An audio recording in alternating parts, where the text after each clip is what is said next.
previously on the LCS. Shockwave! Oh my god, will they get piercing? Yes, they will! Dignitas to take the match!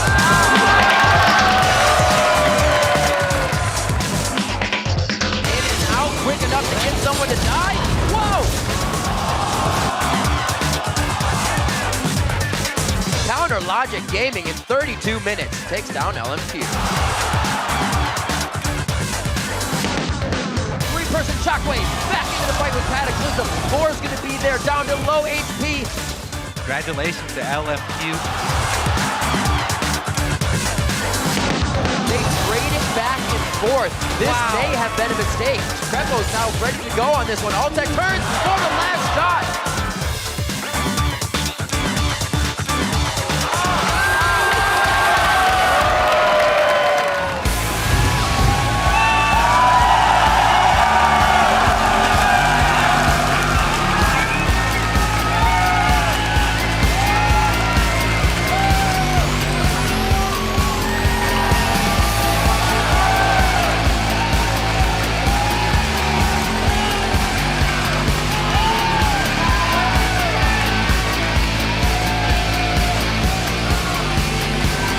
Welcome to Week 6 of the North American League Championship Series. We're coming to you live in front of this amazing audience from our studios here in the proud state of California. I am Rivington Bism III, and with me is the double lift to my Afro Joshua Jet Leesman. I'm taking that as a compliment, Riv. It is good to be back, and we have an exciting lineup of games this week.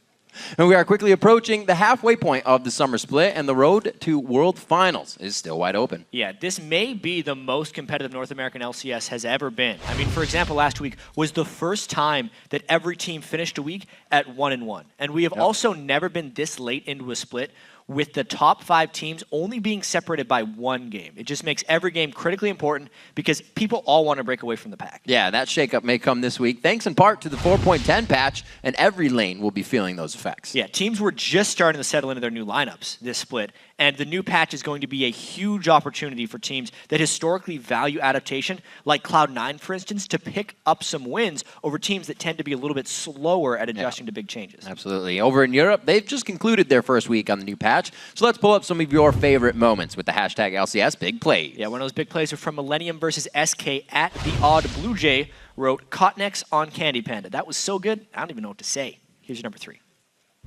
They've not got there quick enough. There's another minion wave coming in. Candy Panda out of position! What are you doing? Kicked and bounced! That is it! So as soon as Cotnex went in, landed a Sonic Wave onto Freddy, he knew I can get Candy Panda, kicks him back, he's instantly dead here, easy peasy.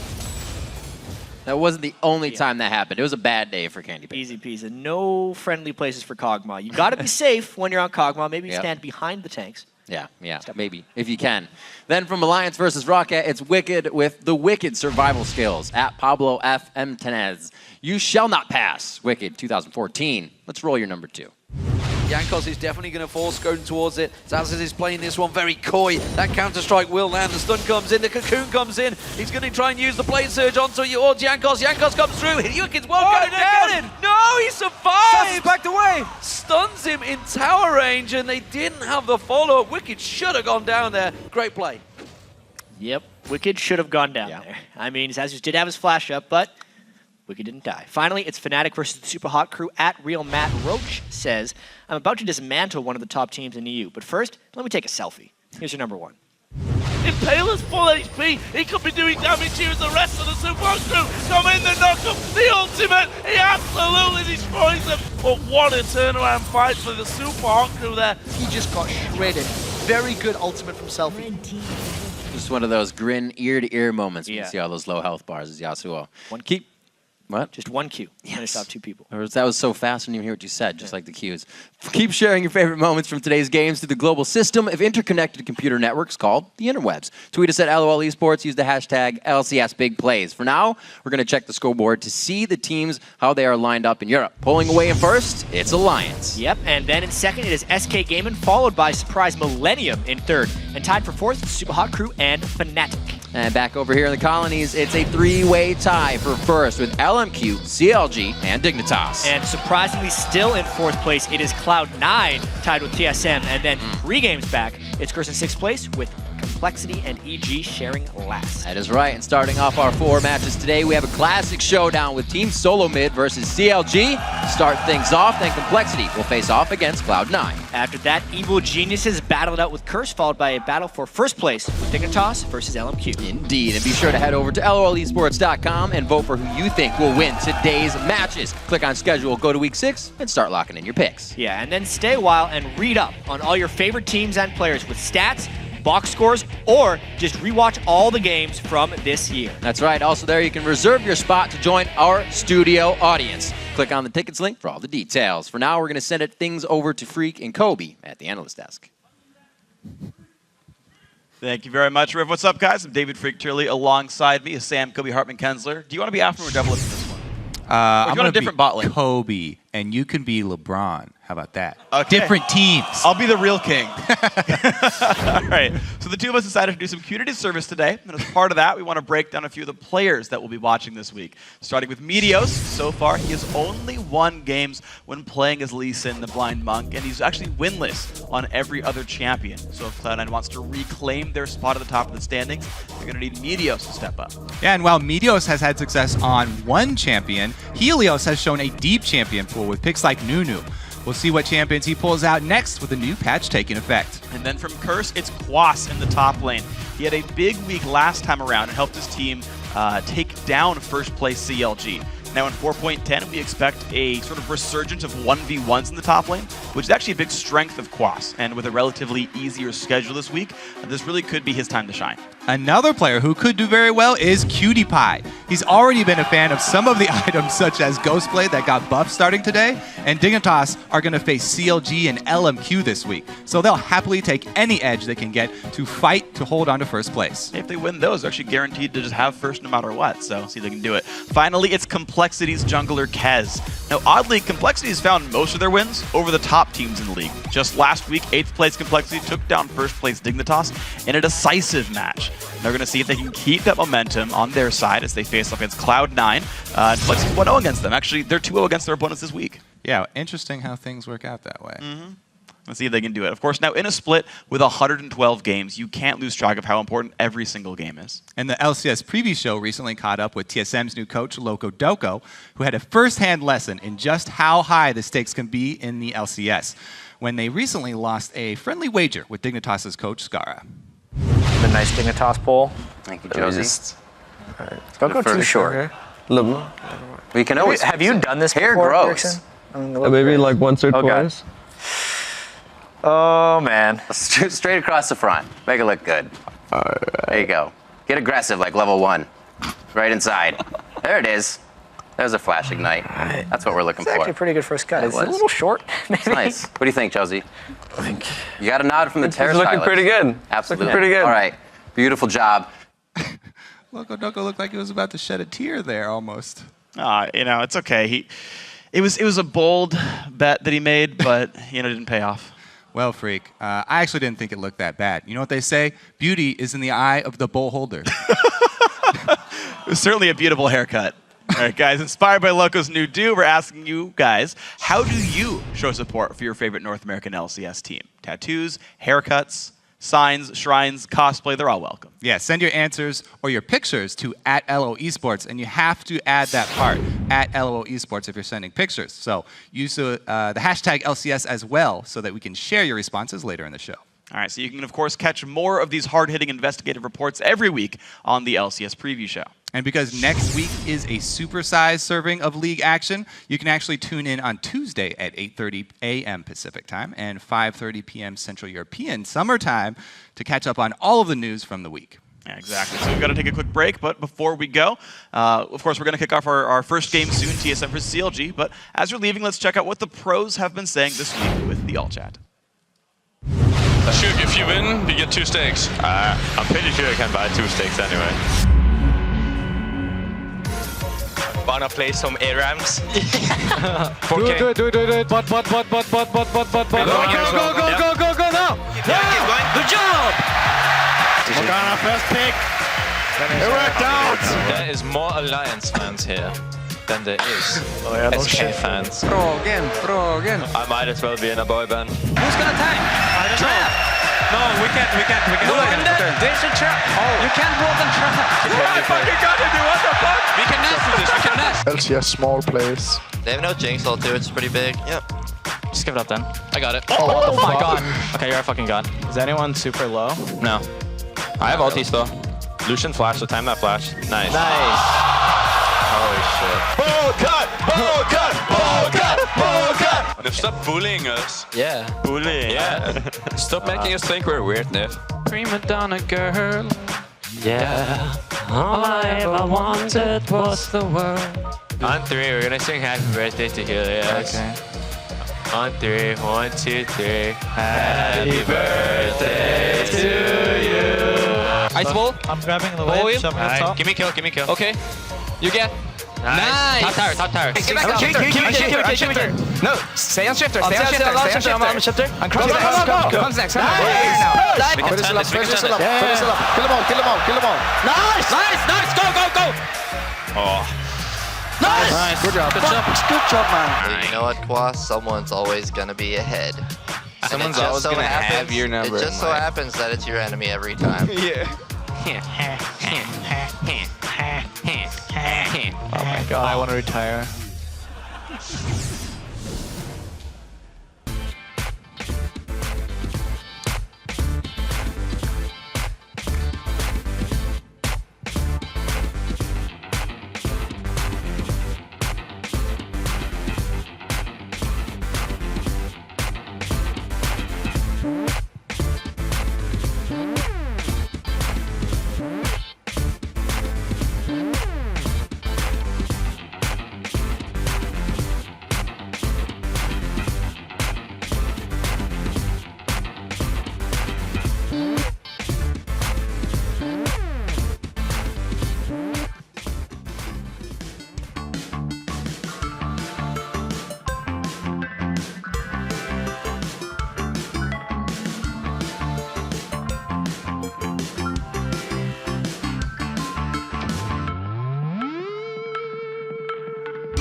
not going to be that effective. Yeah.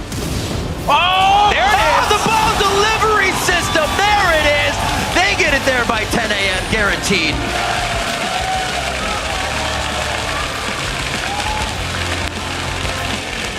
And welcome back to the North American LCS. We've already seen some fireworks in this matchup, so let's see what they bring out today. It's Team Solo Mid versus Counter Logic Gaming.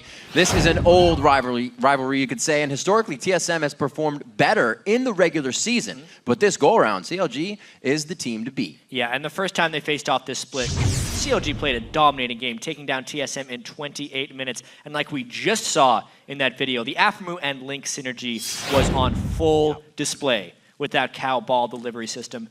But it was also the game where we saw that miscommunication between Dexter and Seraph when they tried to gank Dyrus really early on in the top lane, if we think back to that game, and ended up giving a double kill to Dyrus. Things have improved for them since then. Absolutely, but it's a new day, and these teams are facing off on the 4.10 patch. And interestingly enough, Doublelift has never been the fastest at adapting to changes in the game, but he has also dramatically improved this split and has a much better game sense overall. So it is possible that he will adapt much better this time around and faster. What will also be interesting to see is how the growing rivalry between Doublelift and Wild Turtle plays out, with the possible return of a more traditional laning phase between these guys, because we want to see them lane against each other. Yeah. And with the Dragon Gold, all those other things, it's something everyone wants to see. Wild Turtle's also been putting up those big-time numbers. The entire TSM team have showed a renewed focus, really, since their coach, Loco Doco, took over. Doesn't hurt to have a KDA like that. And there's a moment from CLG and TSM's history that no one can forget. The base race from MLG Anaheim. And according to the pros, the high wire game of Chicken is just as exciting and chaotic for the teams as it is for the fans watching. They can! He's trying to teleport back into the mid! Why did he stop? He stopped! And it is going to be... Oh my god! Base race mostly comes out when one team's behind and they want to make a desperate play. You're basically pushing a lane, and then it so happens that the opponent is also pushing a lane. You want to commit to ending the game. Pretty much when a base race happens, both teams are going to think that they're going to win. They're both going to be now on to the Nexus. Who's going to get it first? You can see the health bars dropping down. Who's it going to be? It's going to be Vulcan taking down the Nexus. So close right there. Base races have to be like extremely calculated. It's like you look at your own team. Do they have like the kit for it? Do they have the items for it? It's like, do you have a Corki with Triforce and a Nunu support and stuff like that? We oftentimes see some pretty entertaining, but in retrospect, sometimes like pretty poorly planned scenarios that come out of base races. I do not believe it. They're going to go for it. It's going to be an epic base race. In the first qualification tournament for the LCS, we were playing against Marn, and at the very end of the game, it ended up being a base race. Cloud9 are going to win out this one. The True Shot Barrage is going to come across, but it's not going to be enough to slow them down.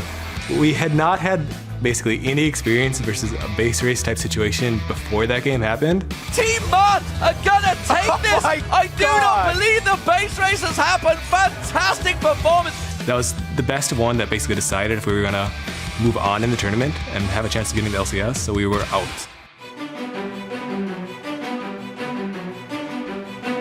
It's pretty exciting. It's like a new way to end the game. It's like everyone gets super excited, everyone gets super hypey, and it's just something different. It's nothing like winning a normal game. Lots of panic, lots of excitement, lots of could I be the hero, could I do this play, and lots of indecisiveness, but you really have to be decisive in those moments. Go, go, go, go, go, and then whoever victory string comes up, and that's it, and we're like, okay, cool. Close one, guys. We just take a chance, flip a coin, hope we're faster pushing down towers. Oftentimes people just make a decision and just run with it, and sometimes it works out, sometimes it doesn't, but I think for the spectators, it's always a fun thing to watch.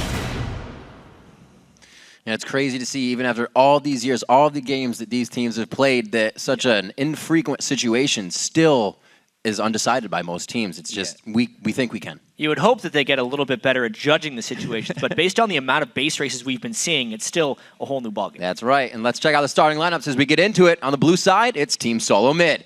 That's going to be Dyrus in the top lane, Amazing in the jungle, Bjergsen in the mid lane, Wild Turtle at AD carry, and Glebe on support. And on the red side, it is CLG with Seraph in the top lane, Dexter in the jungle, Link in mid, Doublelift on AD, and of course, Aphromoo on support. We did say last time these teams faced off, looking at this, was in week 2, I believe. The And rare was the win Alistair for Team appearance. Solo Mid. Right, we saw the huge lockdown, or sorry, loss for Team Solo Mid with the cow ball. If they can even get that again, or if they want to, it's 4.10, so it's kind of like a learning experience coming out here. We saw a lot in EU, so will they even revert back to that engagement? We only ever see the Alistair from Afromer when Leona is picked on the other side. And yeah, with the changes in 4.10, there are non-trivial changes to every single lane. Right. 80 carries probably the most changed, just because of all the itemization. And we have one of the most We'll be vocal going in our in game. depth. Yeah, and we have a very vocal 80 carry in double lift. Mid lane because of the Athene's changes. Top lane, Doran's Blade, as well as the Dragon Gold to see if we're having less lane swapping. The Dragon Gold has been increased. A lot of different things that these teams have to prepare for, and it's just about how quickly have they adapted, because this is a big game. How will they fare? CLG and TSM still hovering around the top side of the brackets, but it looks like TSM is going to really want that record that CLG has right now. They'd be able to tie up those scores if they get this win here. CLG has been looking pretty good this season with all the changes they've made as well. The other interesting thing is that OGN, their league is on the 4.10 patch as well. They have played 3 best-of-2s, so a total of 6 games on that patch. The European LCS has played 8 games on the 4.10 patch. Obviously, these teams are going to have their own slightly unique view on how they change, but one thing that's pretty strong throughout is that Kale's a pretty good ban if you're not blue side, and that was the first thing for CLG. Kale is indeed a great ban, seeing so much top lane love lately, especially as we were seeing in Korea and all the sorts around the world. Overpower still playing that in mid. We've seen a lot of TF lately as well. A lot of when all these mids get banned out, they're reverting to the end of that champion pool. Sometimes on Link, sometimes on Bjergsen. Lulu gets banned out for another one. See what they have for each other. Yeah, that's an interesting move by Team Solo Mid. I would say as far as Dyrus's preferences go right now, he's probably Kale and Lulu would be the top 2 for him. So there's a good chance he will default back onto Renekton because of the early laning. TSM really likes to pick early laning powers, and I would expect a first pick Lee Sin from them if it wasn't banned away. Just because Amazing is so dominant on that, and they first picked Lee Sin in their nice victory last week. So that's a smart final ban by CLG. Taking up Kassadin. Very good play from him. 10-0-4, a play style that Bjergsen loves. Go in and get some kills. That'll set up TSM to pretty much be very focused around some level 6. And as if Kassadin wasn't already strong enough on the 4.9 patch, the fact that the Athene's Unholy Grail was taken down at Magic Resist, and Kassadin never really built that item in the first place, means that he is an even stronger anti-mage in the mid lane. And if you pick an AD champion against him, as Voyboy showed last week, you just build armor on Kassadin, and it works great with the Iceborne Gauntlets anyway. So a very, very, very powerful first pick in the mid lane. And this really might sort of tell CLG something. They say maybe that's why they banned out so many supports, lockdowns, and control for a Kassadin. So they're thinking quick. They're trying to adapt now. Seems like Afromu's got Thresh left. Yep. As far as supports. Boom. That's going to be a new one for him. All right, so this is mainly because of Glebe's preference for Nami in the past. Last week, TSM was picking Nami when Thresh was still available. Yeah. And TSM also really, really liked that with whatever Turtle plays, most likely Twitch in that place. So it opens up the door for a lot of COG possibilities. A lot of in and out being picked here.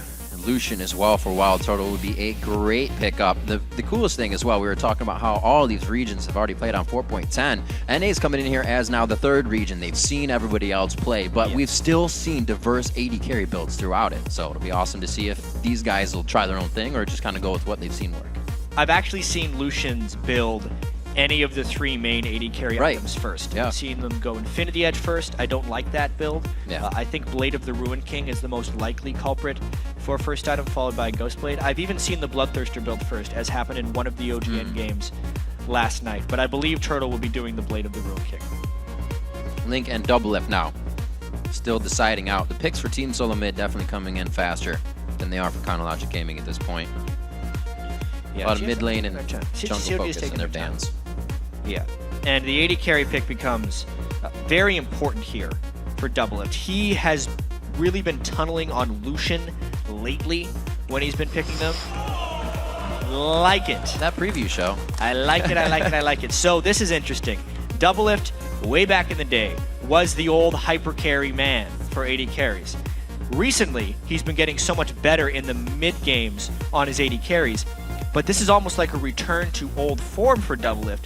Tristana, also, aside from the itemization changes, had her ultimate buffed in the last patch, where it will scale with Tristana's attack speed, so he will be able to use that knockaway very well in the late game. I really like that pick for CLG. Great against the Kassadin as well.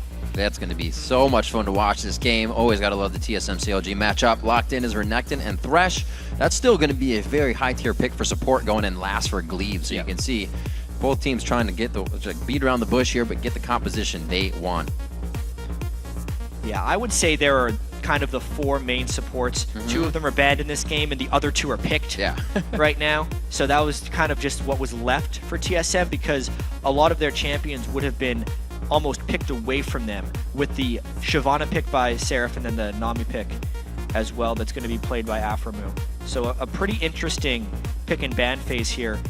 The other thing we kind of have to highlight is the jungle choices between these guys, because Amazing hasn't won games on anything but Elise or Lee Sin, yet CLG still didn't choose to pick Elise away from Amazing, mainly because Dexter has so much confidence in his Vi play. He's had a lot of success on it in the games that he's played Vi. And it almost means immediate aggression, because he continues to build damage, and you can only do that when you're ahead in the game. So Dexter is looking to get himself ahead very early.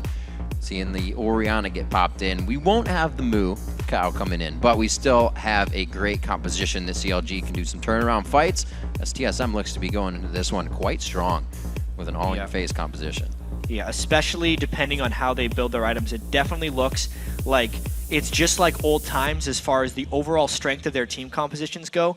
Team Solomid will be the laning-focused team that is stronger in the mid game, where because of the Tristana and the Orianna in the mid lane and AD carry for CLG, they're going to be the ones that will be stronger in the late game. This might be one of those old school 45-minute CLG victories if they actually do draw it out. I like it. Let's get it going. Let's take a quick look at where the fan vote stands right now while the teams load into the game. And according to LOLesports.com, 52% of you think CLG will take the win. A very close vote. That is neck and neck. And they're super close in the standings as well. If you want, though, keep spamming those predictions by tweeting #TSMWin or #CLGWin to the @LOLesports Twitter account, and we will be updating that. I gotta say, probably a lot of times throughout the game, because there's gonna be a lot of fans on both sides trying to tweet those hashtags. And I am excited. 4.10, we're about to start it. Team Solomid and CLG, 2 teams that have a chance to push their own strategies, ones that don't always just want to adapt. So seeing new things, maybe they will stay for that dual lane bottom for the new Dragon Gold. If they swap that, then we can check out why they did it and what their cause was. And I want to see how Doublelift approaches the new Tristana as well. Because early on laning against a Lucian, you would think it's much weaker. Doublelift has even said in the past that he will never pick Tristana in a competitive game because her kit makes you miss CS. Yeah, that's true. Doublelift doesn't tell the truth all the time. No, because he also hated Lucian. Yeah, honestly. But this Tristana pick could very well work out for him in the late game and maybe even in the laning phase. There's a lot of early power on Trist that people don't respect. And that's something you consider in lane as well, is when a Tristana can stay even farm. It's almost scarier, because once she does hit late game, she will more than likely be stronger than you are with longer range. Out of the base, looks like we got consumables in mid. Bjergsen to stay safe. That's normal. Spell Thief on Aframu looking to make some cash monies. And Glebe with the Thresh going for the early Sightstone as Lemonwood now. Yeah, and the Sweeper. Yeah, sweet up. Right off the bat by Glebe, which could give TSM a little bit of an early game edge, but this is the very standard opening. This is what pretty much everyone has been doing, especially in OGN over in Korea. They will place their wards here, but then still plan a late invade, and those vary greatly. We've even seen a little bit in North American LCS, 3 people invading, a top laner, AD carry, and support, while their jungler takes one of their own buffs. And the idea is that they start the game with 3 of the big buffs, because they'll invade the buff and push the enemy jungler off of it while their own jungler is taking like a blue buff, and then they'll collapse back down. and finish it off. And then we don't know if we're going to be seeing lane swaps either. We did see both top laners take teleport, so no changes there. And it does mean lane swapping is more possible. Yeah, Dyrus is still hanging out down here, so it looks like they may choose to do that themselves. Doublelift looks like he'll be staying ward top from Seraph, so he'll be safe for at least a minute. Not too shabby. Got Doran's shield to still Dyrus on the sword, the Doran's blade. That's a little bit surprising, actually. The Doran's Blade changes for top laners means it basically, Doran's Blade used to give 5 life on hit for melee champions, and now it is a 3% lifesteal, which is early game about 2 health a hit for a Renekton, which is just far, far less. You'd normally think it's a sustain mechanism that you'd go with the Doran shield, but he's expecting to bully Seraph so hard that sustain won't be a problem, and he wants the damage and health from the Doran's Blade. Well, that even pushes, you know, TSM's picks here to say we want to win early. The Renekton pick kind of pushes that anyways, but still 4.10 with the Dorans, even more. We'll see how that fares out. We are going to get the standard lanes awesome between TSM and CLG, and we'll see if Dexter or Amazing can really make the first impact. Yeah, classic League of Legends right here. The increased early game gold from the Dragon, I think, will have a pretty big impact on teams not going for the super early 2v0 lane swaps and instead give us more of this action. Now, the Tristana, because CLG got to the lane first, they have the lead for hitting level 2 first, so at least right at the start, unless a very timely hook landed from Glebe, Doublelift and Aphromoo have taken the early little bit of edge in this lane just because they have the wave in their favor. Oh, double CS miss. Yep, the explosive shot will mess you up. See how he keeps it. He's 10-3 right now. Great bubbles trying to keep him off the turret. Double shot picking up those 2, and Wild Turtle's doing his damnedest here to clean it up. Just outside of range will mean he's still in this one. Slow going for all the lanes as we would see in standards, and it has kind of tilted in TSM's favor on that Twitter vote. Hashtag TSM win, hashtag CLG win. Crowd is loving it.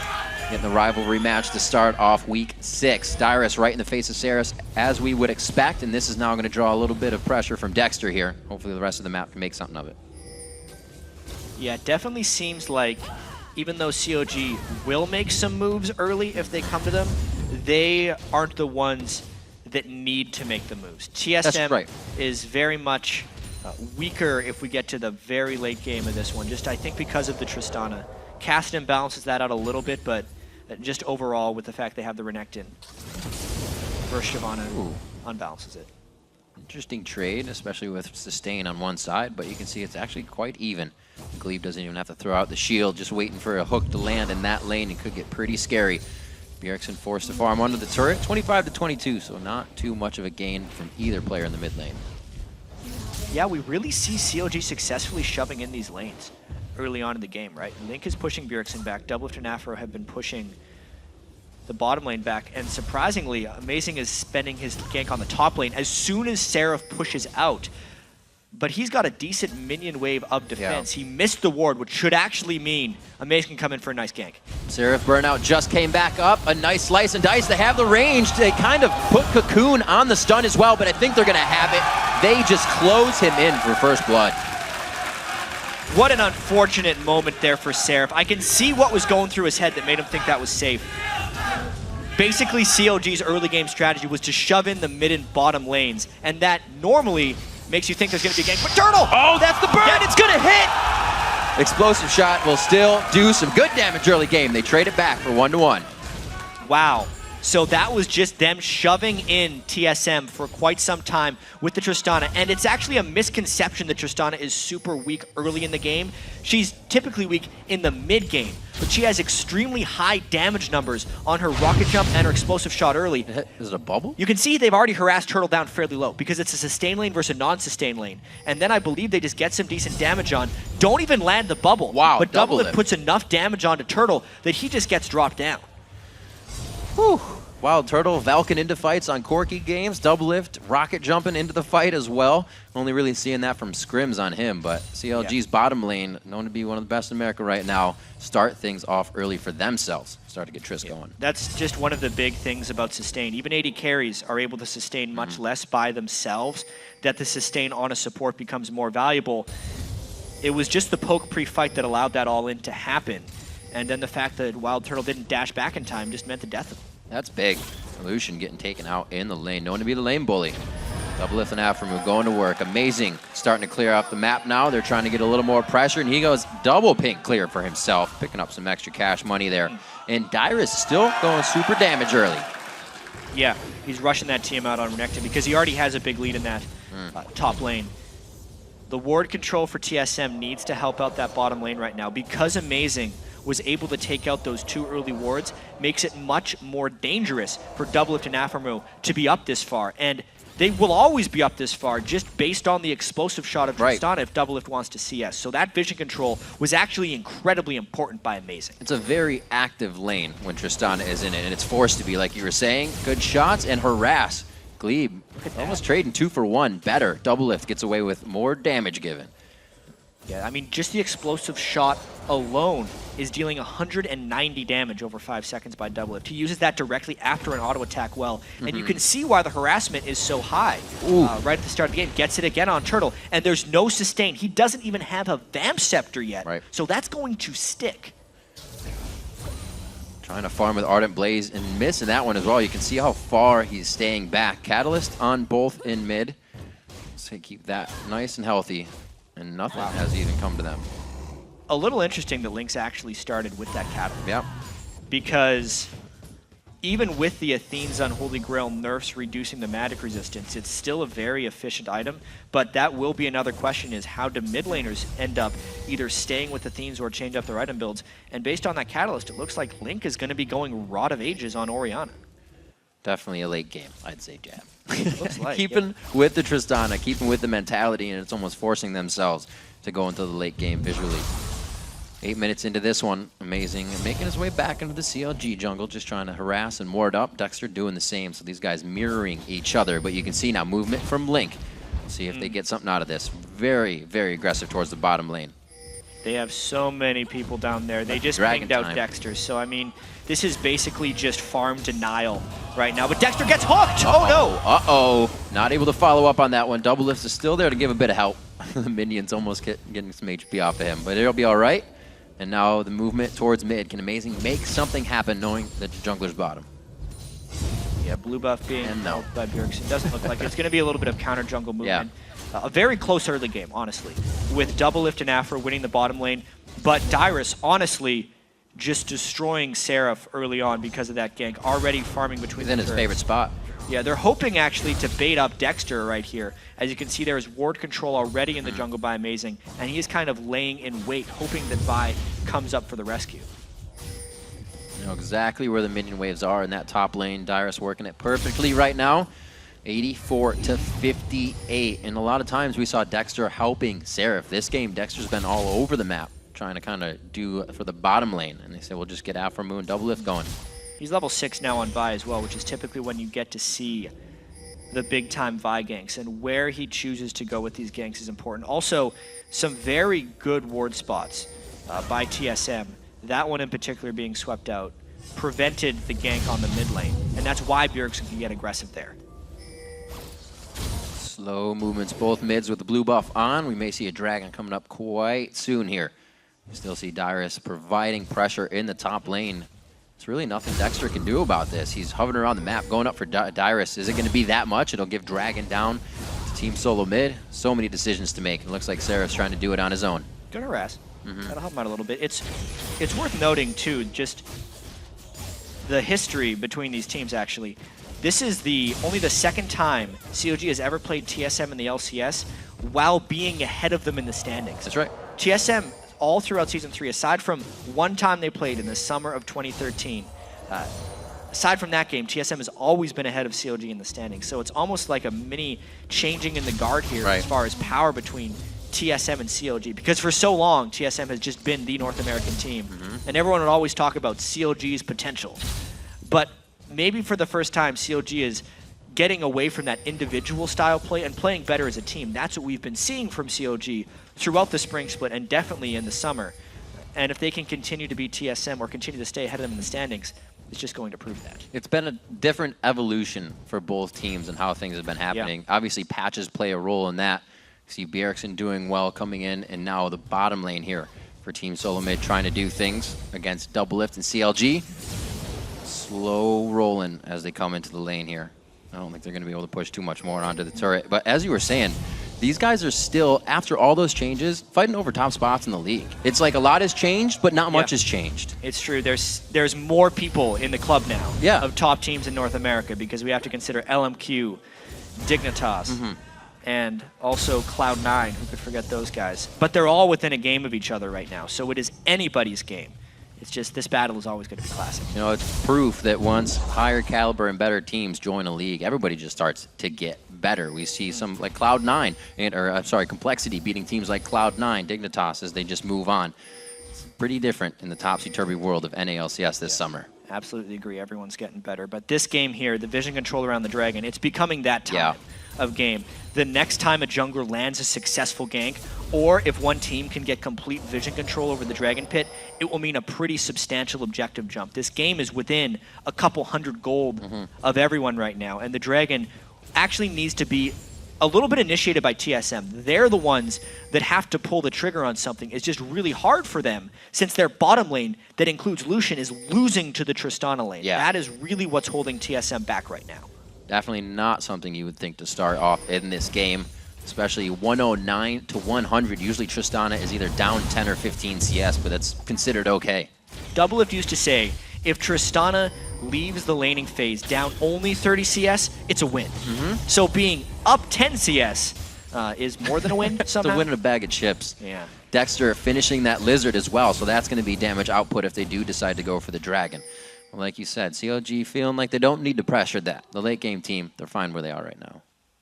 Wait, they got the wards to counteract if anything really goes down. They're going to be finishing that turret shortly. That's why they're pinging down. Dexter's hoping that someone is there to defend it because they want to go for a big-time gank.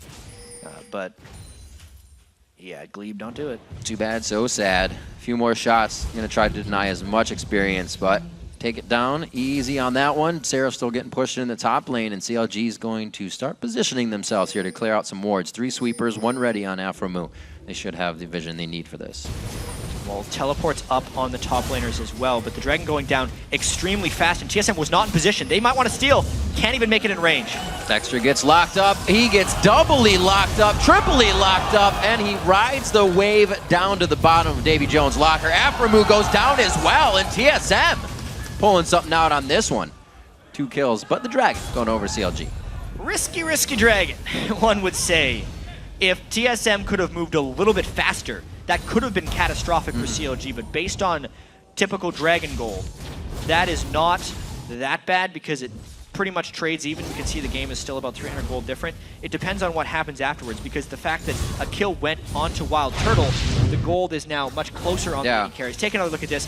Dexter had no chance. Once the cocoon landed, he got bursted down, and then Afromu was trying to draw TSM away to make sure no one else died. Effort. And not good, all around.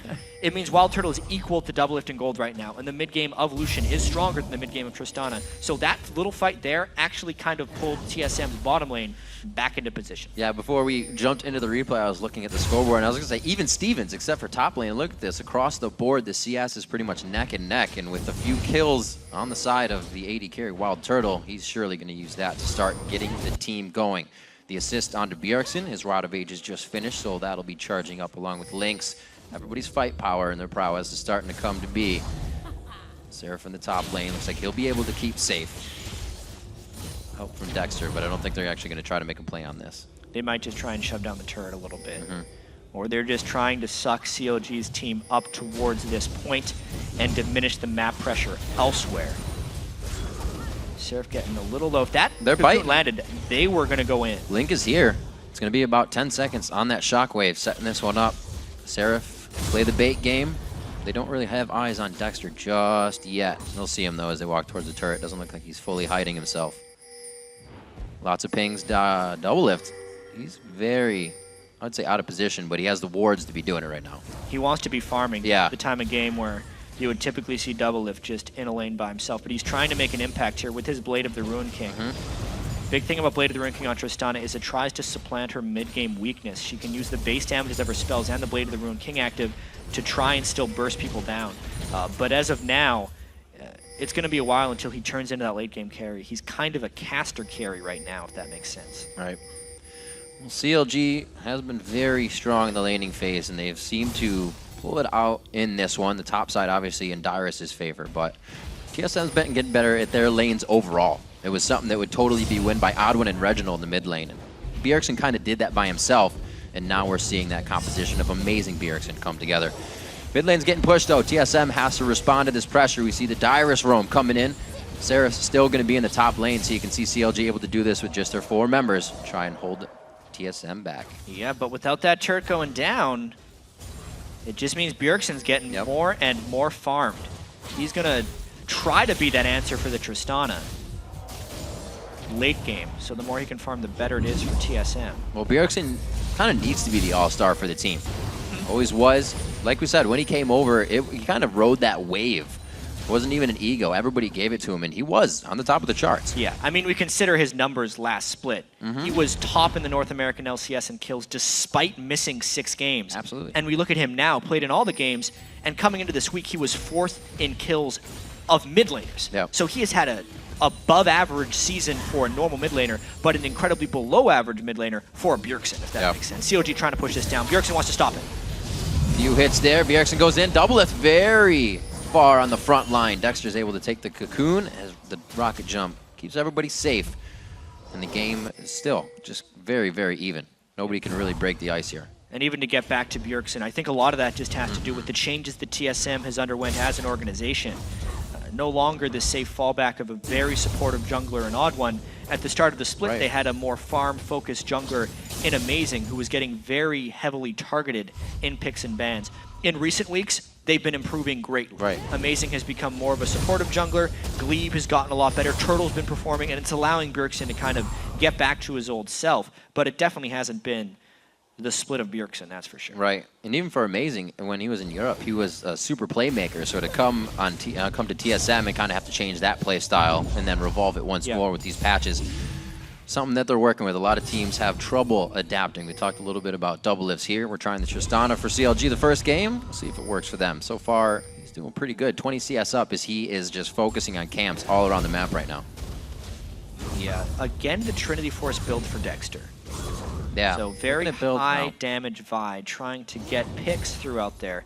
The BF sword by double lift means he's going Infinity Edge second, meaning his big power jump will be in a very long time once he's got about an Infinity Edge and a Zeal. So this would be TSM's time to try and make a play happen, but in order to do that, they need to get deeper ward control. Bjergsen has to get rid of CLG's pink wards and find catches in the jungle. There's a blue invade to start it, but there's a lot of opposition by CLG watching them. Very close. Teleport coming in, not seen by Dyrus, so it looks like he gets himself into the brush. Dyrus is on the long walk here. Looks like since they know CLG isn't getting too much just yet, he'll keep it safe. 12 seconds on Dragon. Yeah, really interesting. CLG teleported down early to secure their blue buff and to get some vision control at the Dragon Pit, but Dyrus can just walk down, so now it will be some 5v5 posturing around the Dragon. With both mid lane turrets still being up as well, it's very easy if one team gets too close to Dragon that the other team just takes their mid turret. And there's a very high chance that a fight breaks out as they move between the two main objectives. And Dyrus has actually gone straight Randuin's after that, not finishing the Tiamat, so their AoE fight ability is just getting better and better for these objectives. Wow, very surprised he didn't go with the Sunfire Cape, especially considering the very large nerfs to Randuin's Omen.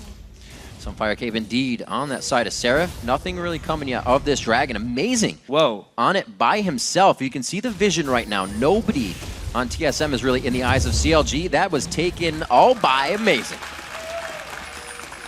A really questionable strategic call there by CLG. I think they could have manipulated the mid turret for a Dragon trade, but they did a blue buff for a Dragon trade. Dexter went and stole the blue. It's slightly impactful on Bjergsen, and with the missed shockwave, this means TSM might just go in. Trying to move the ball. Easy turret takedown for them right here. TSM knowing that they're grabbing the mid game, exactly what they wanted with their team's power.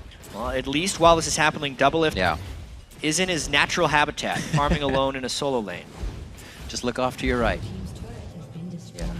201 CS, so they do get something back for that one, in a sense. Nothing's free. It looked a little sloppy with the missed shockwave. It was pretty back and forth. I think the fact that they were just completely off of it, knowing that power, knowing they're the late game team, maybe they just knew it wouldn't be the decision. Another Dragon isn't going to be so bad. I mean, the thing is, we're saying COG is a better late game team, which for the most part they are. But it's not like they just automatically win if they're down 5,000 gold in late game. Gold is very much the most important thing at the end of the game, not just the champions you have. If COG can keep it within 2,000 gold and make it to 40 minutes, and then still play the team fights properly, yeah, they're going to win. But if they're playing and taking suboptimal trades and giving away objectives for blue buff control, yet that's still not slowing down Bjergsen's farming on Cassidy, who's still at 203, then they would lose that in the long run. They cannot take more suboptimal trades like that because the gold was pretty much even before that point. And now they're down 2,000. So looking now at Wild Turtle's build, he does go for the Blade of the Ruined King into Ghost Blade. That's what we've kind of been seeing, but on the other side, we're going to see that into Infinity Edge. So Reckless did that in his very first game on Lucian in the European LCS and went off. It's like 9-0-14 in that Fnatic game. It is so strong when he uses both of those actives, especially against Doublelift, who is in the process of that mid-game dip in power for Tristana. So if there could be a team fight, the AD carry battle would not even be close in power right now. TSM needs to force stuff. Mid pressure, top pressure as well. This is going to be a double onto Seraph. Looking for the cocoon, making sure not to stack the crowd control, but they get the Dragon's Descent out. Not going to be too bad as they put pressure top lane. You can see CLG trying to rotate. Amazing, there's a turret hitting him. There we go, but he's lost half his health. That's it's a little painful. Not the best, but there's still so much hesitation by CLG to get close to TSM because they know how weak comparatively Doublelift is. You can see now CLG is trying to make moves. They're always in response. They're not really going to get much out of this other than minion hits on the turret. But they try to get a little bit back off of losing Seraph in the top lane. Using the turret, I should say. Yeah. And Seraph's ultimate. This looks like old CLG a little bit, which is the CLG that they've been trying to go away from for a while because things didn't work out too well when they were just letting the other team dictate and trying to find farm when they could. CLG works much better when they are dictating, but right now they can't, or at least they don't think they can. I think if they caught the right catches with a good shockwave, they could make something happen, but they just do not have the confidence. It also gets harder because Dexter just builds damage, and he's not getting that much tankier, so the initiations become that much harder. The cocoon just missing, also just missing on the death sentence, and the Ardent Blaze. Woo! Got a few more. That was very close to disaster. Yep. I would have to say. Twice. CLG had a suspicion that someone was there, and it's good because TSM at 24 minutes right now has control of that Baron area, which is why they were baiting in that brush because CLG was thinking, holy crap, are they on Baron right now? And that's actually where TSM should have been. You could see with all the hesitation that was on CLG right there, they weren't close to checking the Baron pit. So that actually could have been a pretty quickly bursting down Baron. A little bit of a missed opportunity, but CLG gets out of it unscathed. TSM definitely looking to break a habit. 0-4 against the teams that are above them, undefeated against the teams that are below them. And hopefully this can be kind of break that. Yeah. Crazy stat for TSM. It's like they're the most consistent team in the LCS. Always taking care of business against the lower teams, but consistently consistent. You see the Fnatic, their chart for being consistent. 1-1 every single all the time. 2,000 gold lead here over to Team Solo Mid, and anybody's game gold lead, if you ask me. 25 minutes on the clock, 3-1 and 4-2 in turrets. Good map control by TSM so far. They're definitely working the wards, and they just have a love for this Baron side right now. They know it could give them something that'll just give them the edge, even if they don't get Baron after the fight. Well, the longer they wait, the lower their forcing potential becomes. Because when Doublelift gets his Infinity Edge, when Link gets his Death Cap, and when Dexter gets his Trinity Force, a lot of the power advantage TSM had will be lost. And that moment is happening very soon. It's just a matter of pretty much when CLG decides to go shopping. Wow, yeah. Lots of gold in their pockets at TSM, too. And Doublelift completed it. Dexter completed his Trinity Force, and Link is waiting on about 400 gold for his Death Cap completion. This is going to be big. Doublelift is on 4 of Rapid Fire, so he's still trying to level that one up to equal the timing of his Infinity Edge that he just finished. Also, Zerk Greaves. It's going to be some pain, and he's not even going to be full range yet. We'll see if this composition CLG tried to put together, even with getting banned out in 3 supports, to try and shut down this Bjergsen Cassidy.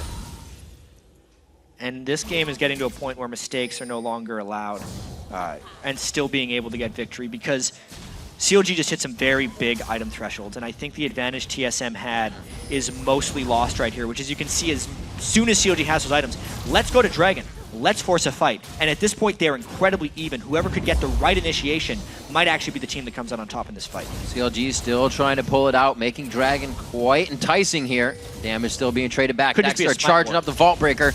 Not enough damage really going to come out of this. That fizzles out. A little bit of initiation. Not ready now for CLG. And Dragon is just waiting to be taken down. CLG might just peel for a turret here. They are very experienced in doing this. They fight around Dragon a whole bunch. If TSM moves too far off, CLG just pressures that bottom turret. Even maybe if they just sent Double Lift down there, they could pull off something similar. So much power. That magnetism of the Dragon, though, is strong. The Nami ultimate. Seraph going in with Dragon's Descent. Link's ultimate. TSM can be shut down in the blink of an eye, but if they can get over all of that, it's their deal. There's that one. Seraph going in with the Dragon's Descent. There comes Dexter, trying to get the Shockwave in, not even throwing it down just yet. Link on the backside. There it is. He takes down Dyrus. They still keep going for the kills. The hook on the Double Lift. He goes right through the team and threads the needle. They follow up on the Afromu. What a play coming in from Glebe. And Bjergsen's going to follow up to push Link out. With the Dragon Steal from Amazing, TSM is much farther ahead. Can he stop it? Oh! Woo! Seraph gets out after starting the fight and somehow not dying. All right, thinking about the way that fight worked, we said the teams were very close beforehand, but Seraph's initiation was a little bit ahead of the rest of the team. Watch when he goes in, how long it takes before the rest of the CLG follows up. Seraph's at 33% health before CLG can actually come in and help.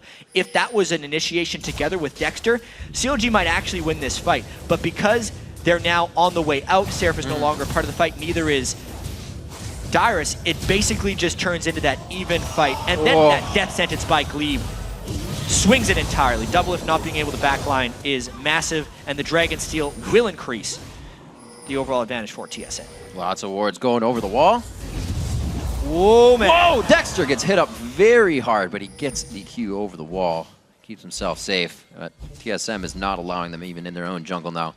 A great fight coming in for TSM at Dragon. Baron is the name of the game right now for TSM. They proved that they could kind of win that last team fight. They have vision control, and they know CLG will be a little bit hesitant. How quickly can they peel, and how well can CLG check? Seraph made a big risk to get that ward down, but it's incredibly important that they got it there. A lot of these ults are back up. Do we have Afromu in range? Seraph again in the fight, taking damage before the team really gets it. Double Lift hit up, and one after the other. The consecutive crowd control again. As Double Lift tries to get himself in range, Seraph is going to find the same result. Link is going to be the next as the domino effect comes into play. That was TSM pulling the trigger that they really needed to get. They were a little late on it, but boy did they pull it at a great moment. 2 clutch hooks by Glebe onto Double and then onto Afro. Knowing you have a mid-game composition and acting on it is what TSM has just done. 9-2, 29 minutes into the game, an explosive amount of shock and awe from Dragon to Baron now. Within about the last 5 minutes, and they've taken a 5,000 gold lead. Baron's down, and TSM is up. What an awesome set of death sentences by Glebe. Yeah. That's really what the name of this game has been. The fact that they already had a good start onto Seraph, but then amongst the chaos, he snipes another hook on a Double Lift, and then they're always doubling it with the Cocoon. Yeah. The 2 newest members of TSM, Glebe and Amazing, have fantastic synergy this game, and it's allowing the Turtle and the Bjergsen to do great things. Cassian is just jumping on top of the CC targets, bursting them down, and Turtle is just extending his amazing run that he's had over the past 4 games. You know, Jat, Wild Turtles, he's been getting some kills. Quite a few kills in his last games. The craziest thing about Wild Turtle this split has been how bad he was in the first 8 games. We'll get to this after this blue buff, because TSM might catch another fight. Yeah, Turtle had 15 kills over the first 8 games. In his previous 4 games, he's had 30. Yeah. He's now at 45 kills. It's the slump that him and Glebe were in. They had no synergy. Glebe was playing terribly at the Yeah. start. Wild Turtle was looking like he was dying out of position everywhere, and they turned it on. Glebe has been much more comfortable and confident, really since Loco Doco arrived. Yeah. You would have to say, because the team just has better strategic planning, and Turtle is the beneficiary of all of that. And, you know, it was also a lot of shoes to fill for Glebe as he came in, because they said, you know what, you're going to have a voice right off the bat. So along with being a voice of the team, along with trying to coordinate with a new AD carry, took a little time to iron things out, but it seems like they have ironed it out nicely. Little starch added, no more needed. 9-2, 31.5 into this game. See that now after they have the Baron. Safe hashtaggers. Got to see that before it happens. Still, you can see it's heavily swinging in favor of TSM. They have a big lead here. And the overall gold lead, right? Even if Doublelift gets to that last Whisper, Tristan is still not going to be that strong. It's not like Lucian is a little baby late game. He's still really powerful with that completed Infinity Edge. So TSM's going to be looking to make some big-time moves with this Baron buff. They got 2 minutes of it left. Oh, so many finished items. Core items hit, the Zanyas as well. We were just talking about the Infinity Edge. We'll see if the Mikhail's Crucible can save Doublelift, because right now he's going to be needing a Mercurial Scimitar if that's not enough. Very close to trying to get in. Dyrus is going to put pressure on the bottom side, and they're just trying to push in the windows on every side of the base right now. Right to the turret, no problem here. Not having the Sunfire cape, allowing him to stay under the turret and get a better push on. Still double Randwins by TSM. Oh my! Doublelift, so close. Oh, there's a bit of burn there. That was without the Blade of the Ruin King or the Ghost Blade used by Wild Turtle. If he used one of those active items, he would have killed Doublelift. Got a few more shots. The calling out. Gonna be some turret shots onto Dyrus. That time, he hit somebody with a call. His own cold meek, not calling. We're seeing the gold lead. This is all that TSM needed now to get themselves to the front of the base, but as long as they don't make too big of a mistake here, they should be all right. Baron's keeping them nice and regened up, and CLG is definitely on their heels as they try to defend here. Yeah, killing Doublelift would have been an easy inhibitor for them. So even though it was a good play by Turtle to get him low, a misplay because he didn't use his active items to finish him off. There's a little bit of siege there. They might even try this 3-turret push. They have so much mobility on Bjergsen. It's very hard for COG to run back and forth between these turret waves, but these turrets do regen a fair bit when you're not hitting them. So TSM will have to focus, and they do not have much of their Baron buff left. They're very much just swinging between all three of these base turrets of COG. Trying to stretch CLG thin. It's that few wrong clicks that are going to make the turret go down. CLG can't get there fast enough. TSM is really just causing chaos right now. No real risk in this either. Baron buff is just timing out. So compliments to CLG for holding it off, but how long can they do it? You can see Link is keeping the Orianna ball on top of Doublelift, just in case. He needs to be able to keep that armor and MR on him so he doesn't get instantly blown up like he has the last few fights. How much longer is it going to be? Still a little bit of time on Baron. Look over at TSM. TSM wants this turret. It's That's a couple worn off. more hits. Next wave, or even this wave, they want to finish it off. It's just get it. Throwing it down, only hits Glebe with that ultimate. Seraph, he's going to try to be in the front line for the team. Doublelift again on the backside, instantly gets shredded out to 10% HP. Wild Turtle comes up dominating. Another shot as he gets a double kill. Will there be a triple? They won't have the room to grab it, but everybody participated in those two kills. Yet, with the last amount of pushing, after their Baron buff a bit down, they still have enough confidence to just fly in there and make some plays happen. They knew how much stronger they were than COG, and they just brute forced that turret down in the end. COG didn't have enough to fire back on, because as soon as they get a little bit of damage onto Doublelift, he's done for. Bjergsen bursted him to half, so he had to pull back at the start of the fight. The shockwave did not hit a good chunk of TSM to stop this assault, and Turtle from the backline was flying all over the place with his Blade of the Ruin King speed and his Ghost Blade speed. There wasn't much COG could do to run away. And there's not much they can do to run away either. All those Randuins, such great builds coming out of Team Solo Mid here. Dyrus in the top lane played it very strong, and the rest of the team figured Randuins would be the best as well. I guess it's just amazing, but he still goes for the Thornmail after that. Dexter coming into 4.10, still going for just his straight damage build. No change there. I don't know if that's obviously the thing that hurt them, but it's not working. Damage Vi works well when you're ahead. Right. It does not work well against a Lucian with those items because he is just shredding through whatever little armor Dexter has just with his Ghost Blade and his bases. Like, Dexter's sitting on 82 armor right now against a 4-item Lucian. and he just has no way of running away. That's a couple spells and a few autos, and Dexter is dead.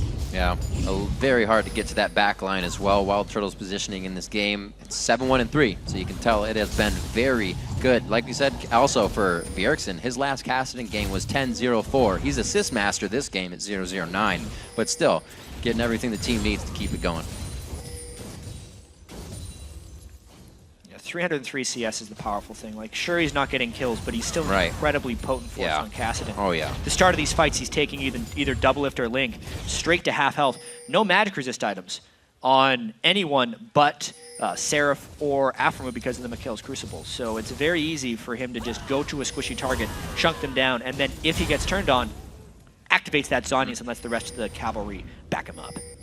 Seeing what Doublelift is building other into his Phantom Dancer, a Static Shiv himself. Not going for defense. He wants to match that power and still be the late game hyper carry that Tristana can be. See if TSM can again pull the trigger here, and they're trying to set it up. It looks like CLG will not bite, so TSM is going to go right for the Baron. Yeah, this Baron should be going down very, very quickly. TSM is just biding their time. They've built up such a large advantage that this late game COG composition, which, as we mentioned, isn't much better in the late game than what TSM has, is extremely far behind because of the 14,000 gold deficit COG faces. TSM definitely didn't change too much other than the obviously AD carry builds and the way Dyrus kind of went about his. Yeah. But they were definitely not worried about giving CLG those few dragons because they got the kills after. They were kind of setting everything up the way they needed it, and have really carried the game beautifully here to 37 minutes. Definitely longer than their previous matchup. That was 28 minutes long. Whoa. Doublelift already below half health.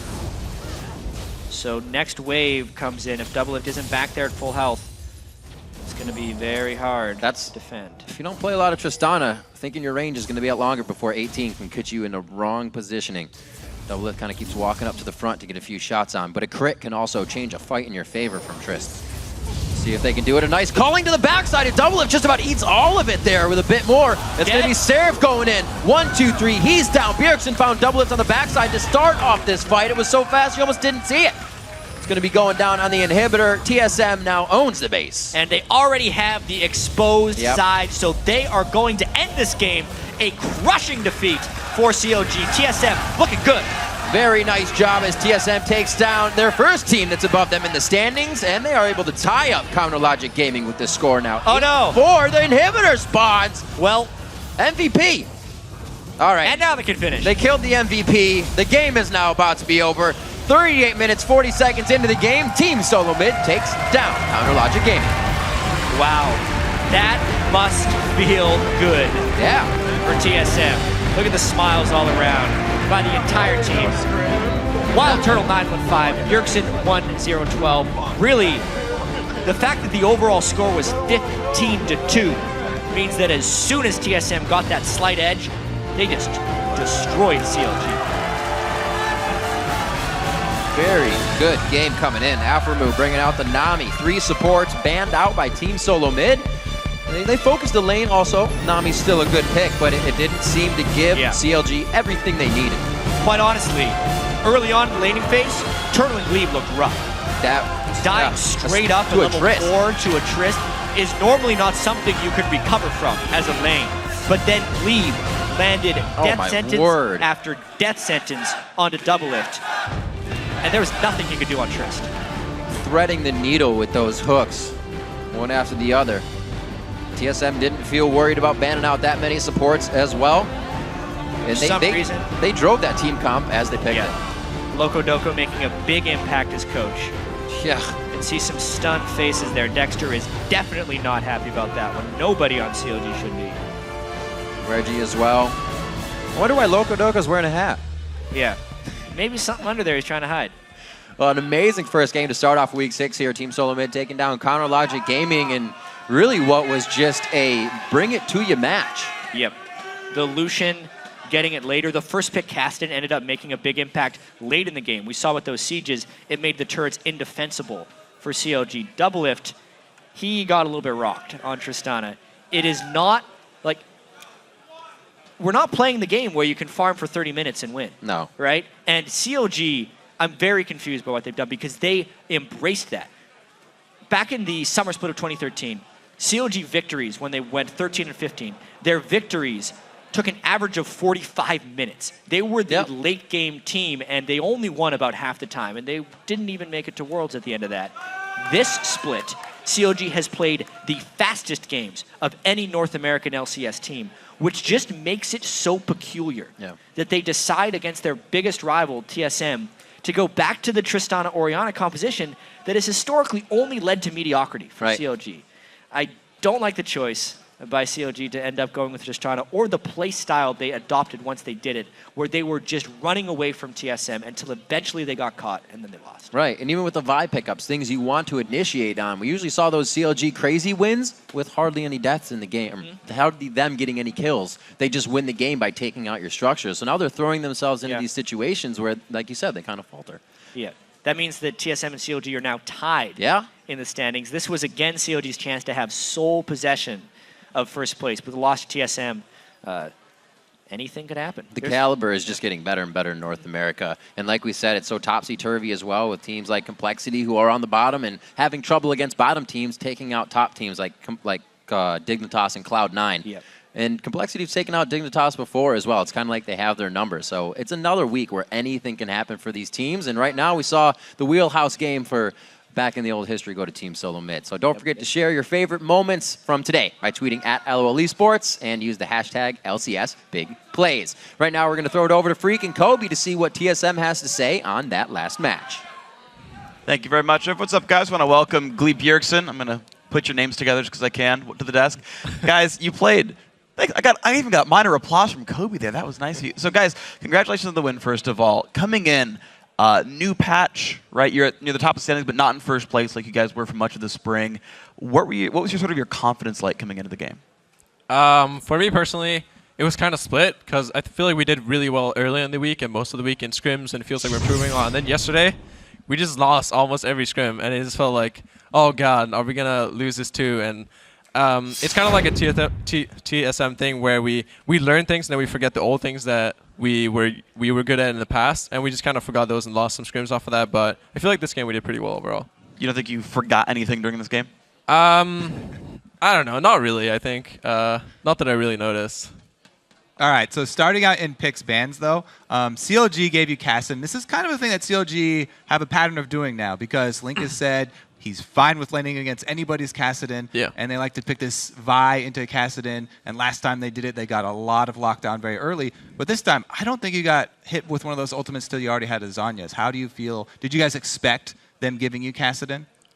We knew it was a possibility. We were playing some Kassadin scrims and stuff like that because we knew that they were very comfortable playing against Kassadin with that exact comp. And we've been scrimming against teams that pretty much pulled out almost the same comp with Ori and Vi or Lee Sin jungle, stuff like that. So I'm pretty confident playing against it because I think Kassadin is just really, really strong and you can play it against almost any pick. But I think the way Link plays the laning phases against Kassadin is a lot different than any other mid. And he freezes the wave from level 1, unlike a lot of other players. And it makes you push your wave towards him, which sets you more open for gank. So I feel like Link actually plays this matchup extremely well, and I was very surprised. Glebe, I actually want to press you then on this. So Bjergsen said you guys have played, you guys practiced 4 Kassadin multiple times. You guys have played against similar types of compositions. You were ready for this. What was then the game plan coming into the game? When we played Kassadin, basic game plan was to just get strong lanes for top and bottom and try to get 2v2 lanes so Kassadin can't get pushed around too hard, because once he gets levels and starts to get his items, he becomes like a really big menace. And as soon as you start to win a team fight a little bit, his R is just so good at chasing and closing down fights that you can go in and get more kills, and once you have that small lead, it's really easy to snowball it with Kassadin. Speaking of starting to win team fights, we have a pretty good replay of you guys winning a fight around Dragon that Glebe plays a very big role in, hooking double lift here.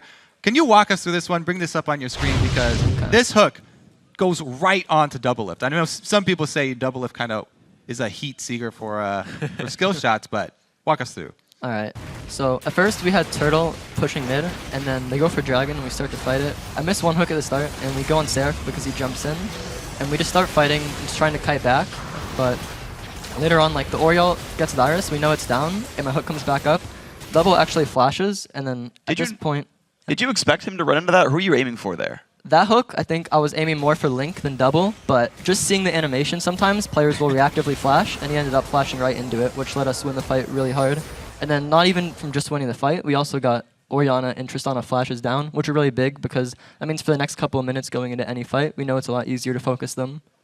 So you guys always make sure you track like the big cooldowns. Will you do that for every champion, or just like the important ones? Try to do it for every champion. It's a lot easier early in the lane phase because flashes get blown a lot less often, but it's really good idea to keep track of like all the flashes, and then minor summoners like heal later on becomes harder to keep track of, but just knowing when all the flashes are up is really big for starting like team fighting.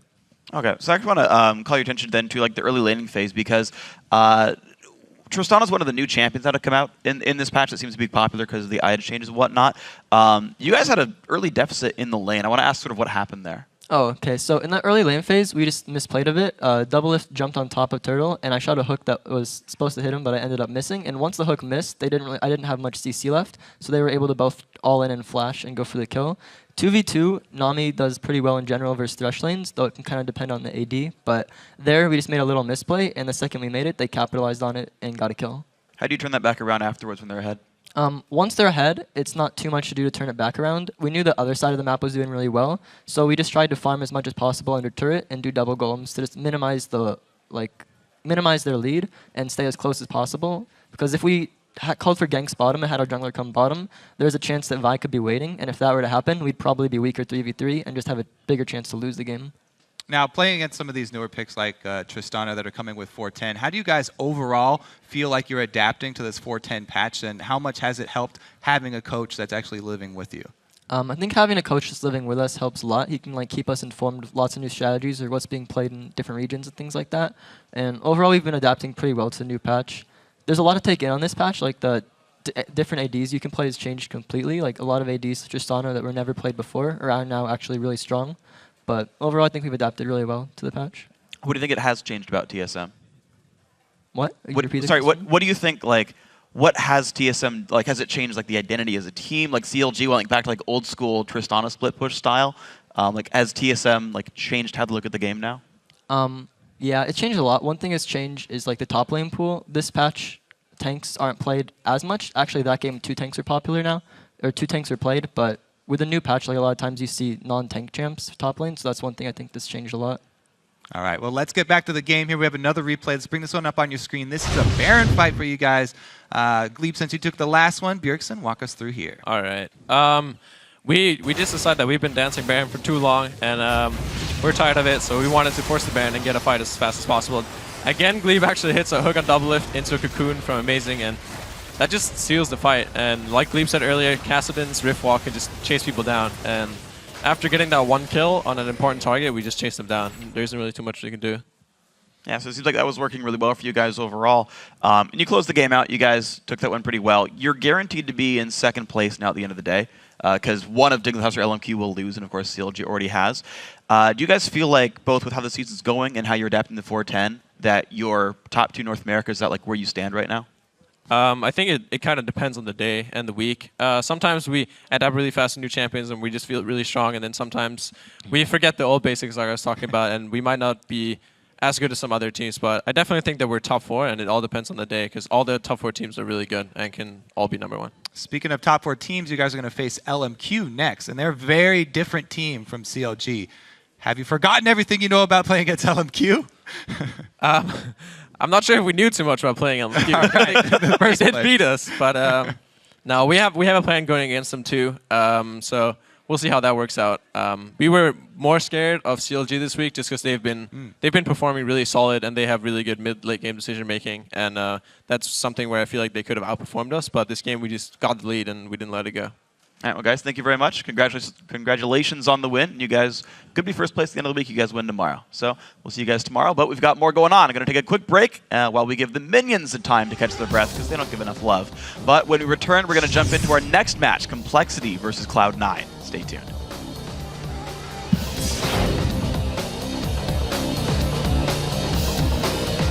Orion, ball down. Going for hook. Kill shift! Kill shift! Kill shift! Lantern. Alright. I get double lift. We can win. Double. You got double. You guys are stronger. chase. We can chase. We can definitely chase. Okay, we can turn. We can push them in. Push them out. He's gonna go in. He's gonna go in. Double lift. Look at double lift. Got it. Double lift. Double lift. Good job. Look at Syrup. We can chase. Link Syrup. Good link. Go. Link. Yes. Burn. Cheers, Syrup.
Welcome back to our continuing coverage of the NA Summer Split. We're shifting into gear for our next fight. It's Complexity versus Cloud9. So far, Complexity have shown they can punish any team that dares to overlook them. Yeah, they actually defeated Cloud9 in Week 1 and then most recently took down the #1 Dignitas last week and then looked very good doing it. And it's interesting because in the games they win, their opponents are actually making some big mistakes and then Complexity plays very well after that. However, against EG last week, they got obliterated by a team that's in the bottom of the standings because they didn't have a good early start. Right. So one win doesn't make a streak for Complexity, and we have to see which Complexity shows up today. Absolutely. The same could be said for Cloud9, who have had games where they look to be back to their dominating ways, only to stumble again. And honestly, last week they had a shot to pull themselves into a tie for first, but instead LMQ beat them and took that spot for themselves. Yeah. So Cloud9 once again ended the week kind of in the middle of the pack, which is not where they're used to being. It's the first split where Cloud9 have yet to hold first place. Halfway through the split, the 2 down defending champions need to step up and start taking care of business. Well, in the tough streets of the North American League, teams can't afford to make mistakes in the early game. Or as Cloud9 learned the last time they faced Complexity, it will cost them the game.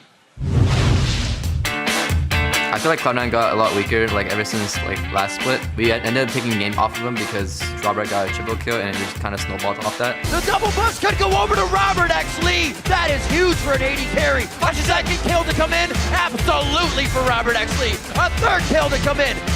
I think against Complexity, making the littlest mistake is basically going to lose you the game. Any sort of small advantage that you can give away, it's going to lead into a big snowball.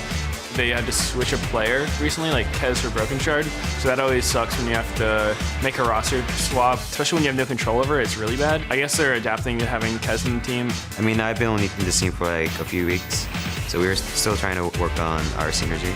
We just gotta learn to play consistently, because every game we've been losing so far has been very snowballish, so we just have to work on that.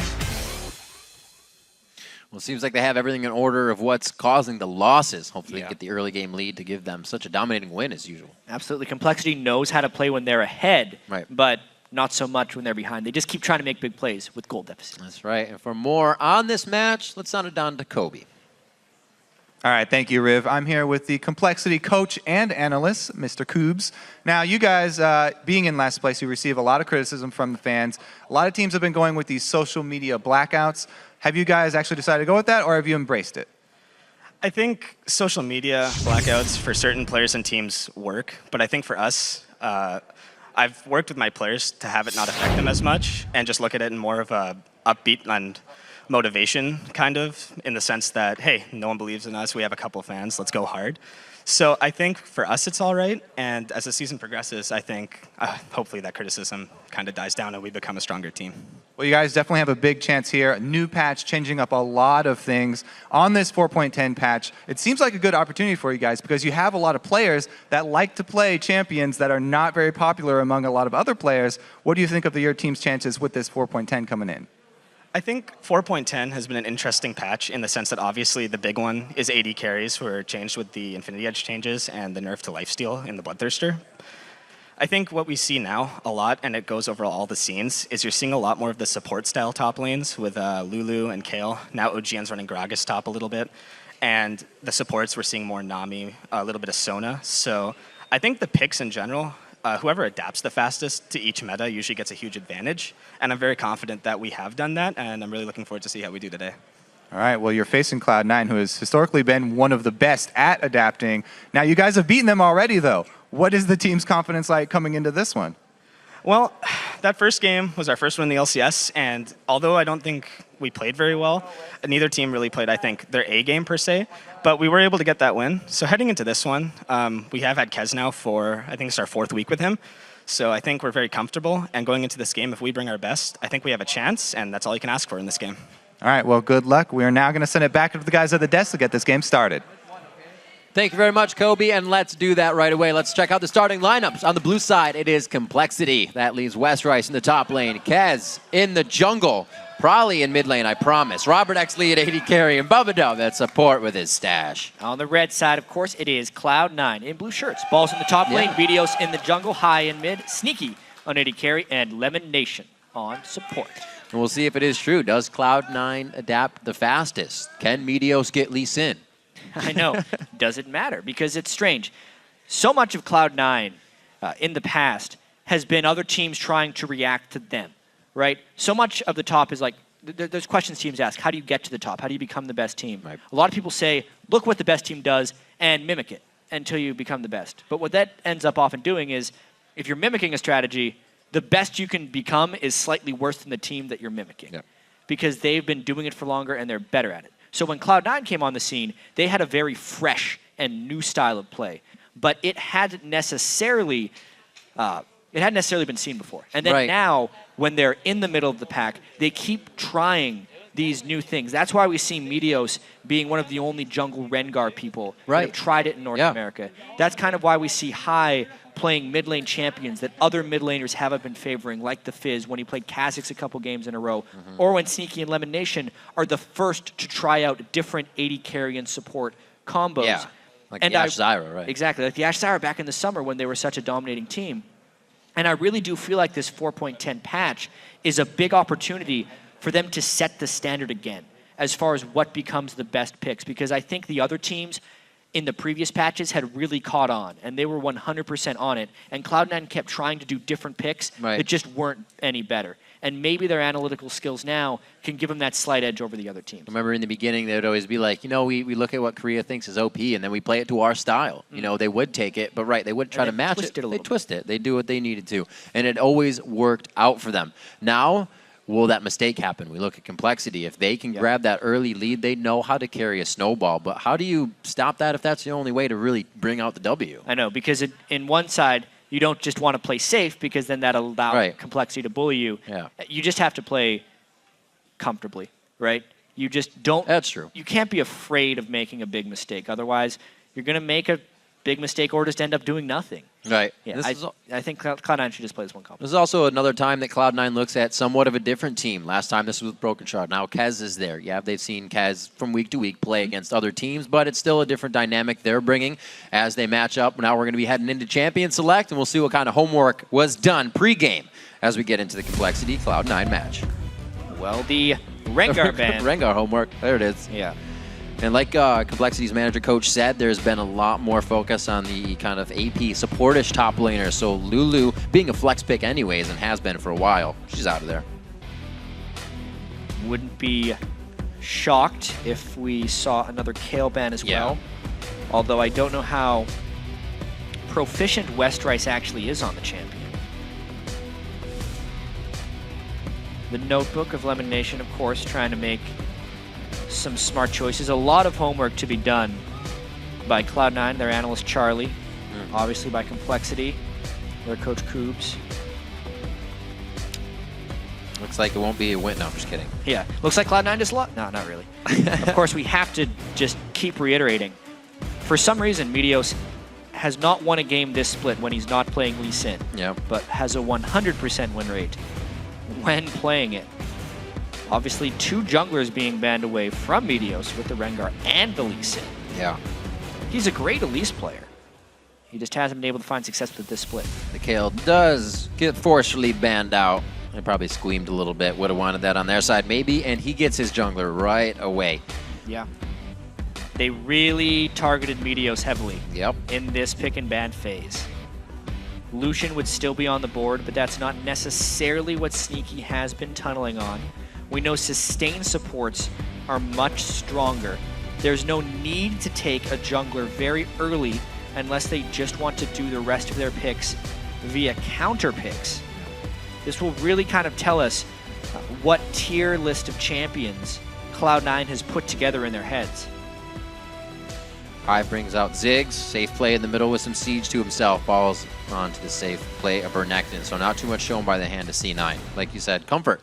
We brought in with the patch changes. Balls is a great Renekton player, and Renekton has relatively, in power, been buffed this patch, just because there is more likely to be an isolated lane scenario in the top lane, because more teams will be unwilling to swap up there because it costs them more in Dragon Gold if they give that up. And lane bullying is absolutely important up there, especially since he has sustain built into his kit as well. And then the Ziggs is twofold. It shoves in lanes, it also denies the pick from Prowler. Tristana being picked up once again. Damn. This is going to be for Robert X. Lee this time. This is also with Lucian up on the board. One of the most picked 80 carries at the moment. So they picked everybody Tristana, up on the board. They picked Tristana over every 80 carry in League of Legends. So no Caitlyn, no Kog'Maw. Kog'Maw was actually banned in pretty much every single OGN game. And immediately they pick a stronger laner in Caitlyn. One of the favorites of getting that Infinity Edge in her build and really having a power spike just from how she can build. One of the only, not only I should say, but one of the ones that can favor an eye edge first. Sneaky knows he could have a strong lane here. We see that Prowly's going to be on Yasuo this time. Yeah. Is that Sona? Yes, it is. An interesting thing, Tristana's ult can be Yasuo on top of. Oh, yeah, which is displacement. kind of cool. Right. If they want to go with that. So giving a little bit of extra Yasuo synergy. Probably liking the AD mids with the Athene's Unholy Grail nerf. Might be looking to attack Ziggs a little bit. And this support pick by Lemon will be interesting. If they go with Thresh, they might end up losing the sustain battle if they get hit by a few of those explosive shots, but the kill potential would be higher. This, though, gives them a lot more kiting ability. Very safe game there. A lot of AD coming out of the side of Complexity on this. Looks like they have a team that isn't going to be really able to activate on anything in those early games. Maybe they can, maybe they can't, but that's a very squishy bottom lane to start with. Yeah, little curious about Complexity's overall team composition. They are a team that has typically won only when they pull far ahead in the early game. Right. Because they do have good map movements and know how to close out games and make plays when they have big gold leads.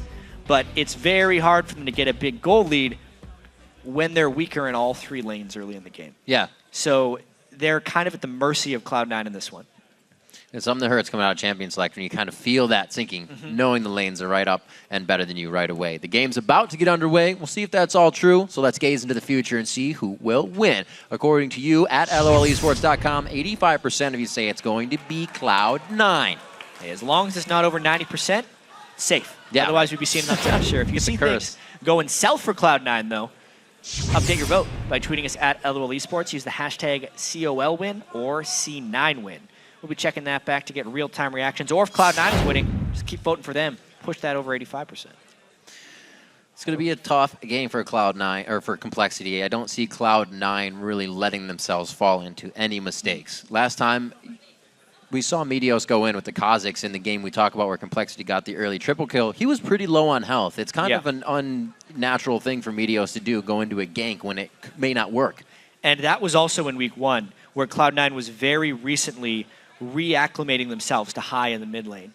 We do have to keep that in mind. True. The lung surgery that he had in the offseason, and the fact that they played with Link and then back with High. It's been a bit of a recovery process. All right, game 2 of week 6, I should say. Yeah. As we get on Complexity coming off the blue side, Cloud9 coming off a red. We get this one onto the Rift. You can see Elimination getting the cuff stretched out. And he's ready to play. Spell Thieves on both of the supports, going to be bringing in some cash money in the early game. And we see, again, Balls likes the Doran's Blade as well to Westrice's shield. Yeah, well, it's the aggression of Renekton. He holds the early game edge so clearly over Shyvana that he just wants it for the AD. I'm actually a little surprised we're not seeing longsword Renektons, because that would build into the Tiamat fast. Right.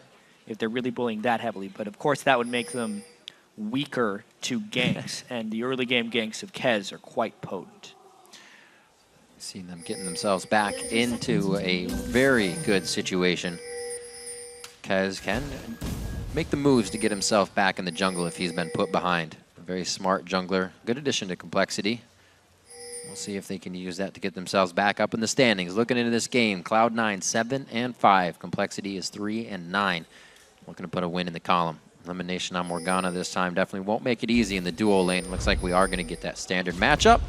The early sweeper clear. Very nicely placed. Could have been anywhere. It makes the invade much more possible or dangerous. It really forces Complexity into a big sense of unease, and they'll have to do some guesswork. 1 CS for Sneaky. He's feeling pretty good. 73-27. It's starting to shift. People remember last game. 1 CS not changing people's minds, for sure. And last game we mentioned how TSM had lost to every team above them in the standings and beaten every team below them. Yeah. One of the main reasons Cloud9 still appears as such a strong team is against teams in the top 5 of the LCS. So that's kind of the cool kids club that's happened in this split.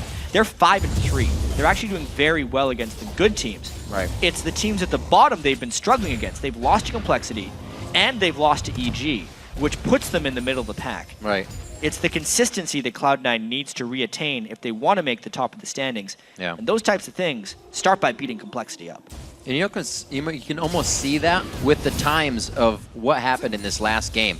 Cloud9 did lose, but it took Complexity 25 minutes after their first inhibitor to close out the game. It's a little longer than usual, so Cloud9 still put up a fight. They still knew how to keep themselves in the game.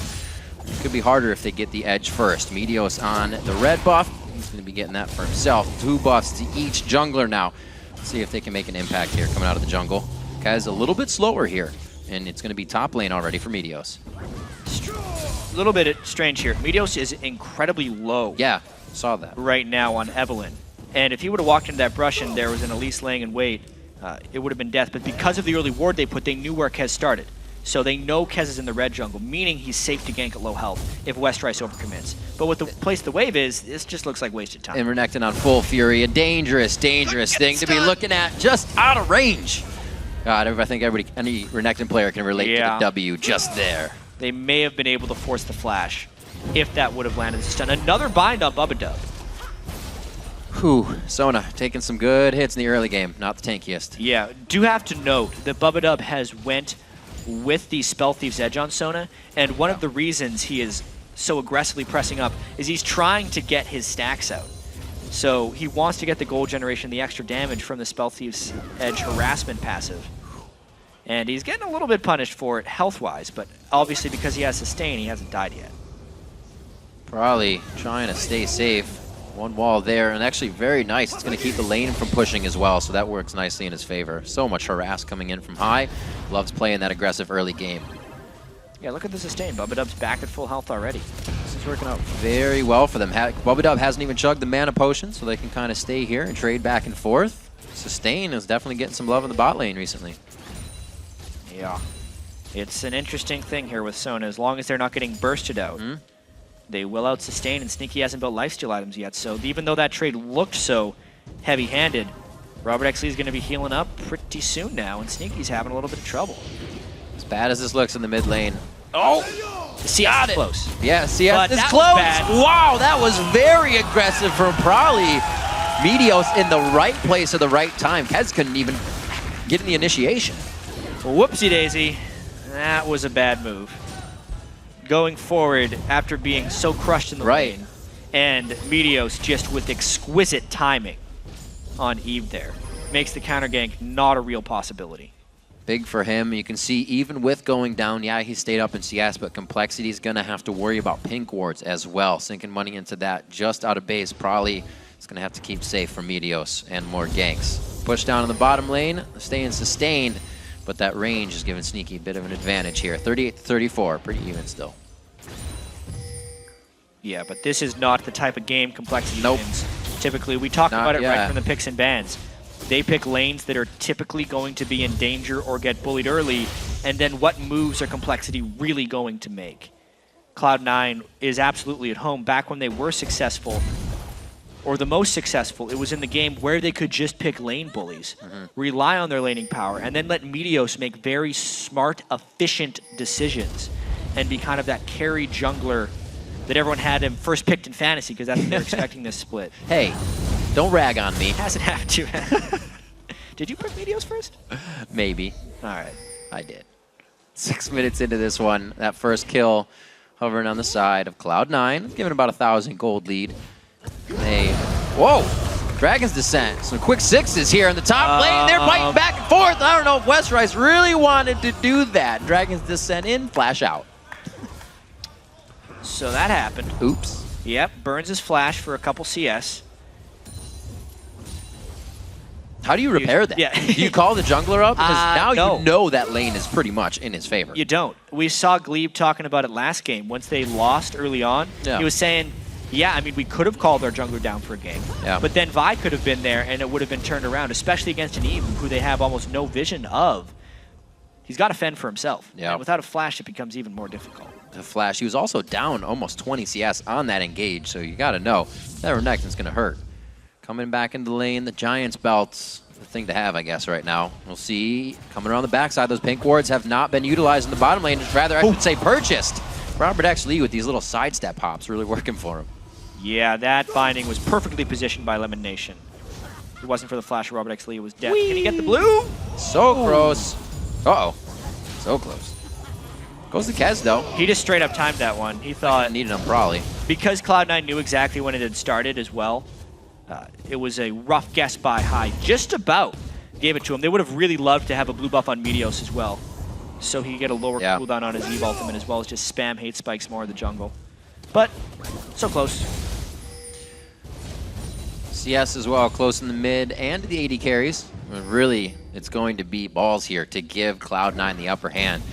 Got to look at both of these compositions as well. Everybody kind of wants to go for damage. It's going to be perfect for the objective fights. High just throwing in Mega Inferno bombs as the rest of Complexity tries to get into the middle. Could be dangerous. Like we said, that early lead is a necessity for Complexity. Yeah, and I don't think they're getting any closer to having an advantage in this game, especially looking at these item builds. It appears like Robert X. Lee is going Static Shiv with his first item, which is not going to help against Caitlyn's Infinity Edge Rush. Generally, your Static Shiv or Zeal type item comes after your big AD item. Right. And it also doesn't give any early lifesteal for Robert X. Lee. Very plateaued on damage for sure. Yeah. Hit a crit, it'll help, but you're not going to crit with But any if they catch damage. something like this. Oh, Lemon Nation! Oh, yeah, okay. I was going to say, it almost worked, but they ping pong back and forth, and he does get himself a kill. So maybe he can just finish the item he needs. It's about if level 5 or 6 Sona walks into the brush against 3 people, kills happen. Yeah. So a really nice lay-in-wait by Complexity, knowing Lemon Nation's patterns. A little bit telegraphed right there. Lemon Nation wanted to get ward control in that brush, and Complexity saw it coming. This is good. This means Complexity can now hold these positions. They're somewhat putting pink wards down. It's going to slow Meteos down a little bit, and that's exactly what they need. Westrice is doing well for himself in HP, but he's still hurting on that farm, and it's going to come big when they need the team to get together. Robert actually a little harassed there. Sneaky going to push this one out, try to deny some CS maybe. Yeah, mainly the timing. It means they can shove in the lane generally before Robert X. Lee gets back. So really timely ace in the hole based on the ward control in the lane brush, hopefully making up a little bit for Lemon Nation getting caught out of position. He did just finish the Static Shiv. It looks like they will not worry about bottom lane either. They are going straight to mid here. They're going to try to create their own pressure in the game. Yeah, it's going to be... They obviously rely on the sustain of Sona, so they don't need the lifesteal. Right. Well, Meteos gets spotted by Westrice and has to skedaddle. Oh, maybe, possibly. He's got the flash. He's so waiting on this one. He just wanted to draw a little more pressure.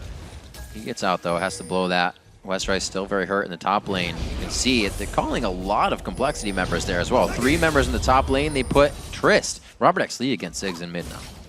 So some lane swaps, yeah, by Complexity. Probably now putting himself into a 1v2, meaning I don't think there's any way he defends this turret properly.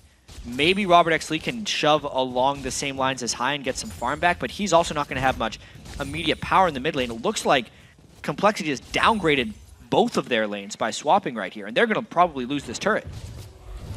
Probably can't do much but put up a wall after that. It's a very low or very high cooldown. Goes down, knows it's going to be the lane going down, so he's there for the farm, but now this is to be pushed in High's face. It's just going to give him more farm if they don't have to move or decide to do anything. Not good moves by Complexity so far, putting themselves in this 2,000 gold deficit despite the nice catch on 11 Nation, and the laning supremacy of Cloud9 will continue here. And it looks like they know it as well. Even being stronger, they want to hold this lead very slightly. Nothing with Dragon yet. 4.10 has definitely shown us the early Dragons. Not so much anymore. The standard lane slowing things down as well. Pressure for Prawley. Just trying to get sneaky to not back. He is 9-7, so he can take a few shots and try to deny this CS. But it looks like Complexity, there we go. Yeah, they're hoping for vision control around Dragon, and they hope that they went back at the right time so the Meteos couldn't help them. They may be able to burst this one down fast enough, and Lemonation's a little bit squeamish about checking these brushes, so it was very good timing by Complexity to get in there. Definitely see where that kind of Static Shiv kind of comes in. Oh, Kaz. Looking dangerous on this one.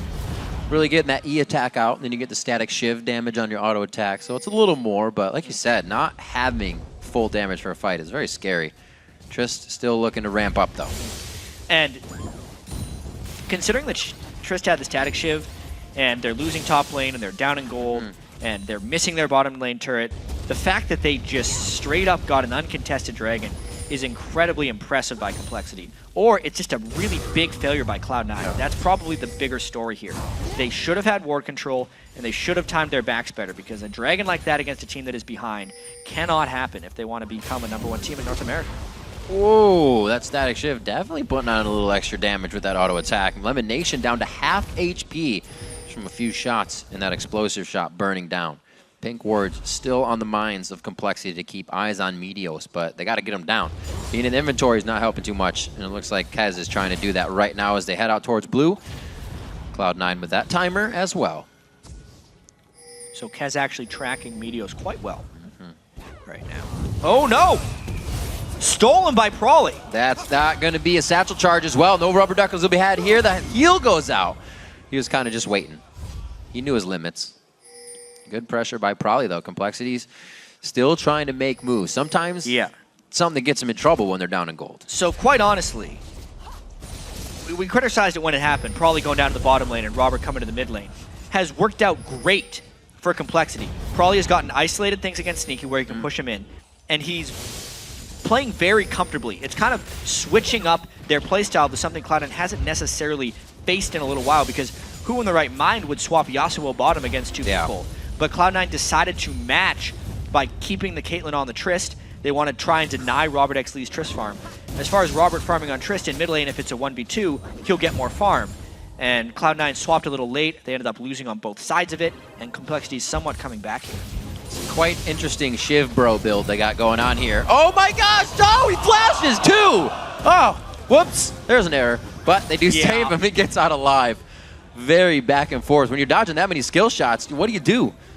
Gotta try to get in front of all of them. Apparently. Bubba dodging so well he can't even take one when he wants to. Flashing through the ace in the hole. Oh dear. That really hurts their mid lane chances here, knowing the flash is down on Sona. But Prawley's getting the side turret. Still working that blue buff that he stole from High just a little bit ago. But that doesn't stop them from trading turrets in mid and bottom lane. That's 2 for Cloud9 right now. Trying to open up the map. They have the last one in the top lane. Guess where they're going? Yep. They're trying to get all 3 down. They're trying to regain control. They do not want this game to descend into chaos like their last one did against Complexity. They want to shore up their play, be as crisp as possible, and not make sloppy plays like they've made a few against Complexity in the past. Complexity just throws another 300 into the pink wards, placed out by Bubba Dub towards the dragon area, trying to get a little bit of pressure for themselves. And they do clean that up. Still got some time on dragon, like we were saying. We do see that Athene has been built up by High. Still goes with that for the regen, helping himself out. But the static shivs, pretty interesting for Prawley and Robert X. Lee here. A little extra damage added in the fight, but right now, Prawley's using that to push. Yeah, really good amount of farm that Prawley's been able to pick up since leaving the mid lane.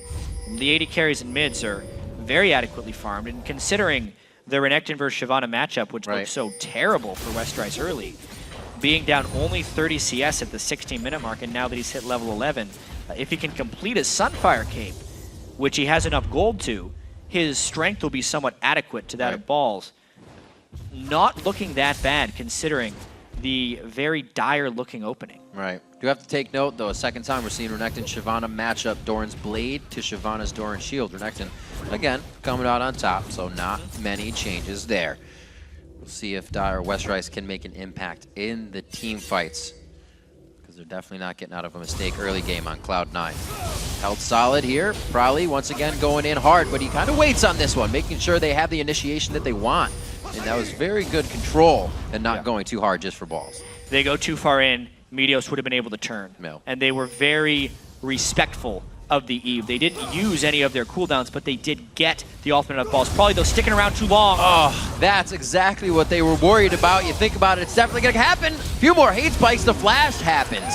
But it's also going to be the rotation here coming from the middle lane. High throws down the Mega Inferno. Kez getting hit up. He flashes into the wall. One more hate spike. The repel's bringing him only to the few minions that are near. Great job, Balls, getting the kill. Just like old times for Cloud9. What just happened? That too. All right. All right. Getting back to the bottom lane, though. Balls and Meteos just winning out in the 1v2 and 2v2 situations. Balls looking to be that pillar of strength that Meteos can go to, meaning any 2v2 that Meteos goes into in that spot, they will have an edge because he knows how far ahead Balls is. It really allows them to manipulate the power. I don't even know what happened mid lane. Just a big misplay from Robert X. Lee. Trying to go. You can see Prawley getting a little too feeling secure. Exactly. He felt secure because Ball's ultimate was already down, but he no longer had Kez backing him up. And it just meant that the level 10 Evelyn basically could have taken out Probably by himself, but the Renekton was there just for the backup. This was curious. So he... Oh, he jumped the bomb. He was going to die from the bomb on the backside. But he could have jumped up to the river brush and not. I don't know. There's a whole lot of valiant effort. I think he thought he was dead because High came Right, behind him. right. And he jumped in at the hope of getting a kill. Good replay there. Definitely sorted out a bit. But with another turret, look at the gold. It's still close. It is. It is only 8,000 gold difference in anybody's game gold difference. Infinity Edge is very close for Robert Exley.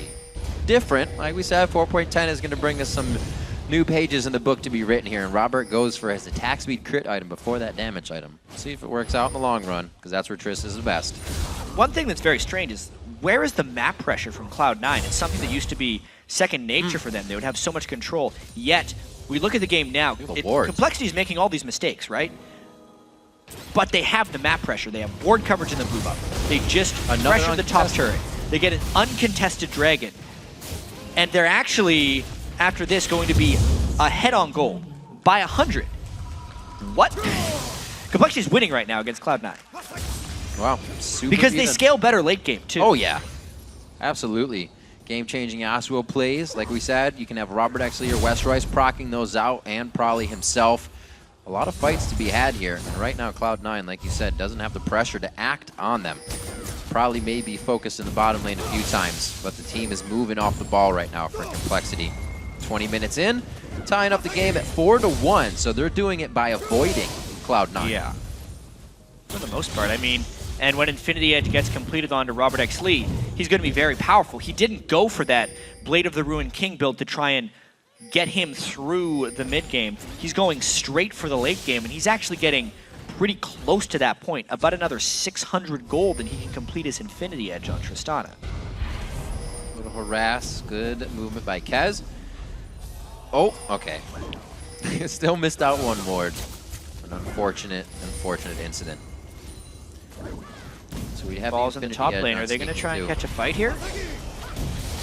Oh, half HP before you can even enter the fight. West Rice almost going down before his team can react. And it looks like Cloud9 with 3 is pushing off 5 in the mid lane. You can see Yasuo on the right side dispersing on the mini-map. Robert's there as well. That's not really the spot you want to enter a fight. There's no appeal if Robert actually comes in here. Yeah. They are pushed back right now. The amount of free harass that West Rice took there really hurts their overall map pressure. It's now back in Cloud9's favor. They do not have the ward control, though. And here's a fight. Robert Exley jumps straight into the fight. Flashes out of Soul Shackle. The teleport coming in. Balls on the backside. Are they going to be able to stop him? Cannot crowd control under the turret. The crescendo was already used. He has free reign in that area. And Complexity is now trying to backtrack to take out Balls. Robert Exley is forced to rocket jump over the wall. Balls in another 1v1 situation. The other one was actually a 2v1. They're not even stopping. Low mana here for Cloud9. Can they get the false security? The flash from West Rice. That one connects with the dragon. And it looks like even though Cloud9 is back and forth, the tug of war is in their favor. Yeah, what is going on this game? It is just a little bit crazy. It's very reminiscent of the first Complexity Cloud9 game, where both these teams were not playing their A game, but it was close. I think Robert Exley was trying to ult Sneaky back into a Yasuo ult, but Prawley was so far back that he couldn't combo. So it wasn't clean, and West Rice came in from the back and still managed to finish off High anyway. While West Rice was trying to fend off the whole team, Balls was also doing the same thing under a turret, which meant when all was said and done, it was a 1-for-1. Really? No, I'm just kidding. So much chaos right now coming out at the base. The front turrets here leading into the inside of the Nexus is really where all the action going down. Complexity able to fend off. Cloud9 trying to just get them into a false sense of security in each one of these fights. Right now, High's actually a little down on damage. He hasn't gotten a lot of kills in the game. They have the siege pressure, but it'd help if he had a bit more AP as well. Probably's looking for that second item threshold. It's a pretty slow game from the standard lane matchup. Yeah, I'm still very impressed that Robert Exley tried to pull like an insect Lee Sin type kick on an 80 carry. He's going to try to rename that one to the Robert Exley if he could pull it off successfully. Good lord. It is true, because you still had West Rice to ult in as well. A, it didn't work, and B, he burned his flash. But if it did work, That would have been pretty impressive. I was Because he would have gotten the reset on his jump if Yeah. they can instantly kill someone, they can just hop right back out. Favorite thing in the world. Just say, king me. Keep going. All the way. Infinity Edge is finished on him. See where he has that rapid fire if he scaled it up all the way. It's sitting at 4, almost to 5, so we'll get max speed on that, 90%. Just coming at your face, and it's going to hurt. Level 12, and he's up against a level 11 Sneaky, so if he can get in range, that's definitely going to start hurting. Down to the bottom lane, this should still be a turret for probably no problem. Yeah. What I keep seeing here from Cloud9 is they're not able to pull the trigger on any of their advantages. There's Prawley split pushing off the side lane. Meteos would want to flank and find an initiation. Yeah. They had lane advantages that they were unable to capitalize on. They've gotten a few kills, but they didn't transition those into objectives. And they really need to make something happen. Otherwise, this Complexity team is going to get another victory over Cloud9. It's kind of, we mentioned it a little bit before, they're both just fight teams. Nobody has that poke. It's got to be right in the middle. Where's the Mega Inferno Bomb coming in? It's actually down. High's going to be hit up. The Soul Shackle's not enough to peel the fight. Kez puts himself in a good spot. A flash from Prawley to save that. Tries to get the ult down. Last breath not working. The shots from Robert XP. Oh, no. He gets headshot on the way in, or it was just a crit. But the red buff now onto Sneaky. The power cord coming out from Bubba Dub in his stash. And it's going to be Meteos and Balls running for the hills. Oh my God, Riv. This game, 3 for 3, not a clean fight.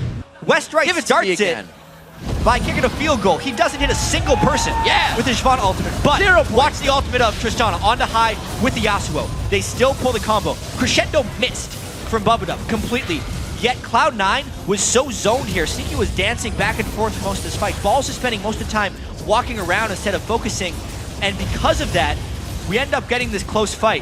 Sneaky got the crit right before then. Otherwise, this was an ace by Complexity.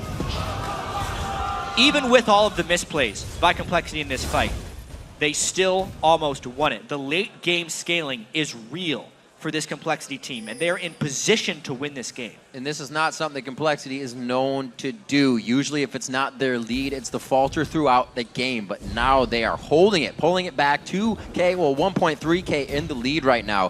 Things are making an impact. And Complexity would need to go for this dragon right now. They have mistimed it, but they might just run straight for Baron. They would have had the edge. There was a no Eve, Renekton, or Morgana ult for this one, and they could have fought, but they have just ended up outthinking themselves right here, and it gets checked by Ziggs.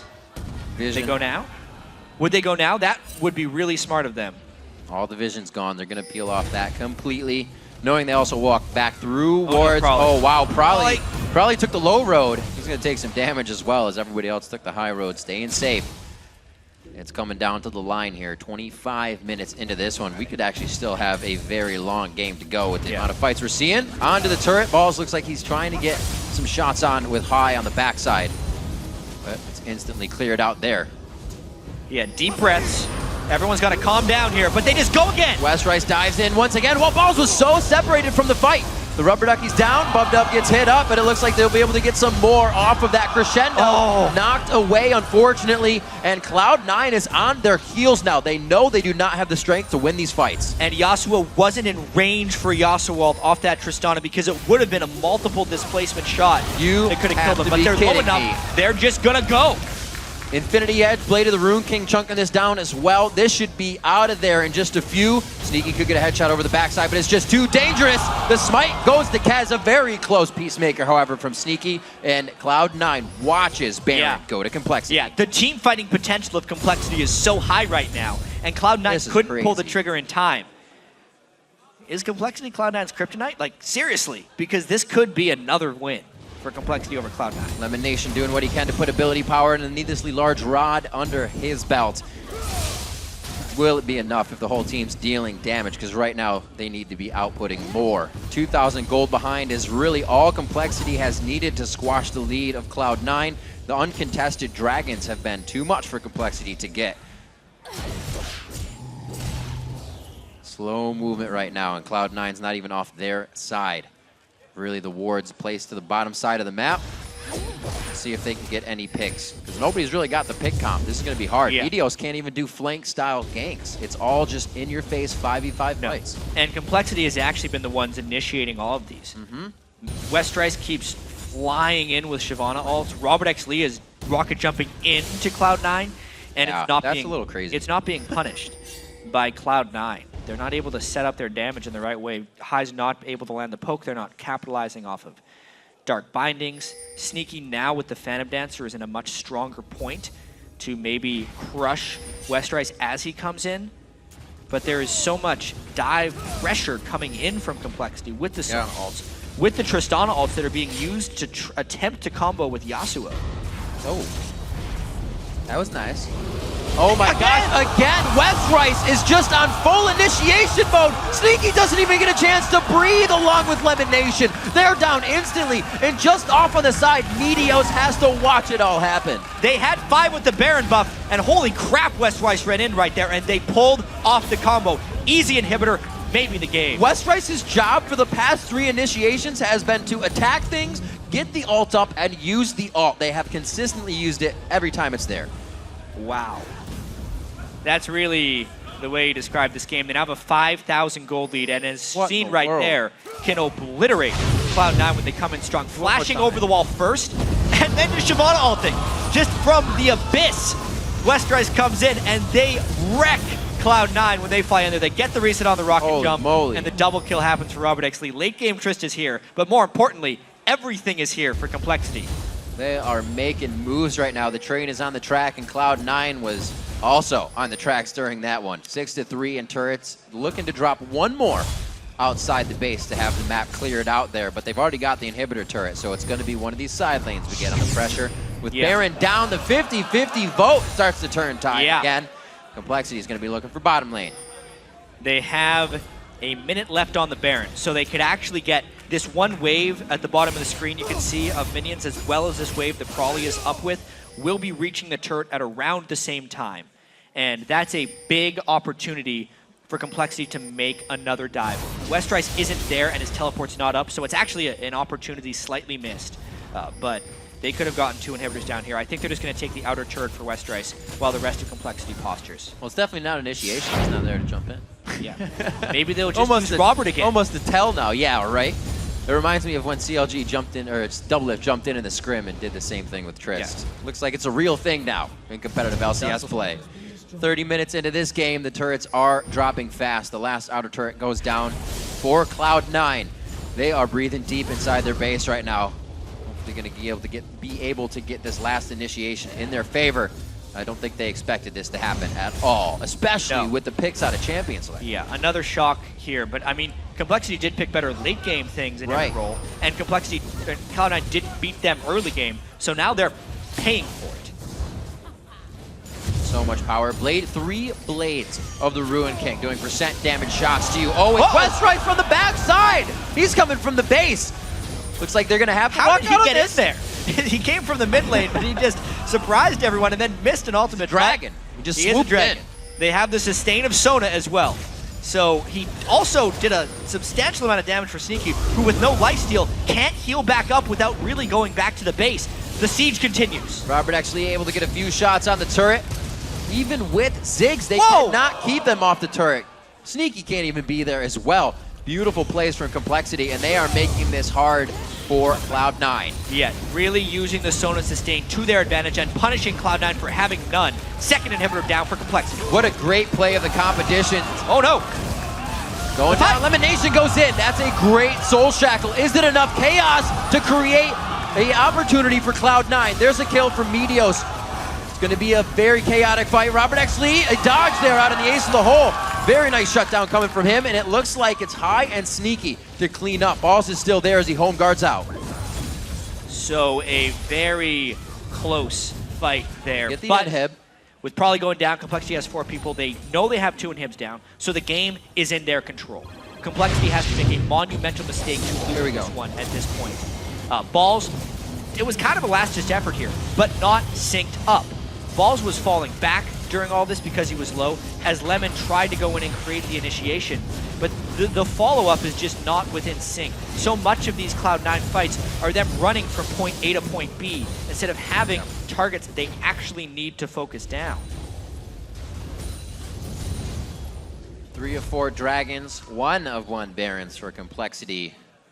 Very interesting and not something we really would have thought from Cloud9. As we were saying, one of the teams that usually adapts faster than most to a new patch will be the one to turn the game on your head before you even know it happens.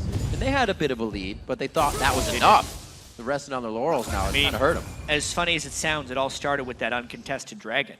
They had a 2,000 gold lead, and they just let pressure drop. No matter what they were doing in lane, they weren't necessarily coming together as a team, which is so much what Cloud9 used to be about. And it's the magic they have yet to rekindle in this summer split. No joke, man. Dragon's worth more gold. Complexity takes it. They know it. And now Cloud9 is left to adapt on the strategy they thought would work coming into this game. And even though Complexity has played well, they're still not playing optimally. There's been a lot of strange ultimates for West Rise, some great ones. Prawley hasn't played the cleanest Yasuo game, yet he's made a few big plays, and it's just the windows of opportunity. It's like Complexity's always taking shots, Cloud9's never taking shots. Good ult across the team, getting about 1,500 damage between the members hit. High's still going to start charging out those abilities. And to look at this game, the time is kind of cresting the same thing we saw last time. Complexity got an inhibitor early at 28 minutes. It took them up to 48 minutes to win. So closing out the game still seems to be a little bit of a speed bump for them. Well, we have an infinity edge on Prawley now. If they get a Shyvana ultimate that hits any squishy target on Cloud9, if we're looking at defensive capabilities of the main damage dealers, High and Sneaky, it's over. They're just going to be dead at that point. Got the Locket of the Iron Solari on from Kez as well, keeping Robert Exley that much more alive. He has been the focus of Sneaky's ace in the hole, and everybody's been trying to flash and do what they can to get in front of that. Static Shiv, Blade of the Rune King builds coming in from Complexity as they start to finish out the Randuin's Omen. Got the Zanyas on Lemon as we saw before, to the Mikhail's Crucible. Anything to keep Robert safe. Yeah, double Thornmails being completed by Cloud9 as well. Hopefully keep Robert Exley at bay a little bit, since his only lifesteal is that Blade of the Ruin King. Yeah. Not something that Triss like all that much. No, but it does seem like Complexity has enough diving potential that they can kind of ignore the Thornmail users. That is at least the hope for Complexity as they go for this final standing inhibitor. Well, this is the first time we've seen West Rice kind of holding off on using his ultimate. Yeah, it's like they're just flash and use it. Let's go. Definitely considering. Good spread here. They don't have the one that needs to be the siege clear on the turret. That gives Robert Exley some might just flash and use it. We know he's a loose cannon, but Cloud9 get initiated goes. He's still not going. Get crowd controlled up. Robert Exley, they're letting Baron regen them a little bit. Full shot there. Oh, he gets knocked out. One more bomb over the wall, but he jumps the wall. Rocket jump keeping him safe. Baron now to be the assistance. Now it's the Baron regen and the healing of Sona. It's just a little while that they wait there and they can get all that back, yet the ultimates are burned by Cloud9. Oh, so what a the game. Power of Sona and the disengage from Complexity right there. 9-9 here, Jat, as they approach the base. Again, they've been living here for the past 5 minutes. They got to get in one more time. Lifesteal as well on the minion wave. Good as new for Complexity. The only ultimate they used was the Tristana ultimate. So now they go. Field Doctor needs some help. Oh, Westrice went over to good satchel. The other inhibitor. Nice wall. That could have been a very big initiation. No! Robert actually forced to jump out there. He heals up in about 6 shots. Westrice trying to take out this other inhibitor right now. He's big. Instead of the team going He's for it, but they have pressure on all sides. And Cloud9 does not have ultimates to initiate. Complexity is walking their way into Cloud9's base. Oh. Sneaky gets rocked. The Static Shiv proc as well. And an auto attack to come off of that, I believe, with some hits. We're going to see one more push here. Westrice able to take down the inhibitor by himself here, taking aggression from Balls and High at the same time at different points. And I cannot believe Complexity is having this much ease in the base. 3 inhibitors down. Cloud9 tried their initiation, they couldn't make it, and now it might be too late when the Super Minis arrive. Beforehand, the fight. Almost one Nexus turret. Meteos can't even get in for a good Agony's Embrace. He's forced back to the fountain immediately. That's the ultimate, and the follow-up from Prawley once again. The competition easily comes to fruition for Complexity as they wait it out. They're going to be on the Nexus. A 37-minute game to take down Cloud9. They're getting hit up quite hard. A lot of chaos, and they cut off 8 minutes from their first game beating Cloud9 to do it again. Sometimes that's just the way the cookie crumbles. What is going on here in the North American LCS? Complexity, man, another win over Cloud9 as they try and move up in these standings. And they try new things. Yeah. Tristana Sona in the bottom lane, bringing back the Yasuo for Prolly. Wow. If there was one thing that stood out in this game between both teams, it was their willingness to take risks. Because Complexity kept taking shot after shot. Westeros kept flying in. Robert X. Lee kept rocket jumping, flash initiations, and Cloud9 was just standing still, waiting for Complexity to hit them instead of taking their own shots. And there were a lot of things that Complexity made you tilt your head at. Yeah. You never thought they would be able to come back from, but it didn't tilt them at all. No. They just knew they needed to get to that point where, as you said, Insect X Lee was jumping in with rocket jump and buster shotting people into the fight. I mean, I got to give some credit, too, to a guy that a lot of people didn't know existed right there. Oops. Cloud9's analyst and coach, because they had a team composition and they withstood the historic Cloud9 or the barrage, which didn't really seem there in this game, and boy was their composition well synergized late game. Lucian going through all the way on this one, too. An interesting champion select fact. Very interesting to see Robert X. Lee just pick that Tristana right out the gate. So we've seen 2 Tristanas now today. Both used pretty well. Much different as far as the overall results do. Build 2, Static Shiv first? Static Shiv Really? first.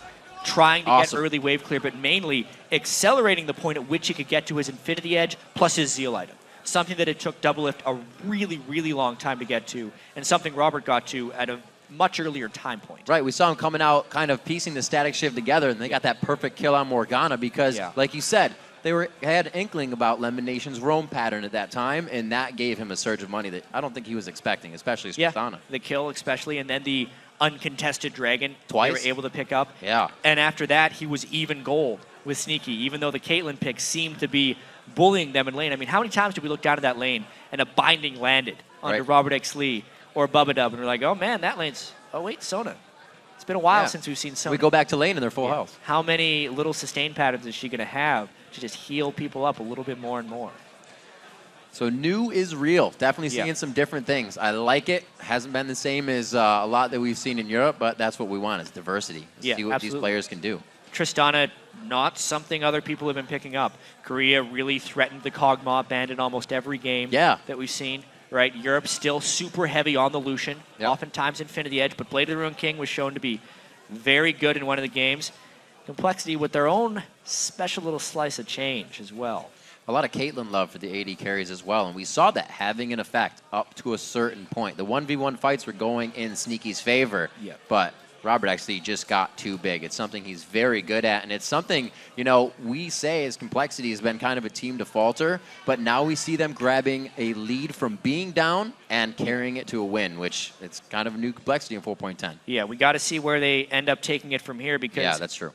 The North American LCS is stronger, and Complexity is getting better. But man, Cloud9 did not look like a top team in that game. They do not. Complexity moves himself to 4-9 now, and we're going to throw it over to Freak, who's joined by 2 members of the victorious Complexity. Is my email on? Yeah, you're good, man. Thank you very much, Rave. It's time to welcome Prolly and Robert X. Lee to the desk. Don't worry, your headsets all work. We're going to be happy. Okay. So I want to actually bring something to your attention, Prolly. So you've now beaten Cloud9 twice. Yeah. The only team to have ever beaten Cloud9 twice in the regular season is Vulcan, and they went to Worlds. Are you ready to go to Worlds? Yep, I think this means we're going to Worlds right now. Beating Cloud9 twice, easy. Now it's Worlds. Now it's Worlds. Okay, so let's actually pull attention to the game in itself because you had a very interesting team composition. So you put the Yasuo together at the very end, but at what point were you like, Shyvana Tristana Yasuo combo? When was that the idea?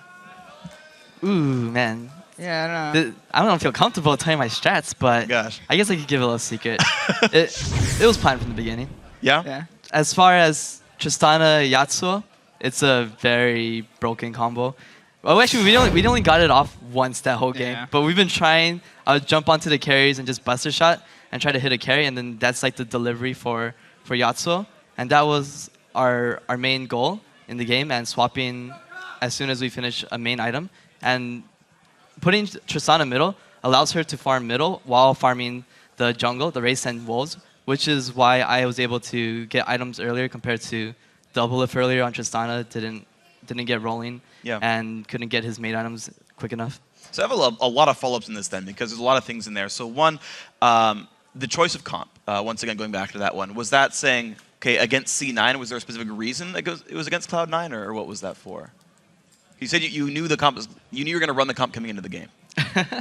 Funny story, the reason why we actually figured out that comp was because our manager was telling us that, because we were playing on our Smurf accounts and we were just figuring out lanes what to like troll around and have fun with. And he was like, yo, you guys should play AP Tristana and Yasuo bot lane. I was like, okay. And then we realized, like, dude, the delivery system on Tristana, because her jump is insane, and they made it so that her buster shot range scales with her levels. So you could potentially engage onto her backline within like 2,000, 3,000 range, and it's pretty insane. Yeah, it seemed to work out really well for you guys, and of course Shyvana helped as well. I want to keep pressing you on the Shyvana stuff then. So, the Tristana stuff. So the static shiv first. Talk to me about the reason behind that item. Was that to wave clear mid? Was that to make the jungle faster? I learned it from, if you're familiar with the challenges scene, his name was Flappy Bearfish. He was Flappy Bear God. Yeah, that's where I learned Flappy from Godfish. this first item, static shiv. Initially, I was like, man, this guy silly. Good save. Yeah. But I was like, this is questionable. But then once you realize, like, yeah, the components to static shiv are awful for lane phase. But as soon as you get the static shiv, you have the ability to shove, which synergizes well with her explosive shot. So you could clear out waves like almost instantly before even the minions even hit, and you could just walk away from the lane and just go farm jungle. And that's how I feel that you can avoid Tristana's weak mid game by accelerating the farming phase. That's cool. It actually seemed to work really well for you guys, and as you mentioned, you got ahead. So probably I want to talk to you then about having to play Yasuo in 1v2. You get thrown in there like 8 minutes in, and we're like, God, this is gonna suck for him. Like, you're already putting his Ziggs. So what'd you do about that? That actually didn't go as planned. We lane swapped, but we didn't swap when we had enough pressure. So basically, Morgana just stayed bot and was able to basically dumpster me with 2v1. Ideally, that swap will go where Morg has to leave bot lane to attend to mid, but they had a Ziggs, so Ziggs kind of shut that down a bit. Yep. So we basically just lost bot turret for free, which wasn't a big deal, because the second our bot turret went down and I stayed bot, Caitlyn could never come to that lane and neither could Ziggs. If you saw at one point they sent Ziggs bot and it didn't work, they sent Caitlyn bot, it didn't work, because yeah, basically they had nothing to get by being there, and then they could never fight me 1v1 in such a long lane. Nice. So that obviously worked out for you. So let's actually get ourselves then into more of the meat of the game, because obviously you guys did a great job. Pull up our first replay. You had a lot of hectic team fights. I think this is actually the one where you tried to bust your shot backwards. This is a 3-for-3 in the mid lane. Robert, if you actually want to start this fight since you're the instigator. Okay, so I remember Westray saying that he wanted to initiate. I think I wanted to jump onto high, but probably actually get the combo here. Yeah. Oh my God, this is literally the one time. It's like, oh my God, we actually did it this time. Was that the comp the entire time? that was the comp. Like, we actually did it. and I think it went overall. Let's see it again just to make sure. Yeah, so we get the combo. Renekton's actually sitting on my face, and I'm just playing back at this point. So we actually pushed our way, and I think I jump onto Sneaky right here, and he crits me. I get a crit on him too, so I guess it's fair. But he gets a crit on me on this last shot. I was like, oh my God, I'm so emo right now. And from here, I think, Bubba gets a kill. And overall, it was a 3-for-3, which is really good because our comp scales a lot harder than theirs just because we had Tristana. Tristana can 1v5 the game once she gets 6 items. Yeah, and it seemed to work out really well for you guys. You had a really good score. You went 5-2-4 that game, so that was pretty impressive. So did I. No, you didn't. You went 1-4 probably. Yeah. That's not. That was part of the comp, really. Going 1-4. Yeah. You saw when I ulted onto Ziggs and they all focused me. They're focusing an 0-4 champion.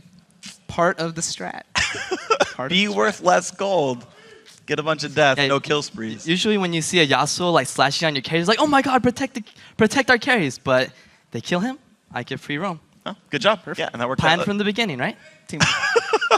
It's a really complex strategy. Now, moving on to the second replay we have, it's the mid-tier 2 tower dive, the flash Shyvana ulti here, probably if you want to walk us through, killing the backline as 0-4. Oh yeah, so West gets full props to this because he asks, can we dive this? And he says, yeah, and just goes for it. And he actually gets 3-man on his ult, which is really good because Morg couldn't black shield it. And then the second that happened, all we have to do is just chase them down. And then once they pass that inhib turret, it's like, all right, let's just back up and get that free turret now. Yeah. So how do you temper sort of the self-control of getting sort of as much as you can from the fight while not being too passive that we're like just waiting for the late game comp forever? It's almost like a guess and check. Like you have to kind of practice that in scrims, like going that aggressive and then realizing your limits.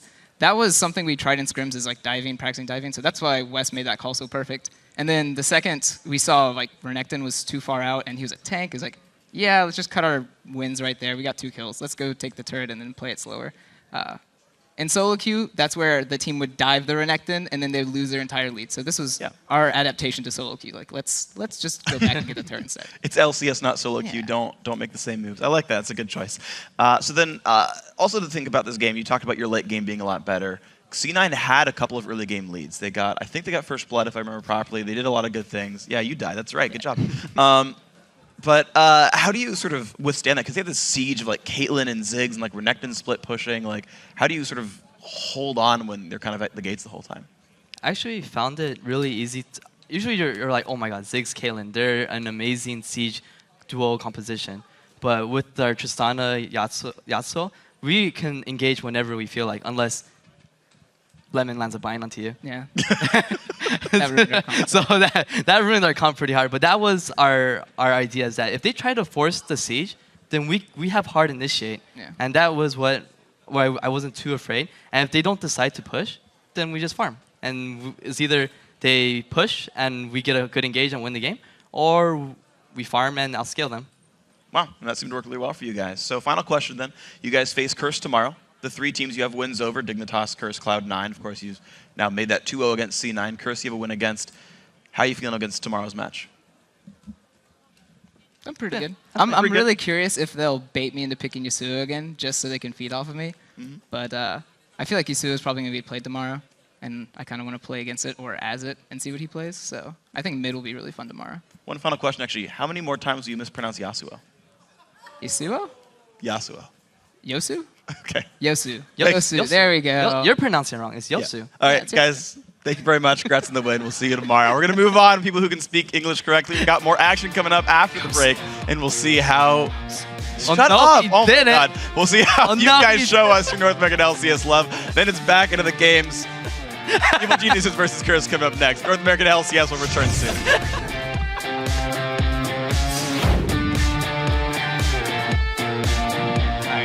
How funny would it be if we ban Victor? Is that even funny? Like, I don't even know. Yeah. Do it for the lols. For the loaders. Kez puts himself in a good spot. A flash from Brawley to save that. Tries to get the ult down. Last breath not working. The shots from Robert XP. Oh, no. He gets headshot on the way in. That was nice. Oh my God. Again, West Rice is just on full initiation mode. Sneaky doesn't even get a chance to breathe along with Lemon Nation. Meteos can't even get in for a good Agony's Embrace. He's forced back to the fountain immediately. That's the ultimate. And the follow-up from Brawley once again.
everyone. Welcome back to Week 6 of the North American LCS Summer Split. Joining me now at the Telestrator to help sort through your Twitter responses is Joshua Leisman. Yeah, and it's been a crazy day. I'm glad I'm at the Telestrator now, though. Yeah, it's been a whole bunch of fun. So earlier today in the broadcast, we asked, how do you show support for your favorite North American LCS team? It was tough to narrow it down, but here are a few of our favorites. Up first is a fan who wears his TSM pride on his sleeve. Yeah, that's not going away anytime soon. Definitely dedicated TSM fan for life. And hopefully they stay in the LCS. Yeah, a little bit harder to explain otherwise. So, hey, they're top 2 guaranteed at the end of the day. So far, they're going well. Yeah, the next one comes from @OMG. It's Corey, also a TSM supporter right here, from Philadelphia. Yeah, well, it's okay. The original TSM house was in New York, so Bay Life can be East Coast or West Coast. I think it fits out.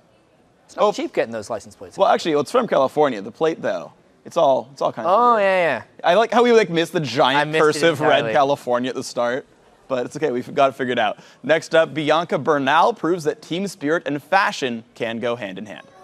Yeah, that is difficult, I believe. Yeah. If I were someone to do nails, but yeah, not down the whole nails though. That's true. You should get at least 9 of them to be thematic. You can miss one, but that's it. So you got some work cut out for you, but it's okay. Yeah. Still pretty good. @AsXLim writes, supporting COG while serving tea at work. That is awesome. Yeah, COG shirt, COG barista. I think it's great. I always love running into people in real life, like at restaurants, whatever, who like play League and like recognize the players or like anything like that. It's so fun. It's just great to see people outside the game as well. Next up, Afro Circus sent in a snapshot of him sporting a Dignitas hoodie while cheering on Kiwi Pie. Afro Circus helping Dignitas. Traitors. Yeah, a little bit of mixed loyalties right there. It's okay. It just means he likes all the teams. @LuxRixanix actually sent this picture showing her sweet support for TSM in the kitchen with a cake. It's a good cake. I would eat that cake. Yeah. Wonder if she would give to TSM. Would TSM eat that cake? I hope so. Yeah, I think so too. Yeah, see if it happens. And finally, we have @Erica Hendel putting her artistic skills to work. And look at that one. Damn. Yeah. That is more skilled than I am. Yeah, that is really cool. Is that charcoal? I'm pretty sure. It is. Yeah. Jeez. No matter what it is legit after all. Yeah. Of course, you can still join the fun by tweeting us @LOL Esports and using the hashtag LCS, because all the cool kids are doing it, and peer pressure is a good thing. Now, as we throw it over to Riven Kobe to set the stage for our next match, Evil Geniuses say they still need a little more time to break in their new lineup. I think EG right now are getting used to their new players, all taking Helios, so they have a lot of potential, but I think they're not that well coordinated right now. Sometimes their communication can be rough. We try to talk in English all the time when we're at the house, and just like Korean when it's something really, really specific that he doesn't know how to say. Overall, it's improving quite a bit. Helios has a lot of experience, so he can guide the team and make them do great stuff. New players always mean new opportunities, and Evil Geniuses is definitely a team that can make that happen. We'll see if they can right now. We're on to our next game, EG versus Team Curse. Now, these are two teams that are both looking tougher than ever, and they have improved, but with how tight the competition is in the North American League right now, they just haven't improved enough to climb in the standings. They have taken games off some of the top teams, but they've struggled to find that consistency that everyone strives for. And for Curse, they've finally separated themselves from the Evil Geniuses and will be looking to build on that lead in the standings. Yeah, Quas specifically came up big in their upset win over CLG last week. He's always had this interesting champion pool for the top lane, and with the new patch, there will be an increased emphasis on counter picking as we may get more traditional 1v1 matchups. Yeah. So fans may finally get to see Quas shine on some of those new champions, although I did ask him before the games today, and he said I would be disappointed. So that's well, maybe he'll disappoint you on that and actually it's a trick. Get the pick. The mind game. As for the Evil Geniuses, they've shown improvement, but continue to be a work in progress, you could say. Yeah, Evil Geniuses have been trying to reinvent themselves pretty much all split long. With this 410 patch shaking up the entire league, this is definitely a big opportunity for them. And one of the things that we've already seen Evil Geniuses doing, even before this 4.10 patch, is putting that extra emphasis on the early dragons. They've stopped some of the early dragons. That's a great strategy, especially now that the value of the dragon has gone up with the new patch. However, you actually have to execute it properly. We've seen a lot of teams now expecting this strategy and countering it. So the people who go try and stop it just end up dying, and it snowballs against them. You have to counter the counter of the counter. As soon as somebody comes out with the next move, Just gotta there's believe. always a one-up. All right, let's get it right into this one and see who can get that first one up. On the blue side, it's Evil Geniuses. In the top lane is Inox, Helios in the jungle, Pole Belter in mid lane, Altec to carry, and Crepo on support. And on the red side, it is Curse. Up top is Quas in the jungle. I will dominate. Mid Voyboy, AD carry Cop, and supporting X Special.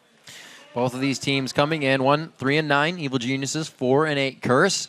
Both teams have had the ability to kind of take down top teams, but both are also faltering against the lower teams. It's a weird situation that they have. And then we see teams like Complexity beating Cloud9. Topsy-turvy NA system. Complexity really impressed me that last game. The strategy that they put into this first game, coming back off of this 4.10, all the changes, it seems to me like they have pretty much hit this patch just running. They have impressed me the most out of all the teams, and as far as adapting goes. And who knows, this might actually be kind of that level up that EG needs. Maybe we haven't seen all of Helios' champion pool. He's only been in a few games for Evil Geniuses, and considering he's still a tryout for them. So we'll see what he can bring out to solidify that spot. Yeah, and everyone keeps talking about how much of a veteran Helios is. However, that communication is definitely an issue. Being able to communicate those ideas clearly and quickly inside the game sometimes can be a problem. But the whole team knows that, and they've been working on their shot calling a lot together ever since they got him into the house. Pretty much, it's just getting better and better every single week. And this was a pretty quick matchup last time we had it. It was a 28-minute match, Curse win. They were able to come out strong. First inhibitor at 26 minutes, so you can kind of tell that after the inhibitor, they had full control. 2 minutes later was the win.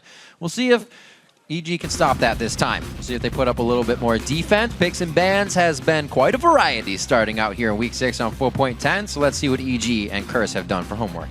Yeah, some of the biggest changes have been more utility and range-oriented top laners, whereas bottom lane supports have gone really heavily towards the sustained supports like Nami and Sona. So a lot of emphasis has been put there as well. Some cases, this has actually let through the top two junglers, Lee and Elise, which were pretty much completely banned out previous to this. But this time around, he does get one anyway. There's Cop and Altec on your screen. Now the supports that will be right behind them offering just that, a little bit of safety. We've seen some great support picks today. Sona even getting into the mix. Seen that over a bit in Korea as well. As we finalize out the bans, Kassadin does find himself a blue side ban. What are they kind of forcing to get out of here on the side of Curse? Yeah, interesting to see blue side Kassadin ban always. However, Kale being up right now, there's a couple of different options here for Curse. They're trying to decide which of these very strong champions they don't want to give up. They could leave up everything, go with a throwaway ban. But if you do that, Kale is pretty much right now considered basically the top pick. Right. If you have any single one pick, yeah, there you go, the top pick for that lane. If you have any single one pick, pretty much teams are always first picking this Kale. However, that leaves up so many more options. There's Lucian for the bottom lane. There's TF for the mid lane. Lucian didn't even get picked last game. Crazy. Elise for the jungle, with Lee Sin being banned out. That's definitely a very high priority. And Curse have also banned out the Nunu for Helios. So we will get to see a little bit more of that champion pool. How deep does it go for Helios? That's interesting. Curse puts a lot on that, and Nunu does provide that map pressure. Curse knows it, and they feel that Helios can apply that pressure accordingly. That is a ban Nunu. For the last one, Kale goes over. Considering the power of those two, we know where Curse's mindset is. They want to be able to control the game. They think the lanes will be all right. Really? Free. Well, it's interesting that Curse go with this strategy of leaving Kale open, which is a very obvious first pick for EG, but then they wait a little while for their second picks there. Just kidding, we're back. Darkness. We're going to be losing LP if we leave Champion Select now. Can't do that. Yeah.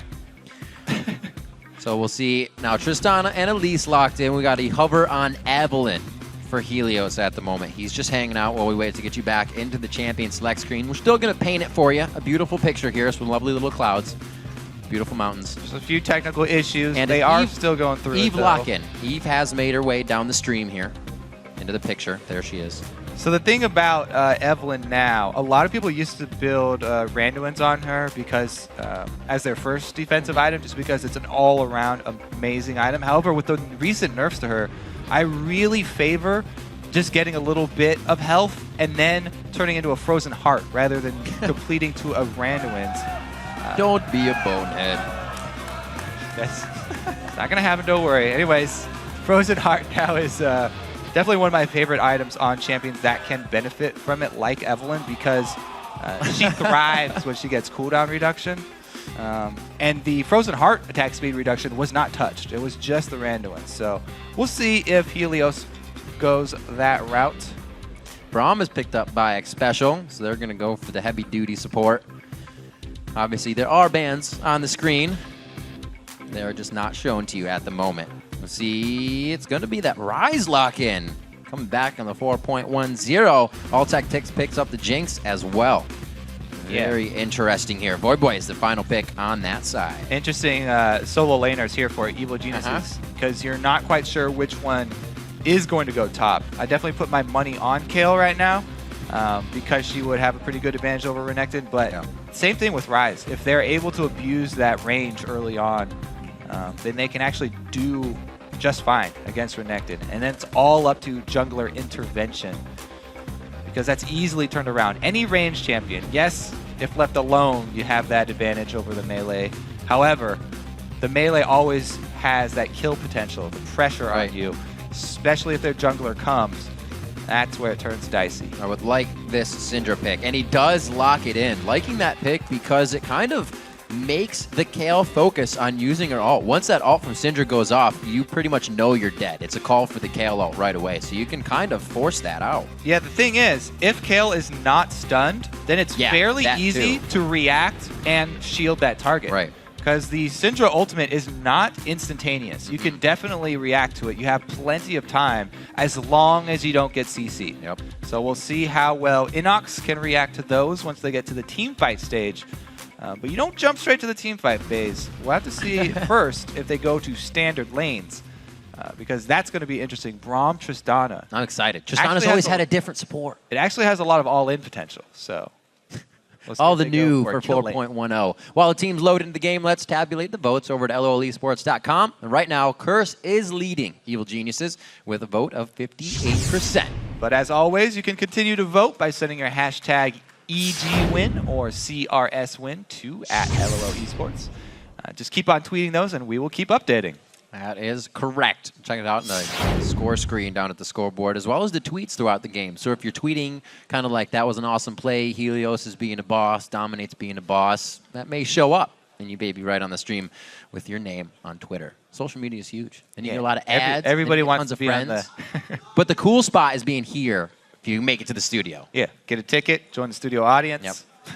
You get to see matches like we just had the previous two, especially for 4.10. You're here to meet the pros, talk to them about the newest things that they're trying, if they'll kind of give up what you want to hear. You know, we always try to get it out of them on the interview desk, but it's here or there. Sometimes they give us a little bit. Yeah, plus you can get them to sign your face if you want to. Absolutely. Right across the forehead. Doesn't cost a thing. Just bring a permanent marker. Loading onto the Rift, face-to-face. About to be a grueling matchup. Evil Geniuses versus Curse. Game 3 is locked and loaded. We are on to the Rift. Poro stash. Plus you have the opportunity to get yourself a Poro. Yeah, absolutely. All right, Sweeper coming out from both junglers. Sweeper starts. Interesting. We'll see if they do go for those jungle invades. That would signal some lane swaps here. We'll have to see what Curse want to do since EG have 2 ranged solo laners. Very interesting as I look around these champions played by Evil Geniuses. Pobelter, I'm not too surprised about. He last split had the most, or one of the most unique amount of champions played. But Alltech here in 4.10, the first time he's bringing out Jinx. So he's got something up his sleeve, and we know Alltech to be an out of the laning phase team fight killer, bringing his KDA up very high. Usually only dies a few times due to his positioning, so something to keep an eye on. But there's a lot to keep an eye on in this game with the picks we've had. Bit of a pressure start here. The Dark Binding hits, but Xpecial, he's big and he has a mustache. It's all right. Yep, there's Sweeper number 1. Curse do go through with the invade. Looks like they will claim this side of the map for their own. A lot of defensive wards going down. It was a good binding by Krepo. Doesn't get caught. Doesn't have to burn any summoner spells for himself.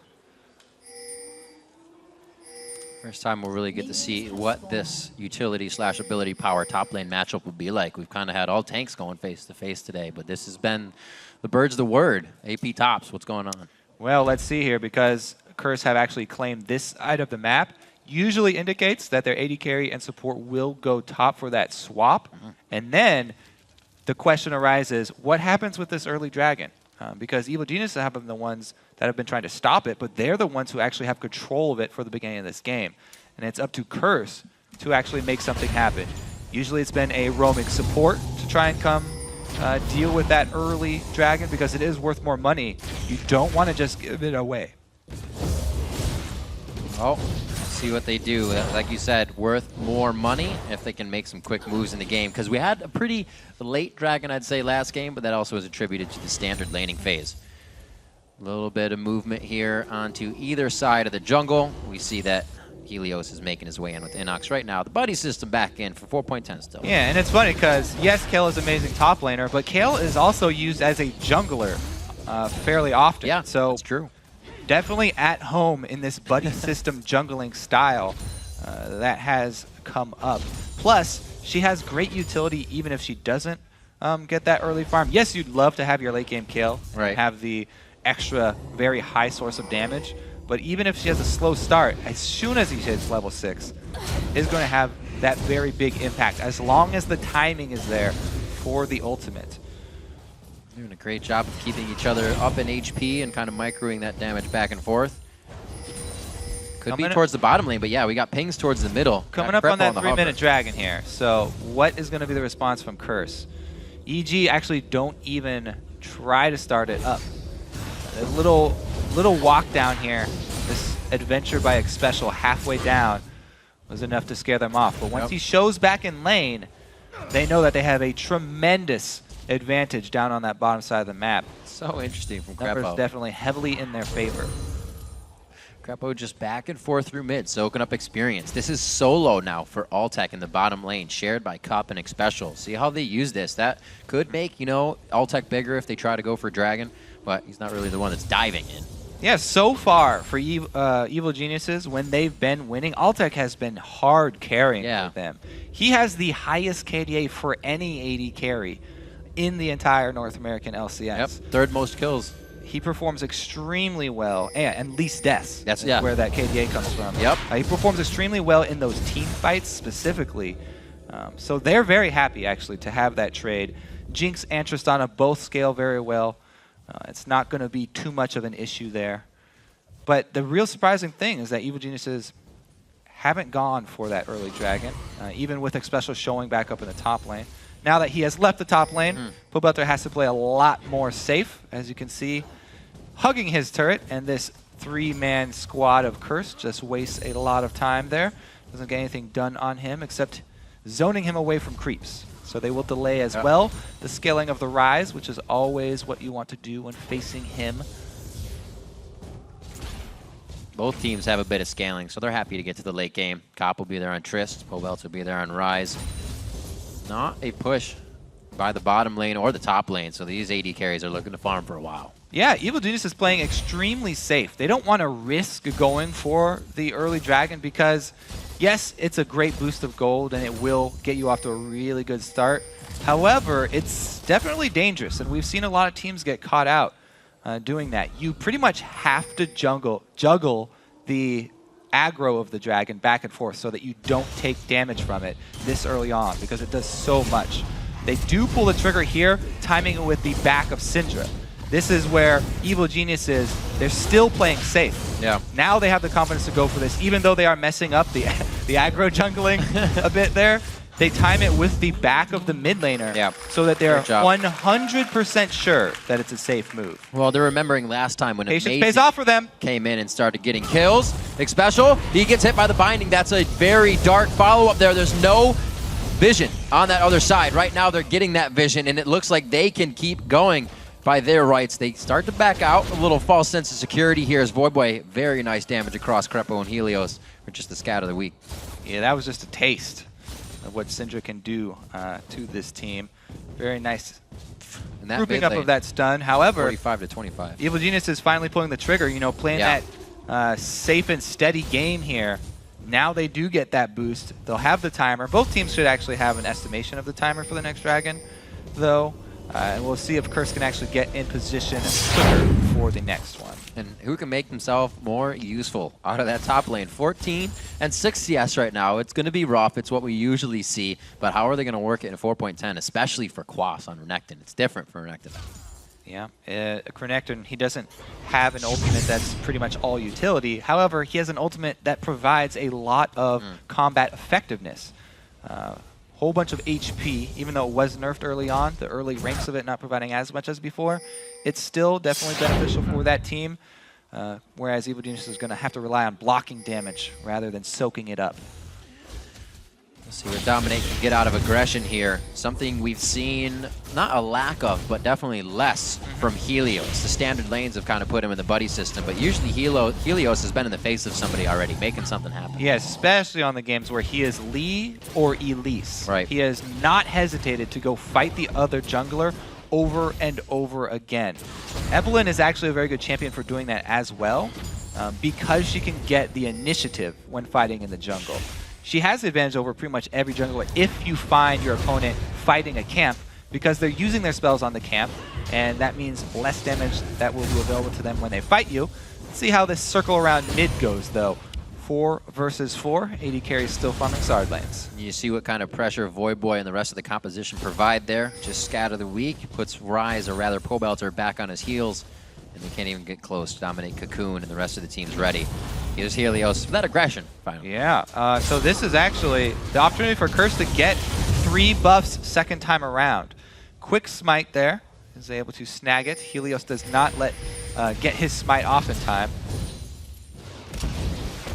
So EG still trying to make moves. Top turret could go down quite soon, and that would mean Cop is on the move. Yeah, good teleport in here for Inox, trying to collect some extra experience. It is that time for him. Quas did the same thing, though. All he had to do was walk down to the bottom. Ooh. Prediction binding there. It wasn't as bad as it looked. He predicted a dodge from Voidboy, just a little bit too far wide there from Crepo. Pobelter feeling a bit of the pain with a Negatron Cloak. First buy in mid, 30 CS down there. And that's where you can see Crepo's been helping, or trying to help. Helios has been kind of in the buddy system and hasn't been able to help. And Voidboy, he's having real fun in mid now. Yeah, the story here for Curse is going to be, Inox actually takes a good chunk from Cop, who is a higher level. So even though it's technically what would be a solo laner that could have been an great. AD carry, Cop definitely has a huge advantage here. If they can get those concussive blows to lock on, Inox was not 6 yet.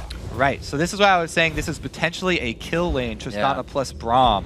Tristana can be an all-in AD carry, as we've seen from Complexity, not hesitating to rocket jump into the fray. When you have this type of level advantage as well, should give him the confidence to do that. However, we always talk about how Cop is not the AD carry that's aggressive and will make those solo moves. Right. He's much how Reckless used to play, where Reckless, he said he would wait for his opponent to make a mistake and then capitalize on it. That's the same mentality that Cop has always had. However, Reckless is trying to change that strategy, and Cop as well at times has tried to change it and be more of an offensive AD carry. You got to have that switch. You got to be versatile. Turn it on, turn it off. I mean, I think Cop out of most AD carries. Oh dear, that turret goes down a little faster than I think Quas thought. He uses one slice without the dice, and he's in safety. So both AD carries, though, since they've been hard farming this entire time, have not gone back to purchase. They still do very low damage. So even though Quas does get caught in the combo, there's no items there to back up the catch, and he is able to escape safely. Since they also both got very easy laning phase, both of these AD carries will most definitely be going for the Infinity Edge late game build, trying to combo their early Infinity Edge with some crit. Oh, Tristana actually fills a whole Blade of the Ruined King with his first purchase back. Yep. So maybe he will, changing up his style, because this is definitely has a lot more opportunity for Cop to make plays. Blade of the Ruined King is not the passive build. That would be the Infinity Edge rush, have a little passive in the early game. Cop now definitely has the opportunity for those all-ins, especially since Jink has not actually been able to complete the Infinity Edge. Scrying Orb as well from Altec, quite early on this one. He gets himself that vision out, looking to hit some rockets possibly in the end, or some good zaps if the vision wears off. Pobelter clears out mid, 7 seconds on the Dragon, and that is already foreshadowed by Curse. Let's see if this build difference does really come to be a factor here. I guess it won't, because EG with their jungler top are conceding this Dragon. Yep. So they probably won't even fight this. They know that their AD carry is going to be weaker since Cop's got his Blade of the Ruined King. So they just send Helios top to try and trade Dragon for farm against Quas. The turret, very, very high HP though, so it will take a very long time for them to actually equalize the objectives. Whereas Cursed, wasting no time. They've been in a really good position every time they're moving down a lane. We saw them take mid and then take top right after. Just a few minutes later, they're putting damage on the second tier turret in the mid lane. They got 4 there to do it. Now drawing all that pressure back, they're getting collapsed on. I don't think Helios can do much with that, though. Circling around behind is very dangerous at this point. Now, the difference between these squads right now is that Evil Genius have a lot less crowd control. Curse are bringing so many different options here to stun up the members of Evil Geniuses that are, taking time to build their damage. Helios barely gets his blue. Fighting that out. But yeah, if especially Pobelter, if he gets caught out early since he was denied a lot of farm, right now he's in a very, very squishy state if he gets stunned up by really any of these options here. And his backs really haven't not been the greatest, but he's unfortunately not had a ton of money. Always piecing things together. It's helping, but I know he'd love to finish one of those up. Item threshold of Athene's already reached out by Voidboy. Yeah, still going with that item because they're against not only a double AP comp here with the Kale plus Rise, but also a hybrid jungler, a lot of ability power damage coming from Evelynn. So if Curse are able to focus Altec, and if they ever get one of these Syndra stuns or cocoons onto Altec, and they take out that physical damage source, they can easily just all itemize magic resistance, as we're seeing here. Very early magic resistance from Curse, and just focus their damage onto Altec, who's this very low mobility AD carry unless she gets a kill. If they take out that threat, then it's a very efficient build path that they're taking here. Quite a slow game around the map, definitely playing in Curse's favor. Just 50 CS to the top laners at 15 minutes. Dominate, giving a little hell over to Helios with the smite out on the Wraith camp. And their item thresholds, head and shoulders above right now. If they can get a good fight for themselves. We'll see if they can get into that. Curse is moving down to the bottom lane. We still got quite a bit of time on Dragon, so this is for a bit of a push. Yeah, so even though Jinx has finished the Infinity Edge now, really it doesn't start to become a big issue until he can combo that with another item.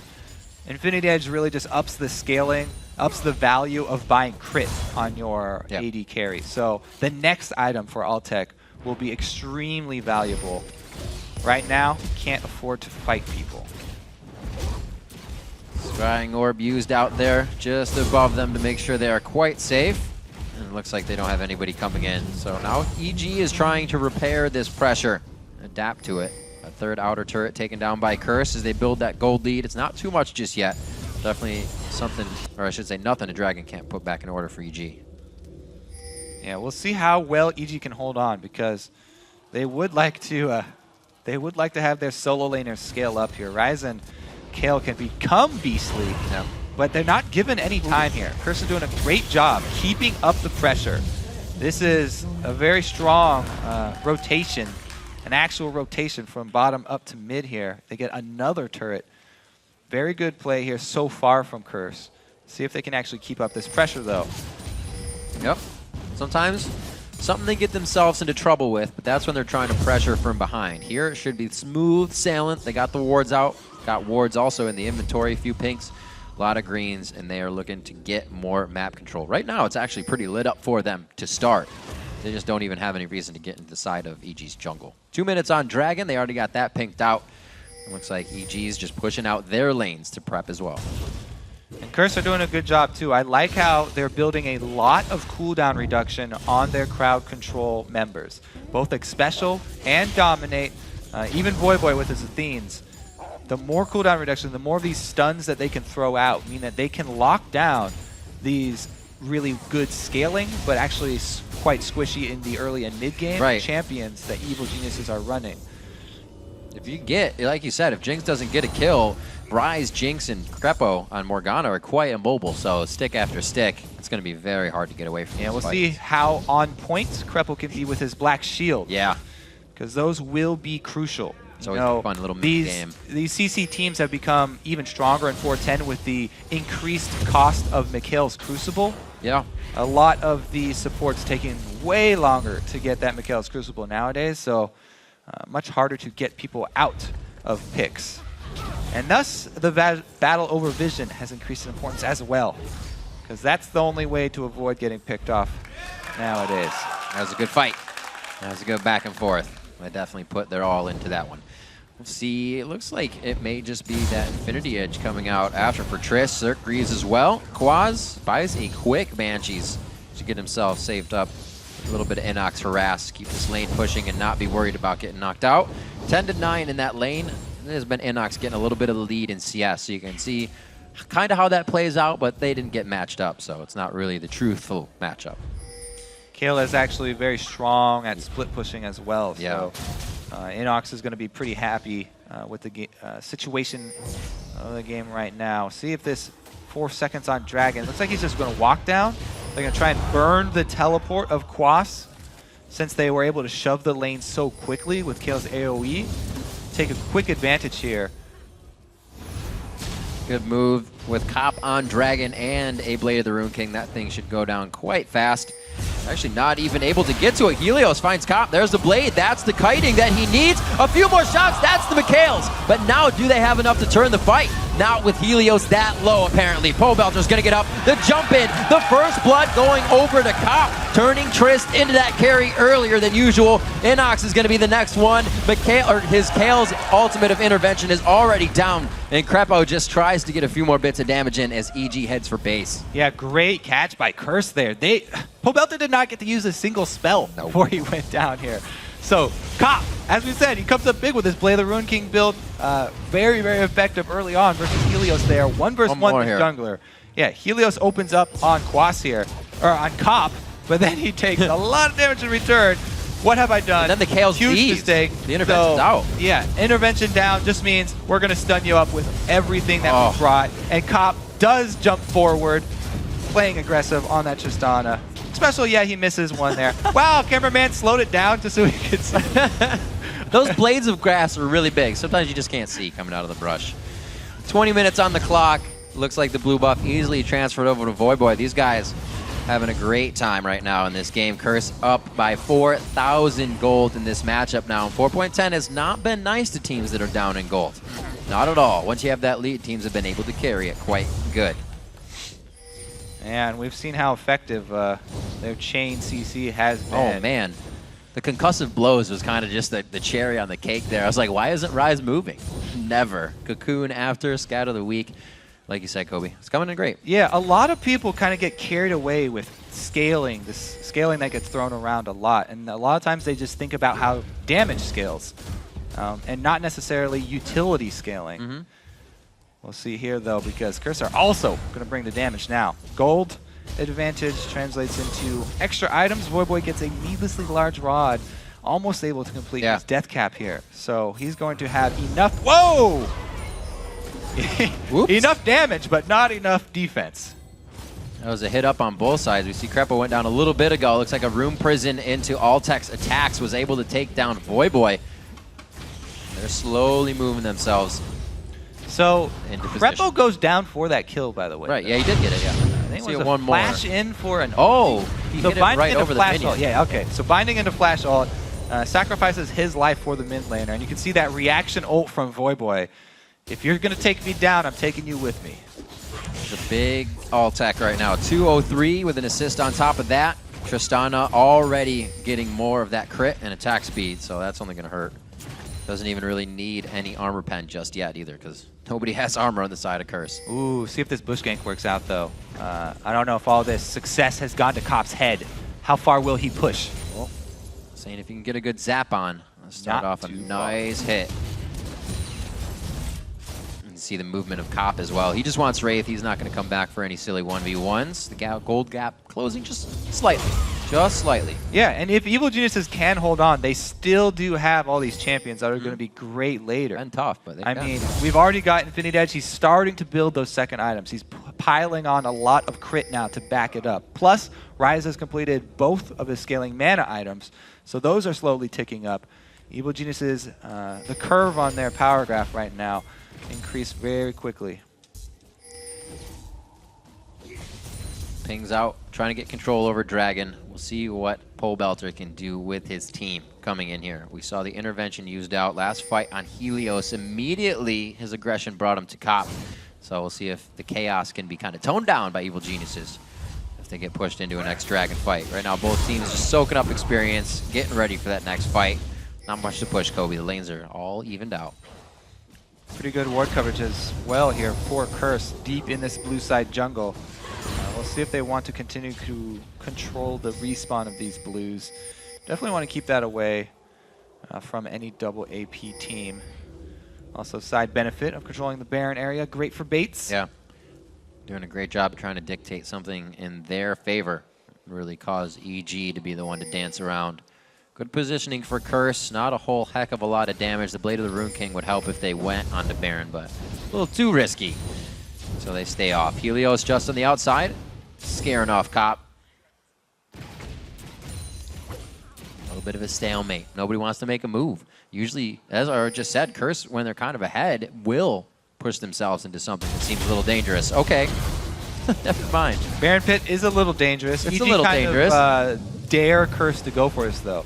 They send down Kale bottom. Baron's this only puts the crunch on 75%. Curse. It makes Curse have to make a decision right now. They commit to Baron, but it deals so much damage. Out of the fog of war, you see how much damage Dominate took. They weren't really giving the damage back and forth. Altec's on the outside. A flash from Quas tries to shut him down, but he flashes and nobody else can get that kind of gap close. It's Altec on the backside. What does Altec do in fights? He crushes with the rest of the team. He hits the stab. He flashes in for the double kill. Altec going crazy this fight. A triple kill? Yeah, it's going to Pole Belter though because he's a good guy.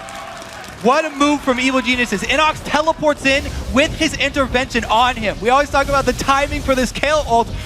He's right in the middle of this Cursed team, but they all have to run away because he's invulnerable.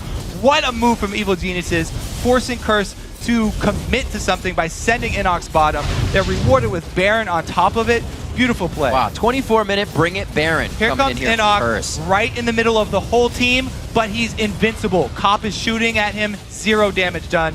Quas actually had to soak up the damage, and he goes down fast. Zap into Flash here from Altec. Tip of the cork. Nabs dominate, and they're easily able to chase him down. The speed of both Ryze and Jinx. What a beautiful collapse from Evil Geniuses on that Baron. What a turnaround. Curse is trying to clean up the bits now, clear out the wards on their side of the map. Evil Geniuses, many items completed there. Looking to get the Seraph's Embrace up on Pole Belter quite soon. That Rod of Aegis close to nearly stacked, if not already. Rod of Aegis on Inox. A lot of burst and power grabbed up. You can see the Blade of the Rune King is going to be next for Altec as well. Yeah, he's stacking up some lifesteal now. Right. On top of his crit plus Infinity Edge, because he knows he is the target here for Curse. With Curse putting a lot of money into magic resistance defense here, they know that Altec is #1 target. And since he's very low mobility with Jinx, he's going to have some sort of survivability.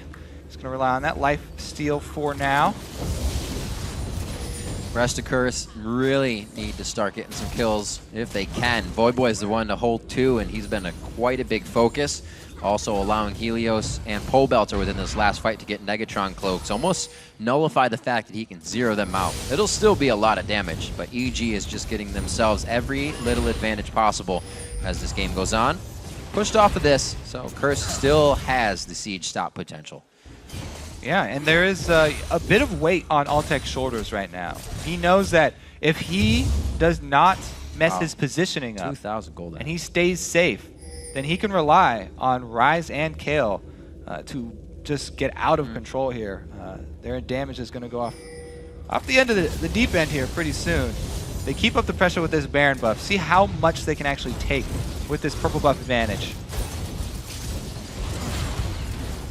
Alltech, good focus on the turret. EG with no problems getting another outer down, and all they have this top lane outer turret.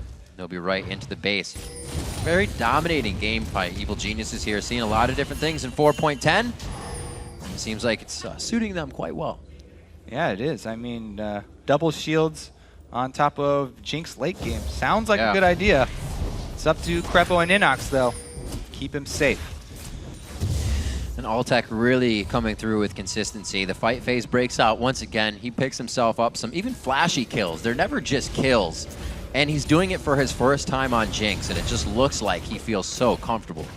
I mean, yeah, it's definitely no surprise that Evil Geniuses have this much faith in Alltech. Yeah, after true. how he's been performing. I mean, when he doesn't get the top KDA for AD carries and second overall by, you know, any person in the league, by the way, for North America, by playing risky. So definitely well-deserved position for him. He's got the CS to prove it too. About 50 up in that range, 2-0-3. And the team even feels comfortable moving up without him, knowing where the wards are, knowing where they can clear. Really, they don't have to worry about anything. Curse doesn't have the wards to attack at this point. Yeah, that's pretty much the main thing EG are looking out for, a curse pick. Yeah. Because any curse pick can easily result in a kill. They've got plenty of damage themselves. So they can definitely catch someone if they get out of position. Tristana as well, nothing to scoff at late game here. Range increase Apparently is going not. to be really, really big for them late game. She's been picked quite a lot. Slow moving is EG. Gonna go ahead and back.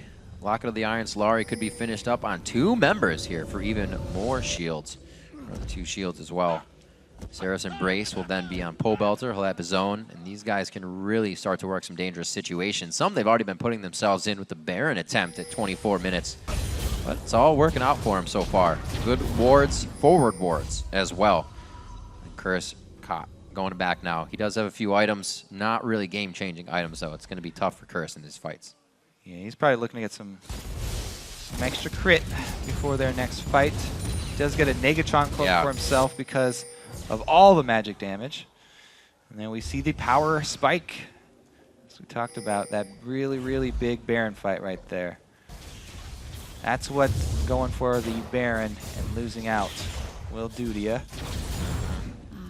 Dominate and the rest of the team cleaning up what they can. So at least it's not Evil Geniuses. It's only making them bigger that they can farm every lane uncontested right now. It's really just Curse holding their breath, hoping they don't get picked off inside their jungle. Yep, it's all that ward coverage. Evil Geniuses feel very, very confident right now. They don't have to shove in towards inhibitor turrets yet. A little bit too risky. All they have to do is just soak up all the extra money on the map that's available to them. Good stun by Voyboy, and chain onto Alltech. Alltech gets hit right out of that one quickly. They don't even use the Locket of the Iron Solari. No damage there. That, though, was very close. Yeah. Because you could see, if you miss time, don't get your shields off on Alltech. If there was damage here from Curse, that would be disastrous for the EG team. Fortunate for him, he does have that Blade of the Rune King finish, so he can heal back up, and they give him the blue buff as well. Keep the chase on, keep the zaps coming. Keep the switches on his rocket as well. Yep. Slow moving from Pobelter, pick up the blue. EG setting themselves up for a pretty nice push, or what should be coming up here.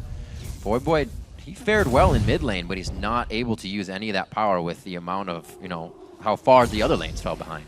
Yeah, I think it is looking pretty bad for Curse in general right now. You know, not even just Voyboy, because this late game Kale is a split pushing beast. Inox with teleport, he can shove a lane so fast, and he's so quick with the scaling move speed of his W since he's gone Rabadon's Death Cap instead of the Runon's Hurricane. He's extremely quick, as well as doing all this splash damage. Yeah, you can't even bring the party to him. So, yeah, Quas can't handle it. Even though Quas went all this early magic resistance, he's had to transition into a Randuin's because of the power of Alltech. so he can't really handle Kale anymore. There's not much that Curse have to deal with a late game split pushing Kale who's already got the core 2 items. And it's going to be a very, very tricky maneuver for Curse to get back in this game. Dragon and Baron both up. Now it gets dangerous. Yeah. They are going to be forced to make a call for which objective they want to give up. Because they can't defend everything. They can't defend Kale and Baron at the same time. That split push already drawing Quas down, but the teleports are there. And they're slowly going to make their way towards the bottom side of the map as well, knowing that Curse not exactly going to be going for that Baron. Like you said, both the objectives are live. A turret just going down, or Dragon rather, going down along the top turret. Ooh, Altec getting some defenses now too. Red Elixir plus his Negatron Cloak. It's going to be hard to take him down even if they do catch him out. Takes a pretty easy Dragon for himself there. Extra gold here for EG, and the story gets worse and worse for Curse. This is kind of the situation Curse falls into. They even say it themselves. The calls kind of aren't followed. They'll make them, and they're unsure if you want to follow. Silence in the late game is chaos, and if a team falls into that, it gets quite hard. Right now, they're still remembering to ward, keeping the little things in mind, and now trying to prioritize getting a mistake out of Evil Geniuses, something they've been consistently not making this game. Yeah, and right now, they even have top lane pushing for them with just minions. So everything right now, perfect for Evil Geniuses. They get the Inox versus Quas matchup. That's easy for Inox to kite him with. They've got the top lane killing itself on the turret, and the opportunity to try and Baron bait here. Quite a different game from the first one we saw. You said that was 28 minutes with Curse taking down the first inhibit 26. So after they were in the base, it was quite over.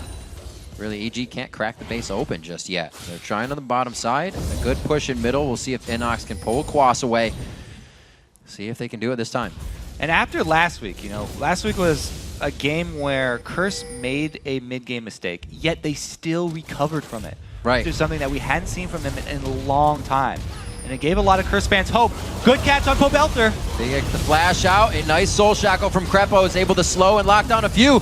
Contact missing that one, but they get a nice shot and crit over to Dominate. Turrets going down on the bottom side as well. Helios and Inox going to work there. And it looks like EG has finally broken the ice on Curse's base, and they're having fun.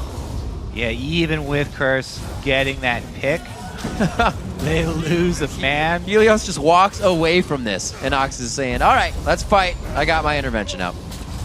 He's resigned himself to his fate here at the hands of... Whoa! No Whoa! No way! Oh, so close. Special walks away. Quas has yet to finish off Gale and almost lets him down. Okay, though. We were about to make the point where, last week, Curse were able to recover from one of those mid-game mistakes, but this time, the mid-game mistake of the Baron doesn't look like they can recover from it just from the sheer power of giving away these picks. The Kale plus Ryze plus Jinx is just too much to deal with, even with a Tristana in your back pocket. Right, and that's been plateaued. The Negatron had to come in. It's not continuous damage coming from Tristana, and with her kind of coming out of her power curve right now, that's when you would expect the damage to be, not defense. Very desperate Baron here for Curse, but they're taking it down quickly. And EG do not have Altec. Altec, the key member, going to be very far away. We'll see if they can actually do it. Very big plays. Baron's down to about 4K health, 4,000 immediately right now. Still looking to fight this one. That's a pretty healthy Baron considering 4,000. No smites are going to go down. Dominate straight up into Repel. The entire team of Curse is now backing off. They did follow this call, but it seems like EG already had it in mind. Yeah, Baron number 2 start for Curse. Baron number 2 not killed for... Oh, wow! What a great combination. Awesomely played. Whoa. Great bot lane accuracy alley-oop there. Crepo and Altec both dead on with the skill shots. That is pretty much the nail in the coffin here for Curse. That for EG, that bottom lane, I think, has exploded as a new bottom lane more than any I've really ever seen. They have some great results when they are on fire. Yeah, they really do, showing up extremely big this time around. There's the first inhibitor. Like we said, when the first inhibitor goes down, the game goes quickly after. It's only 10 seconds on Dominate. They got spawns coming off the Baron, but they still have the Baron, so they'll be right back. Yeah, and 2 inhibitors down means that you get 2 lanes of super minions buffing each other up.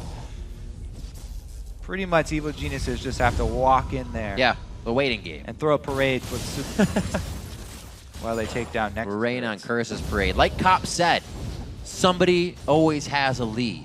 It's usually your opponent. Ouch. See if they can change that around. It looks grim right now for Curse, but anything can happen. 11,000 gold lead is really what EG is just going to flatten Curse with as they make their way into the next base. 2K, 404 on Altec, consistently bringing through the cash out of the laning phase and into the fighting phase. Looks like it might be a Mercurial Scimitar for him as well. Yeah, because of the Mikhail's changes, a lot of people have been going to get that, but you know, now he's got Mikhail's, plus he's got a Quicksilver Sash. Plenty of options for Altec now.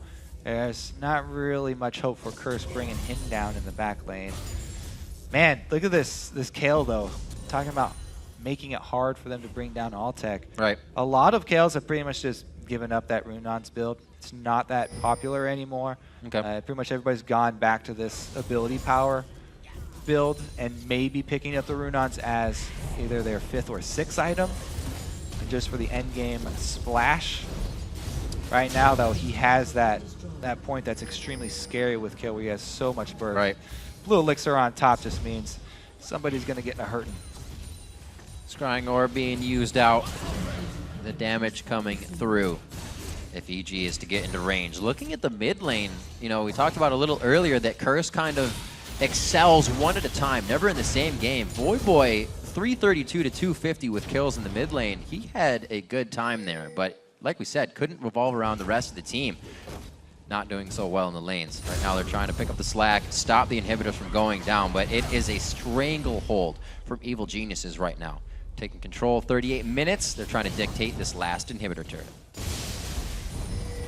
Yeah, Curse missing their mid-game opportunity. Now it's going to be a very difficult road. Slow hits. They're back to the other side They'll get of the it. map. Here's these minions we were talking about, Kobe. It's going to be so hard to defend everything at once. Curse looks to turn the base into shambles, or keep their base from being turned into shambles. I should say, that's one shot. Carries the binding with him along, the room prison rather, and they continue into the fight. Next special, he is doing some good defense for his team, but goes down in the end. They're going to be cleaning this one up. Altec with a few more kills. A triple kill to end out the game at 7-0-4 on his first Jinx play in the North American LCS. The last shot, he gets double lift on the 5. Going for the he gets the pentakill! First play on Jinx in the LCS. 13-6, 39 minutes. EG wipes out Curse. Altec with the pentakill ending. Evil Genius is coming out so strong here. They have wanted to separate themselves from this bottom 3 pack for a while now. Bringing in Helios, coming out with a very strong showing on 4.10. They're making a pretty good case for themselves so far here. A lot of teams that would make 2 changes during a season would be crushed, crumbling, trying to find a way to get the communication going. But with the change at AD carry and so far a tryout at jungle, things seem to be going the right way for Evil Geniuses. Definitely say that again. All members performing very well. Coming out very strong. Timely interventions from Inox, Black Shields and bindings from Crepo.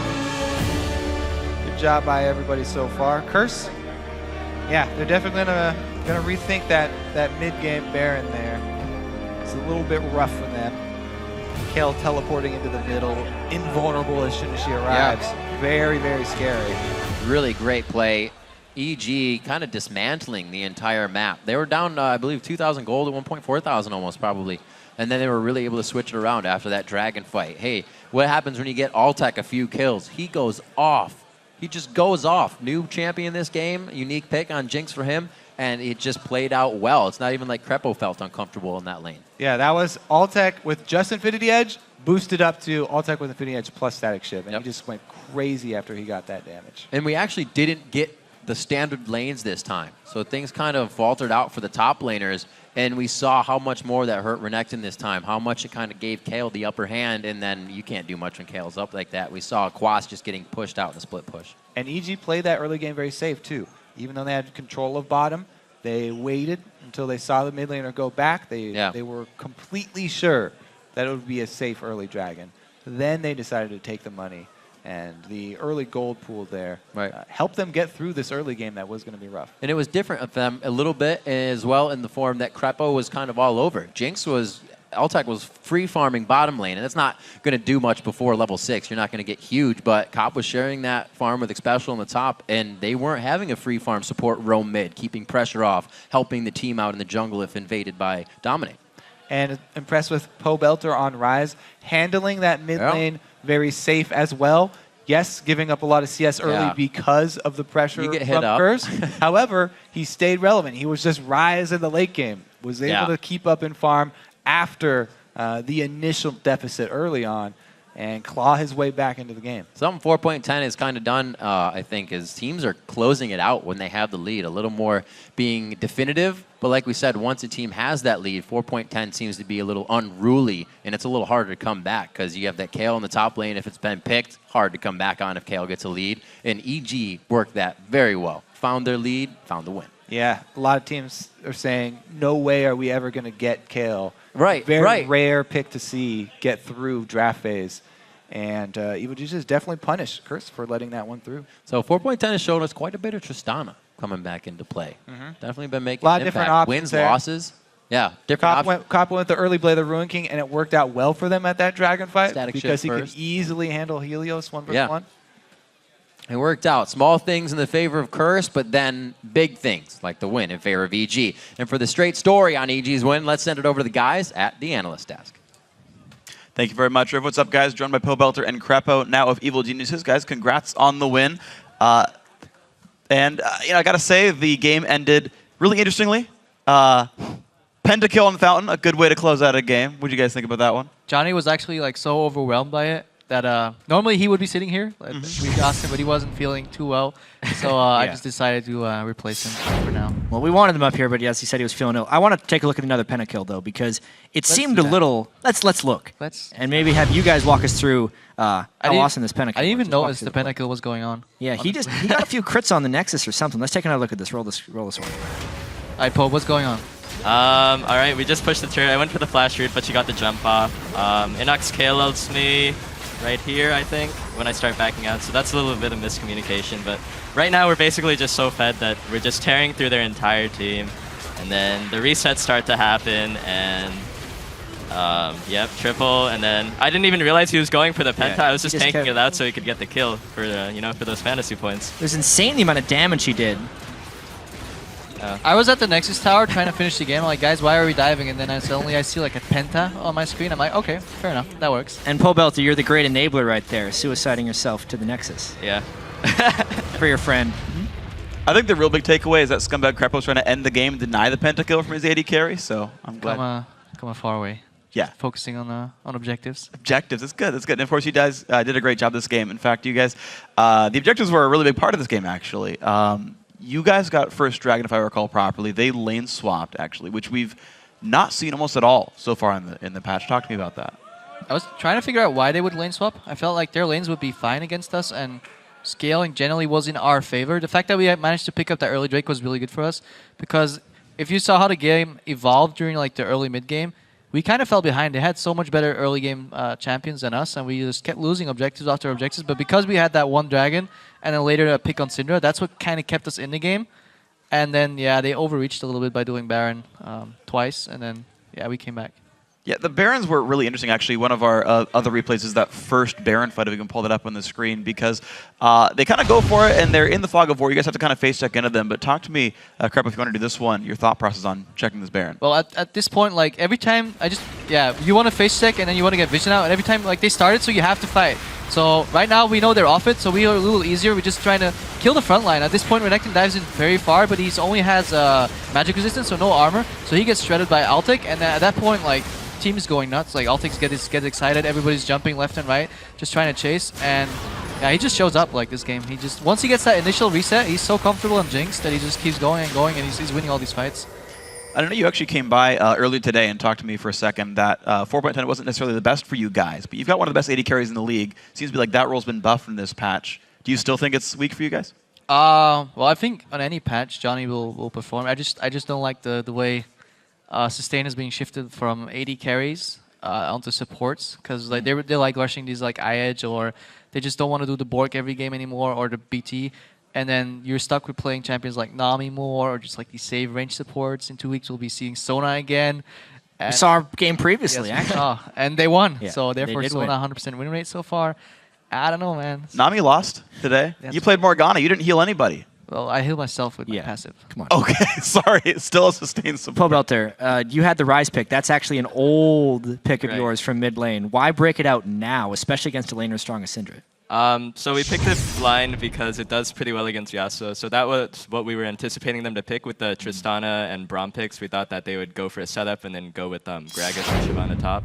I think they actually did, and then just decided like right. Yeah, I think he saw the Rise and then said, no, I'm not going to go for it. The preemptive counter pick. But yeah, I realized that Rise is actually still pretty good in mid when Dade actually has been playing it over in OGN.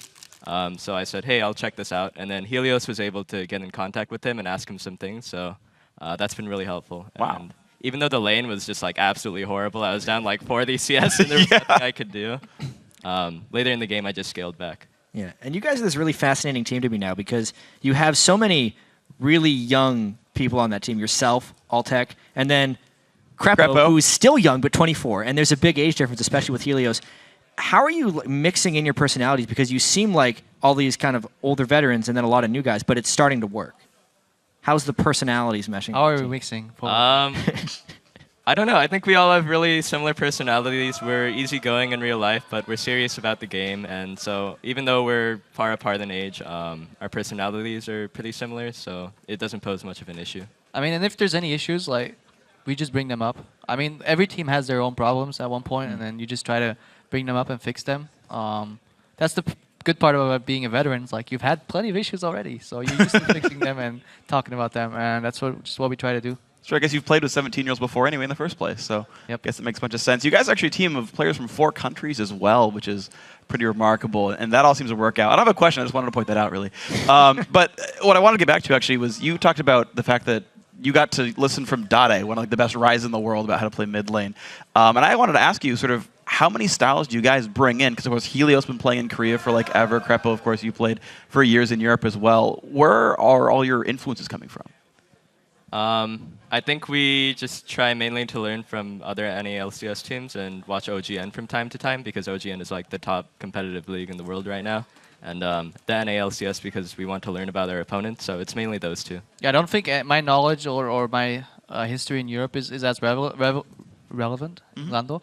But yeah, like, I mean, I played there like a year ago. By now, the meta has changed so much and so far, and when I was playing there at the end, I wasn't performing too well towards the end of the season, so I don't think we should take from that period of time. Let's just look at the Koreans.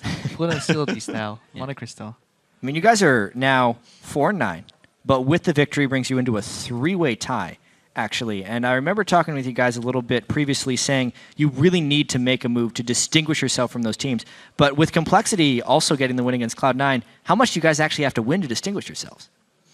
Well, if you look at long term, like short term, you want them to lose, and you want to be above them and get that 6th place. But long term, if these bottom teams keep taking games off the big dogs, eventually maybe we'll come to like a 4-way tie for the bottom 4 places, and you can slowly move your way up. Just depends where your ambitions are. Like if you want to get that 6th place, or maybe get somewhat lucky and end up 5th or even higher. I think you just have to take it one game at a time. Well, speaking of taking it one game at a time, you're 3 games behind Cloud9 right now. You play them tomorrow. Of course, they lost to Complexity today. What are you thinking about tomorrow's match? Go ahead. Pobelter. Okay. What do you Yeah, Crepo talked enough. Yep. We did really well against them last time. Yeah. And wait a second. You beat them. Yeah, we did win. Yeah. We did win. So Complexity was able to take them down today. I think that we'll be able to form another similar upset against them. And hopefully that will help close the gap and then start moving us up into that 6th place spot. And then from there, maybe we can look at going even further from there. Cool. Looks like you guys are doing pretty well. So then one final question then, as you're talking about trying to climb up the ranks, we had a sort of pregame sort of package from you guys talking about kind of your synergy coming together and whatnot. How long until you guys become this top-tier team where you can make the run up the playoffs? I don't think at this point we can really say, you know, okay, in X number of months we're going to be the best. But I think it's one just, game at a time.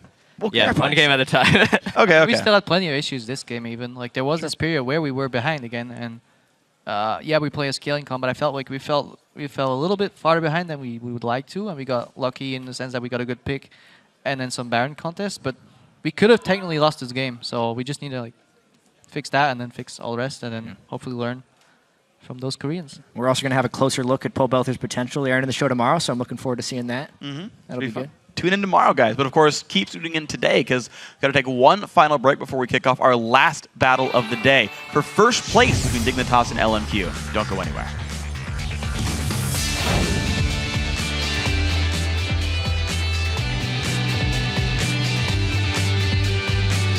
Cold, I hate cold. Oh. But you should cha-cha-cha-cha-cha. Cha-cha-cha-cha-cha-cha. Do-do-do-do.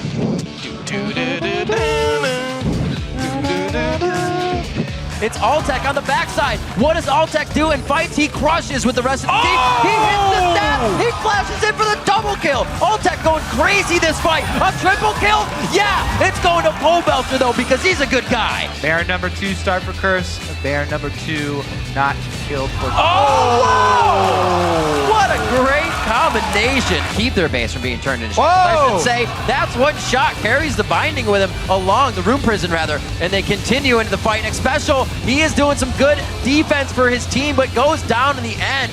They're going to be cleaning this one up. Altec with a few more kills. A triple kill to end out the game at 7-0-4 on his first Jinx play in the North American LCS. The last shot, he gets double lift on the 5. Going for the he gets the penta kill!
North American LCS in our final match. Team Dignitas versus LMQ. It's a good old-fashioned battle for first place with CLG's loss to TSM today. One of these teams will be taking sole possession of the top spot. And with Dignitas, we've seen a trend where they play fairly sloppy in the last game of the week. And this was evident most recently in their decisive loss to Complexity. In that game, pretty much things went wrong all over the map.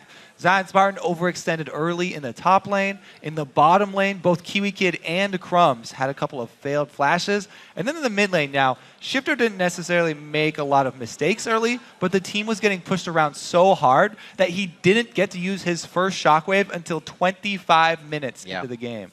And we've talked before about how Dignitas plays fast and loose, but Xiaowei Zhao has talked about LMQ's preparation, saying they come into each week with a plan for every single game. And LMQ will definitely have a plan ready for Dignitas because these two teams have been neck and neck all split long. They've been fighting for that first place, and last time that they met, Dignitas were the ones who were able to hand LMQ their first LCS loss ever.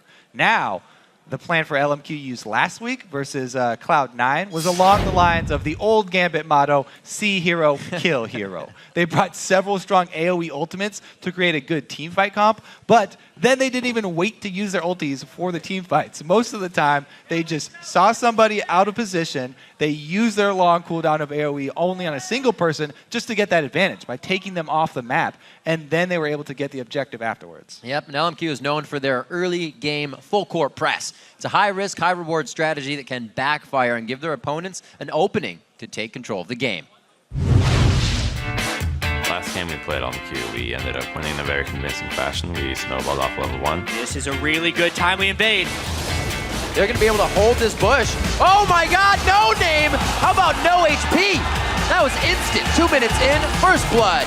我们在面对第二季的时候，由于我们在一级团上的失误，然后他们对面就利用这个时间点一直在滚雪球，对我们线上就是每一条路都进行了干扰，然后我们并没有找到任何机会，所以当时我们输了。They look very hard for some sort of early advantage, and if they don't get that early advantage, they fall behind because they put a lot of resources into it. 他们都让 Sharp 选一个清线比较厉害的，然后就拖了我们整个队伍的节奏。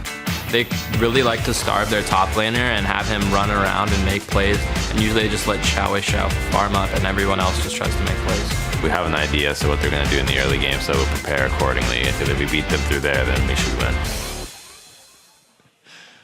Very good words from each team, but I don't think it's really going to be enough that kind of pulls one or the other ahead. We've seen each team win, we've seen each team lose, and if they really think it's up to Shifter, then there should be a lot of bans for that mid lane coming from LMQ. A lot of tension between these guys. You can see, whenever you see that replay of a jungler at level 1, you get invaded at your first buff, and he panic flashes into the wall. That's just the worst feeling. Like, is it though, Kobe? It's the worst thing you can have. Let's get into this one, our final LCS game of the day, and check out the starting lineups. On the blue side, it is Dignitas. That means it's Zion Spartan in the top lane, Crumbs in the jungle, Shifter in mid, I'm a Cutie Pie in AD carry, and Bully Kid on support. Bully Kid. On the red side, it's LMQ. Up top, Ackerman. In the jungle, no name, mid, Xiaowei Zhao.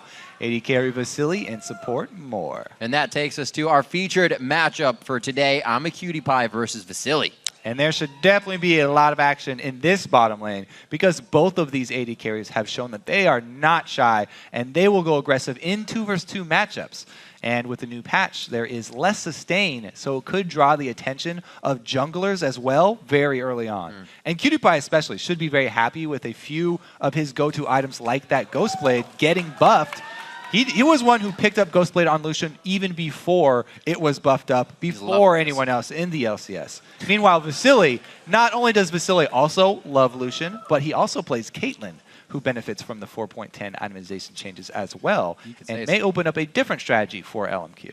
And we're about to get into Champion Select on this one. Looking at the last game, 29 minutes, 26-minute inhibitor from Dignitas. They took the win, and Dig's kind of been on the up and up, and they usually do play better against top-tier teams, ones they know they have to put themselves under pressure for, and a little more aggression. Yeah, and talking about aggression, LMQ, they have the most average kills coming into this week of any team in North American US, but also the second most average deaths. So they just like to fight a lot.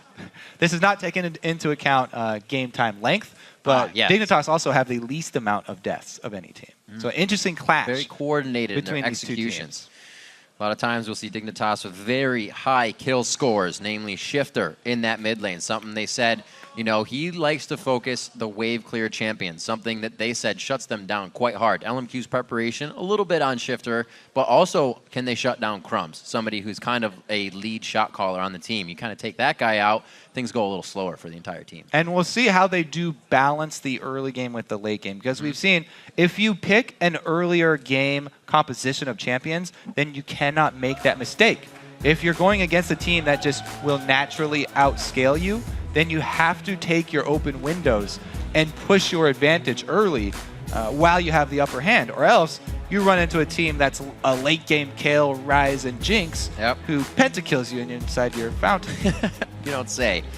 Looks like we got some mids being banned out right now. The Kale gets thrown away from Dignitas. The last ban as they go through very fast. Crumbs grabs himself the Lee Sin to keep mobile. Pressure on the jungle. He feels very comfortable with that first pick. Captain early game reporting in here. Lee Sin, number one challenger for that spot there. He's definitely a very good start. Crumbs not only loves this champion, but he's very strong and plays in the Crumbs style of putting down a lot of wards because he'll naturally pick up that Sightstone. So this is just such a strong first pick here from Dignitas. LMQ definitely will have been expecting this though. Leaving Lee Sin up on the table, they will almost always take it. Looks like a utility safety crowd control team so far, LMQ. Xiaowei Xiao's assassins have kind of been knocked out of this one, so he goes back to Orianna for the possible lock-in. Italy has fallen out of contention for these guys with this recent changes, so I'm sure there's a sad face there for some people. But moving on to new champions, so get to see some variety. This was seen quite a bit in Korea in the top lane, and Gragas gets locked in for the first time today. Hasn't even been banned either. Yeah, let's take a look. We'll see. I'm going to keep a close eye on the build here, too, from Gragas, because... Are you expecting anything? This is another balance between tank and damage. All right, so just in general. A lot of guys will go too heavily to one side and sort of be irrelevant later in the game. Gragas is great for top lane, though. He does percentage health damage, so he's great against any of those tanks. However, with top laners trending more towards utility, we may see a different pick here from Dignitas. Yeah, they took Lulu both and Kale out. both banned. However, there are still other options. Braum coming in here is going to be big for them because if they don't want a traditional tank up there, then Braum is one of the best supports for you to pick up, so he can tank from the bottom lane. Good words to live by. Looks like Tig has that Braum for Kiwi Kid so far. Xiaowei Xiao slowly locking in the Morgana as Vasily waiting and thinking. We always see that Moore is the one to pick for Xiaowei Xiao, but they got first pick for mid early. And this Renekton being hovered over as well. LMQ going to go full Korea here with both the top lane Gragas and the jungle Rengar. Now jungle Rengar, really big fan of the high cooldown reduction builds on him. A lot of people have been trending towards these very high cooldown reductions because that is pretty much the best way to scale him. Just getting off more abilities means you get more empowered attacks. And the empowered attacks are full power regardless of which ability you're maxing. So the more of those you can get off, the better, as well as he provides a lot of lane pressure. Similar to Evelyn coming from Full Korea works. That was exactly. That's a good way to put it, Kobe. Kog'Maw definitely seeing a lot of love in the Korean play for OGN. See if he gets locked in here. Still saw some scary play yesterday as well. Candy Panda couldn't get into a safe position. He was kicked all over the place. Kog'Maw is facing another Lee Sin. Could it be that bad? We'll have to see if Vasily can get himself in a better position, but awesome picks coming in here on the side of LMQ, and we get to see Zion on Jax today. Haven't seen the Jax back out. Yep, meanwhile, Dignitas going classic here. Right. With Zion, Spartan, split push Jax. Now, that being said, Jax has recently not had a lot of success, and also getting hit in this 4.10 patch a little bit with the itemization changes might be even harder. That being said, Zion Spartan is a master at Jax, one of his favorite champions, and he will still be very at home on that champion. So that's good. You look at the wheelhouse champions, the at-home champions, and Dignitas has picked up quite a few of those, as well as having Lucian in the bottom lane. So as the champs are now locked in and the game's starting to take shape, let's see how you guys have been voting over at LOLesports.com. 63% of you are calling this match for Dignitas. But now that you have actually seen those team compositions, you can update your vote by tweeting the hashtag DIGWin or the hashtag LMQWin to at LOL Esports. And keep updating it. You can just tell your friends you were right the whole time. It's easy enough. 8-4, both of these teams looking for sole possession of first place. Like we said, with Team Solo Mid's win today, it kind of shuffled things around and allowed for, not the first time we'll have just one person up there, but our ties have not ever been at the top. They've Gotta usually sit say, in the middle. I wasn't Great expecting season. anything less than the start today. Complexity is now 2-0 against Cloud9. That's Yeah, I woke up saying that too. Yeah. No, did not. But great games, great plays. The stretch of the summer has only allowed everybody to get that much better, and new things are being tried. Yeah. And the champions coming out, we're seeing not a few new ones, but definitely in different areas. And you can also see teams trying new things. A lot of teams, not only are a lot of teams getting a lot better in general, but there are games where a lot of these teams are just playing a lot worse. A lot of these top teams are having some very, very poor games where they completely just make mistakes all over the map. So it's that in combination with everything else at the top of the standings has really thrown North America through a loop here. Very hard to predict nowadays. Yeah. Because pretty much any given team, even the top ones, are not consistent anymore. It's always like a team has the other's number. Very interesting. I don't know who's got whose number here as we start. Well, right now, Kiwi Kid looks like he's giving a call over to Moore. However, Moore gets extra gold for hitting his skill shots there, so game over. Early advantage to LMQ. Almost got it. I have to say, though, picking up Rengar, this is the perfect champion for LMQ because Rengar no longer loses stacks, and he just gains stacks for kills and assists, so no matter what happens, as long as they're fighting, he's going to start his snowball.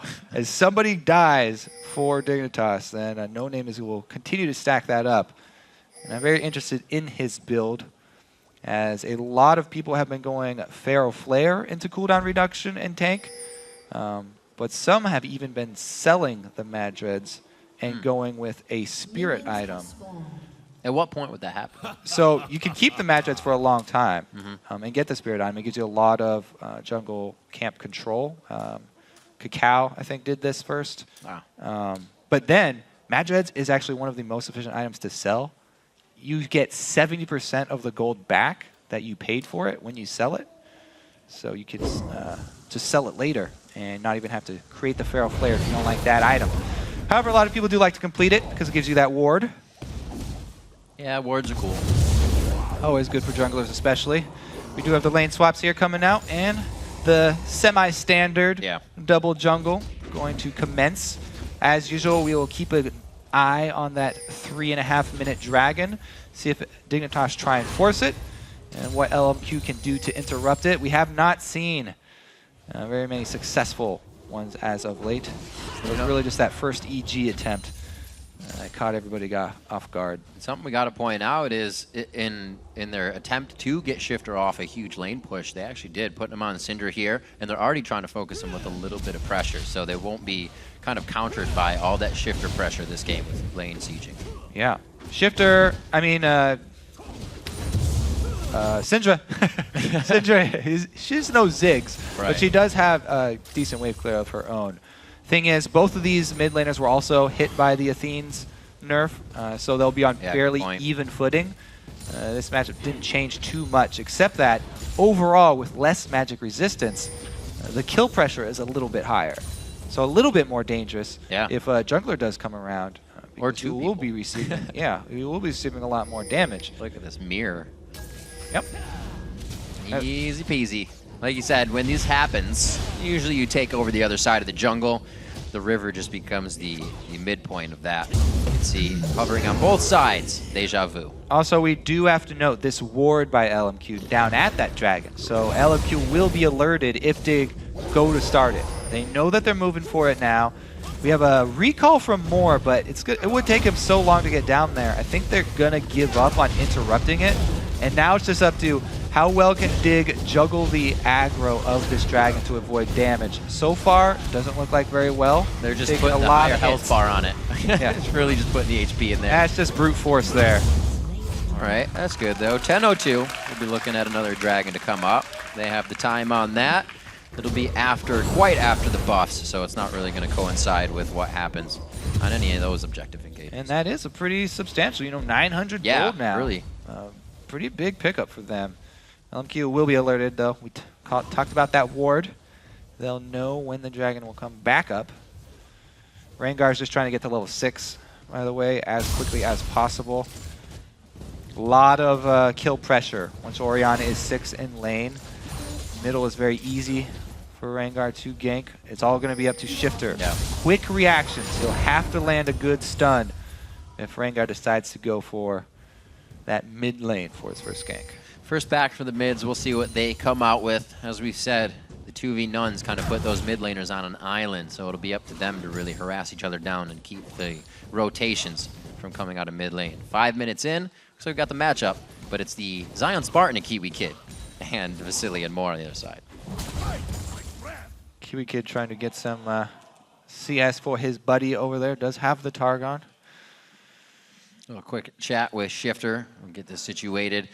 Both teams pretty much kind of even Stevens right now as we come into the game. A little bit of that gold lead because they're Dragon, but not much has been pressured due to that. Dignitas has been able to use that gold to pick up the pink wards, which will start to lead into their map control. Yeah, 3 pink wards right now. And by the way, there aren't any on the map, so those are the only ones in the game. This is true to the reinvented Dignitas that we've seen this split. Very, very heavy vision concentration for them. A lot of emphasis put on that very early on. Shifter's key bindings are off. We get those coordinated quite quick. It's a little different when you're hitting something you don't flash or ignite. But who knows? There may be something different. Each player has their own way of playing. I talked to an AD carry the other day that moves his camera with WASD. Weird. Yeah. Nothing else to say about that. Destroyed me.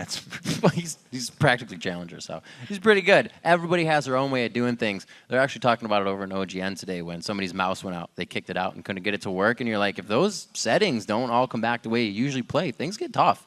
And it's pretty hard to get back into the game. Drivers aren't always the nicest thing. The mouse is key. If you don't have the correct sensitivity that you're used to, right? It feels like playing a whole nother game. What is this?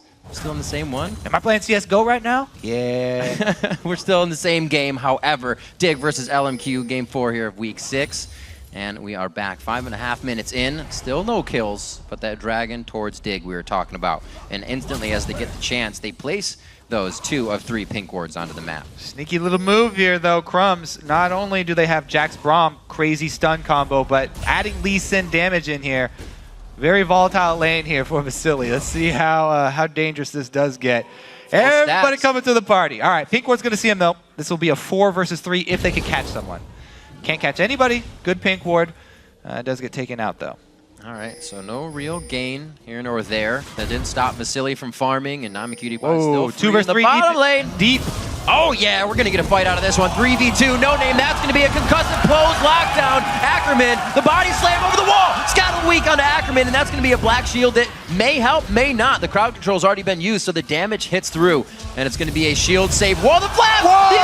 That's going to be a hit. There's the burn. He uses an ability to try and get the regen, but it doesn't work.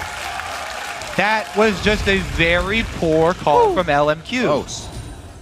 See, they forced everybody back out of the lane from Dignitas, but that's still 3 members, and they're going for a 2-man invade.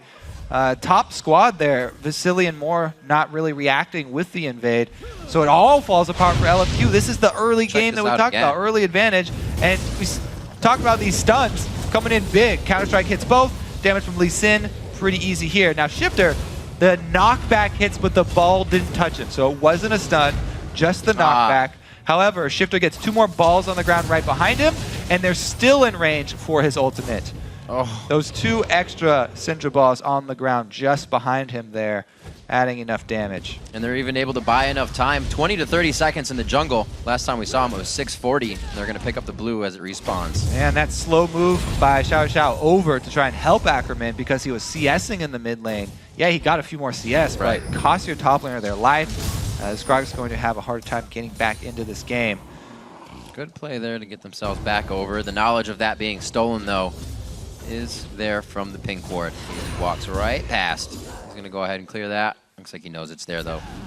No, he does not. I wonder if LMQ ever got vision of Crumbs even in that bush. Because that would be the only They seem a little reason, headstrong running in there. It would be the only reason that they would go for that invade. And even then, 2 versus 2 in that jungle versus Braum and Jax would be risky. Regardless, though, that was the early game that they were talking about trying to take advantage of LMQ. And once again, they've done a good job. They've got an early lead versus LMQ. This is exactly the situation that you want to be in.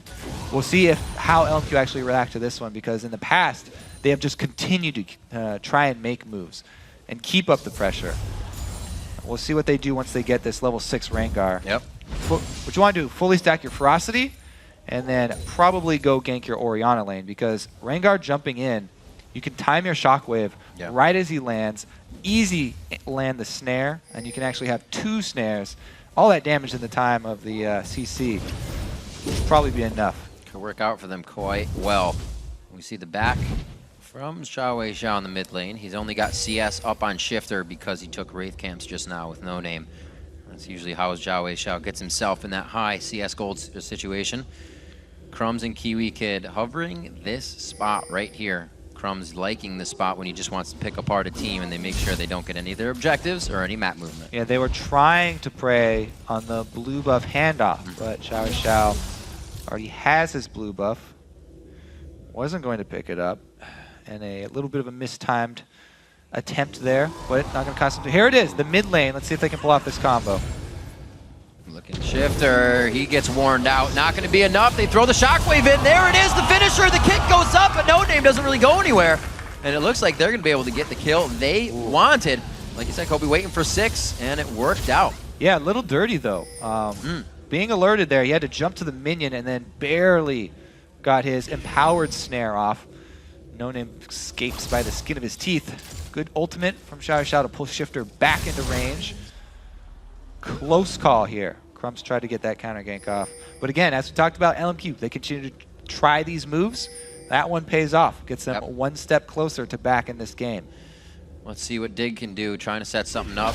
They know they're calling over I'm a cutie pie for this, so they're waiting for anybody else to make a wrong move. Looking around the map as Dig picks up some more gold. Zion Spartan starts a double Doran's Blade start to Ackerman's double Doran Ring. A little different from top laners, but we also haven't seen Jax or Gragas in the NA 4.10.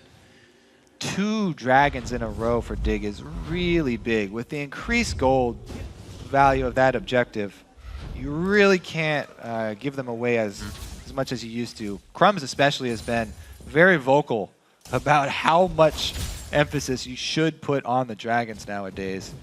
He is definitely very, very happy with how this early game has started out, as should be the rest of Dig. Dig remains this consistent in the game. Usually it becomes quite a fluid game for them. They're able to follow up on a lot of the aggression, and the communication looks stellar throughout the entire time. Blade of the Rune King now finished up on Cutie Pie.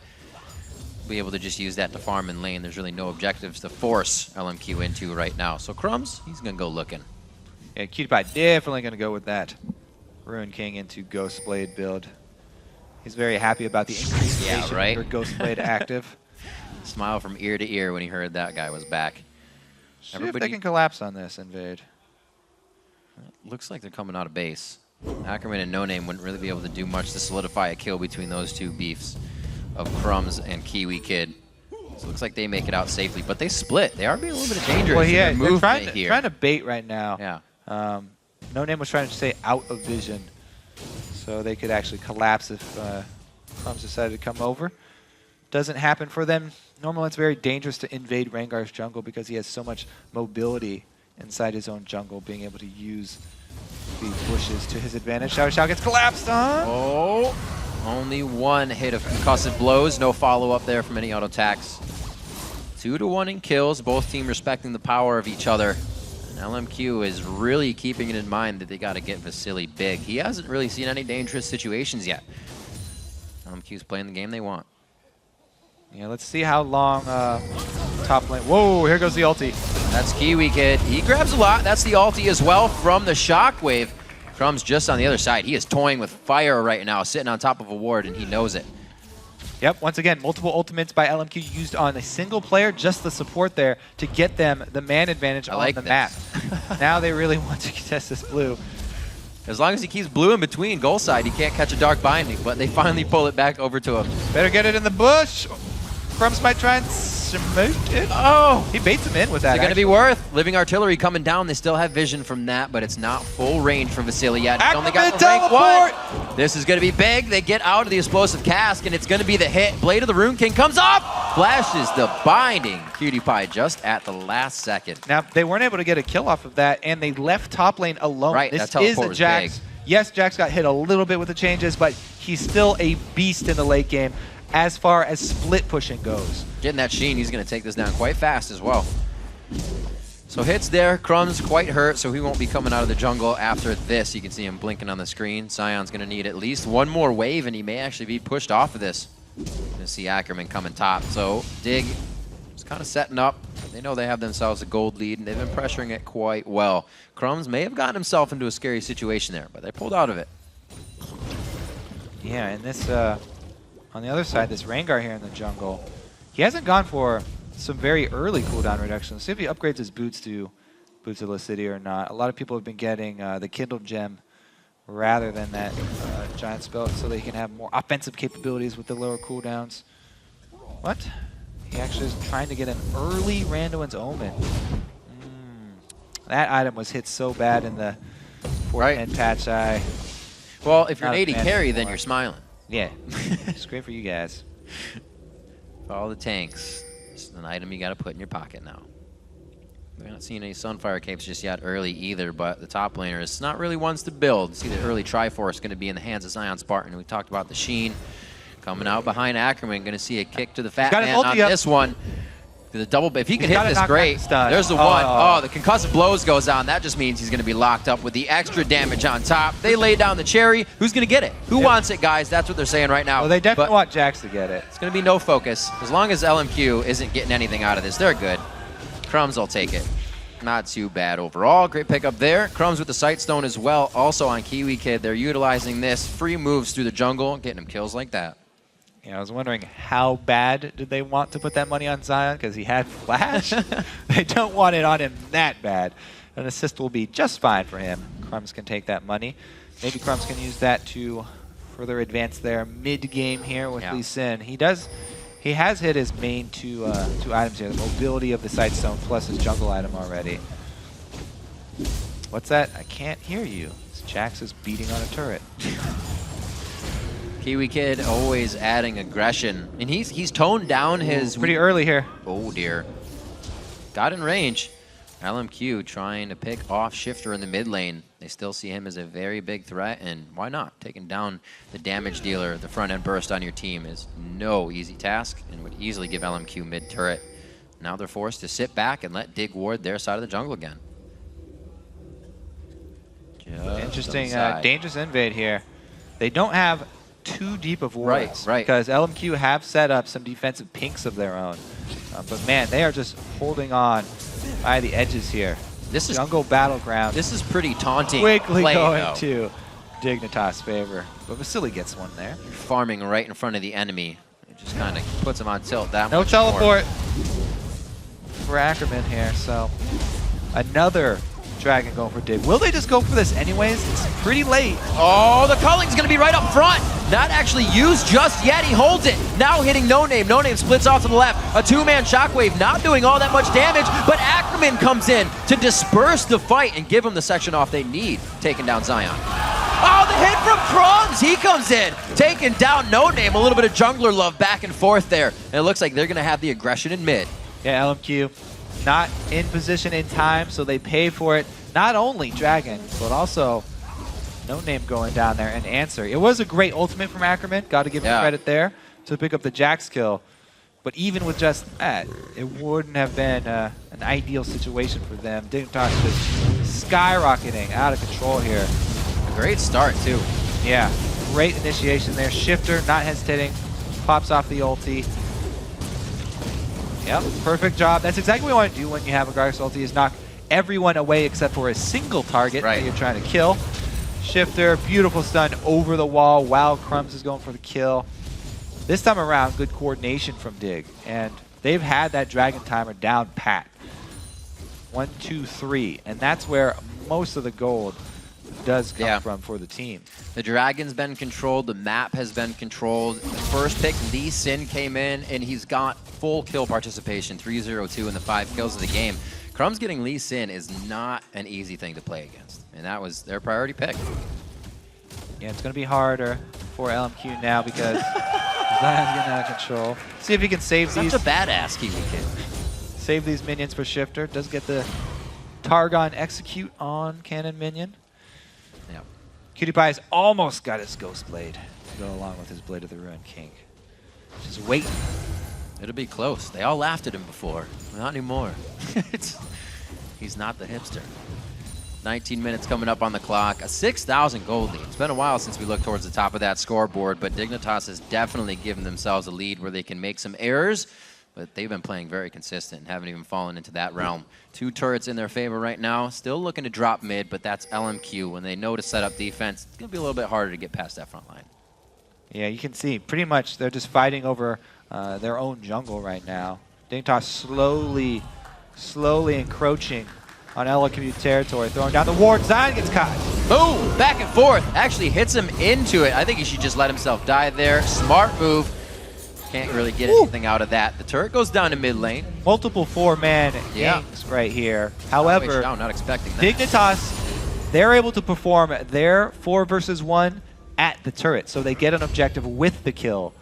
Whereas Zion just dies in the jump. Time on that. Oh, great. Good shockwave, but he gets locked up. You can only do so much, even if you have a shield to speed up and crowd control. There's a nice stand behind me, and Unbreakable coming in from Kiwi Kid pretty much sets up a riot shield for the rest of the team to fight behind. Looks like they're going to relax on this one. They have some gold to spend. They're going to go ahead and go back and do that. We could have a Rabadon's very soon onto Shifter. That's going to make one of the highest damage ults in the game hit even harder. We see Cutie Pie, like you said, very close. That Ghost Blade. There's the Rabadons. Yep, Dignitas really don't have to worry too much right now. They've got Zion with his Trinity Force. He's already got everything he needs. Yeah, that too. To take anybody 1 versus 1. As we've seen, it takes multiple people to take him down. So if they decide to go for Zion, which they can do, it's going to cost LMQ multiple resources. Yep. And Dignitas are okay with that. As he's saying, they've taken the trade. Zion sacrifices his life valiantly for the good of the team, as Dig are able to get more out of it than LMQ. Very smart plays, even if somebody's dying or they're taking a bit of damage to start it off. Zion still trying to go hard in the top lane. Like you said, that Triforce rush coming in from the Jax seems to still be working on him, but he's not against the Kayle or a Lulu top lane. Against the first Gragas of the NA LCS. So far, 111 to 102. And also mid lane, have to mention. Oh, maybe have to mention. Crumb's getting hit up, locked down there. That's another time the ultimate's been used by No Name and nothing comes of it. Yep, not able. They're trying to get these picks. He wasn't able to get that snowball rolling early with Rengar. Just speaking shortly about Shifter and Xiaowei Xiao. 217 to 214. Usually Shifter's the one to fall behind in CS. Oh baby, teleport on the backside. He stops that. He said there's a little bit of distance between you and them, and I think I'm going to stay top lane. Now, what they've done is cause Ackerman to walk back and forth inside the jungle. It's only so big, Kiwi Kid. It's only a big shield. You can get out of there alive. Wow, he does stay alive. They use so much to try and kill Kiwi Kid, and they have nothing to keep it going. That was a non-Ghost Blade aided culling as well, I believe. Not even popped there from Cutie Pie. Able to zone off the team. No, they get 1 kill, and that's just... Not only is Zion Spartan going to be able to bully top lane, but also the 4 versus 3 now. Yep. Hard defense for Xiao Xiao. See if he can pull it off. Does get stunned. Okay. Oh, what a flash just in time. The fast fingers of Xiaowei Xiao. He's able to throw the ball out as well and counteract that. The turret's going to go down, but is there a reinitiation? There is not. Ackerman roams down to mid, though. That means they sacrifice more up top. Extra farm for Zion Spartan. Can he get to the turret? Might have to back off after that cannon minion because No Name's coming in hot. Rengar ulti doesn't have not up. ulti. Yeah, not too hot. It's more of a waddle. 7-5 on the clock. They're going to be going back for Dragon. Cutie Pie Vasily, featured matchup coming into this game, 201 to 164. Lucian finally getting picked up after going through 2 champion selects without even really seeing any play. A lot of people said he's the guy to be grabbing with that build, the one that Reckless also put out in Europe in the LCS, and he seems to be working it just as well. Kiwi Kid getting hit up once again. He is no stranger to being on the front line. Morgan shot one more time. Cutie Pie actually is not inside the shockwave, and he's free to relentless pursuit inside the Baron Den. Acathian Surprise does not take him out. Kiwi Kid follows up with the Winter's Bite and chomps down right onto Ackerman. Whew. LMQ did get the Dragon, yeah. but at least they secured one without their jungler. However, they just lose way too much map control here. They're probably going to steamroll right in. Oh, Zion gets 1 hit on the turret. Yeah. That local goal is actually really important. A lot of people forget. Leave. Yeah, they forget that there is They'll local leave. gold. If you leave that to the minions, you're losing out. Slow ward. Good counteract on the slow. Coming up on 10,000 gold in the pocket of Dignitas. LMQ wishes they Short had. hop. Nice. That's Man. such a crazy combination, because if it was Lee Sin, he could have done the same thing. It's really hard. Have you ever thrown Ebola? Those things are really hard to aim. Sounds like user error, Kobe. Yeah, probably. I like how Zion put down a ward in front of it, too, to try and block. Like he used to be able to do with Rammus and such. Old school. This fight one more time. What a move from Kiwi Kid and Cutie Pie and the rest of the team flanking down from the top. Like you said, Dragon was grabbed there, but Dig just seems so sure of themselves in these fights. Yep. They were able to re-collapse there. Shifter has pretty much been, he hasn't had much pressure on him at all, and he's been able to just fire away from the back lines with his Syndra. Lands a great stun there, followed by another ultimate for a kill, and he's already got 5 kills. Right. Once again, leading the team in kills. Going to become a very, very powerful force. That's crazy. Finally getting to use that power. Zanyas is almost finished, so it won't even matter if No Name's going to be in range. He's going to have to go for someone else. Cutie Pie's got the Blade of the Ruined King to keep himself alive, too, so it's going to be tough. Yeah, and even though LMQ, they're still trying to go for things. They run at the Dragon, even without their jungler. Pedal to the metal. You can see how desperate they are. No jungler, don't care. We got 4 people just trying to get down the Dragon. Yeah. And even though they get it, they still lose out in the end. This gold lead is getting kind of out of control for them. But they are still willing to try everything, throw everything that they have at those objectives to try and get back in the game. There is bonus experience still, comeback experience on Dragon. So it does help out the team. Everybody who's around there when they take it. Dignitas definitely going to have to put their foot down soon. They're doing it slow right now, as should be. Zion Spartan pushing the bottom lane, can teleport in. They'll have to bring the fight to him. Kiwi Kid been huge on initiations this game. It's like he's loving Braum. It's like a Flash Annie you can stand still with. Just hit those Qs and the whole team's there. He's been fairly happy with that situation. He's only died 1 time too. Pretty good showing there for Kiwi Kid. Now LMQ, let's see what they do to answer this. Zion Spartan has switched lanes that he's split pushing in, getting really deep in that bottom lane. Plus he's got all this ward coverage, so not only does he get a whole lane of farm, but he's taking jungle farm. Already you can see the Cutlass is completed. He's working towards that ridiculous power. Blade plus Trinity Force, and they use him to draw up as much as they can to that top. See if he teleports in for this Baron, or if they just get it without him. That shockwave so big. Kiwi Kid's taking the most damage from Baron. He's going down, and that's going to be a kill for more. That last spittle from Baron. Shao. Thought he had the shield. Shockwave on the only Kiwi Kid gets so much damage there. He's able to take somebody out. No Name wants to follow it up on Crumb. Oh, the Banshee's Veil just comes up for him. Oh my gosh, the timing. Wow. Uh-oh. Ackerman, though, just gets chased down by Zion. Yeah, could be bad. That would be a slow from the cask. He'll be all right, though. No, he gets bottom lane to push, though. Nobody can still pressure him. We see that the split push completely in Zion Spartan's favor. He lost 0 HP during that. And slowly for LMQ, this Kog'Maw has got his double attack speed items. Scaling pretty well, but he's going to need that big boost of the Infinity Edge. Yeah. For 3rd item. Living Artillery You should not, in this situation, you definitely should not get a Last Twister for Kog'Maw. Not only does it do a lot of magic damage, but also nobody's building armor for Dig. Boom! It comes up. And the first one gets blocked. But that's crazy. Hit the second one. And Banshee's Veil seems to be a good buy for Crumbs this game. It would have been 3, 2, and 4 coming out of that. Clears from Kiwi Kid. He's not worried. Nobody's been able to stop him yet. He's taken everything that LMQ has to offer and still gotten out alive. The plays are only getting easier to make for Dignitas as they gain board control. Yeah, they've got plenty of control around Baron. Dragon's coming up in 1 more minute, so they'll get... they have that available for them if they want to just take that. Ooh, setting up here, though, in LMQ jungle. Holy moly! Oh, it's like a full team kick. Oh, he just got 2 there. Somebody flashed out, but Xiao obliterated immediately. This is what an 11,000 gold lead looks like. 2 go down instantly. Dignitas, 42 seconds on Dragon. Baron's up. They have everything to toy with and grab if they want, and they can make LMQ dance to their tune. Let's take another look at this. Crumbs comes in, hits 1.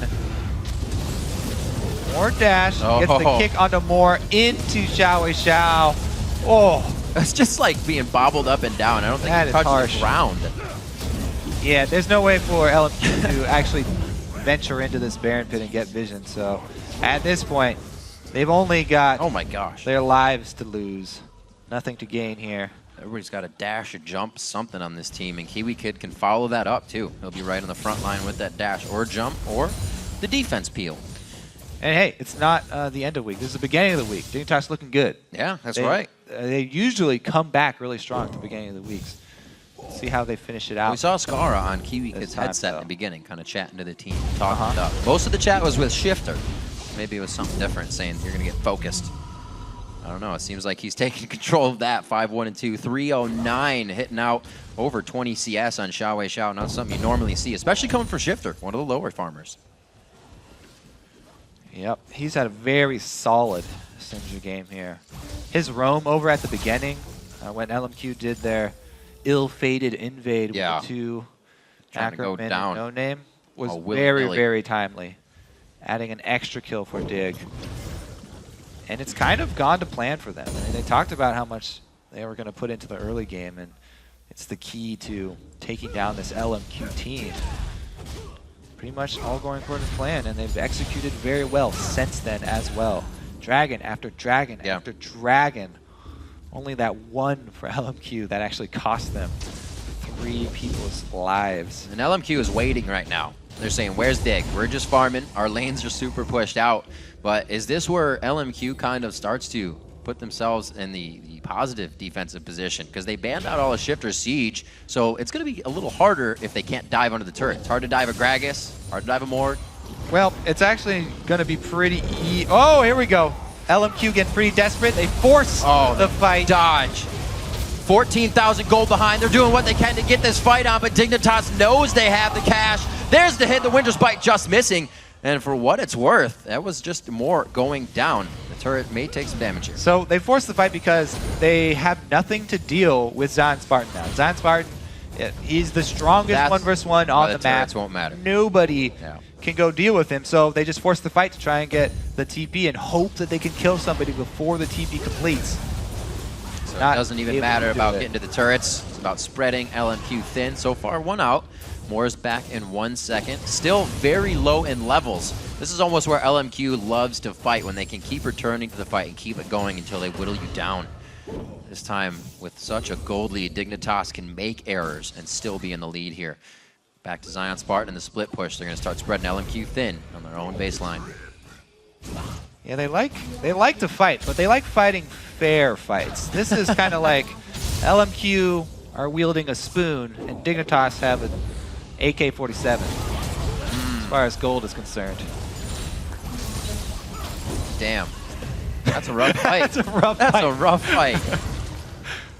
We'll see what they can do with this spoon. All right, let's see. Mind over matter here. There is no spoon. They can do that would suck because they need it at least. They need something. Go for the eyeballs, probably. There you go.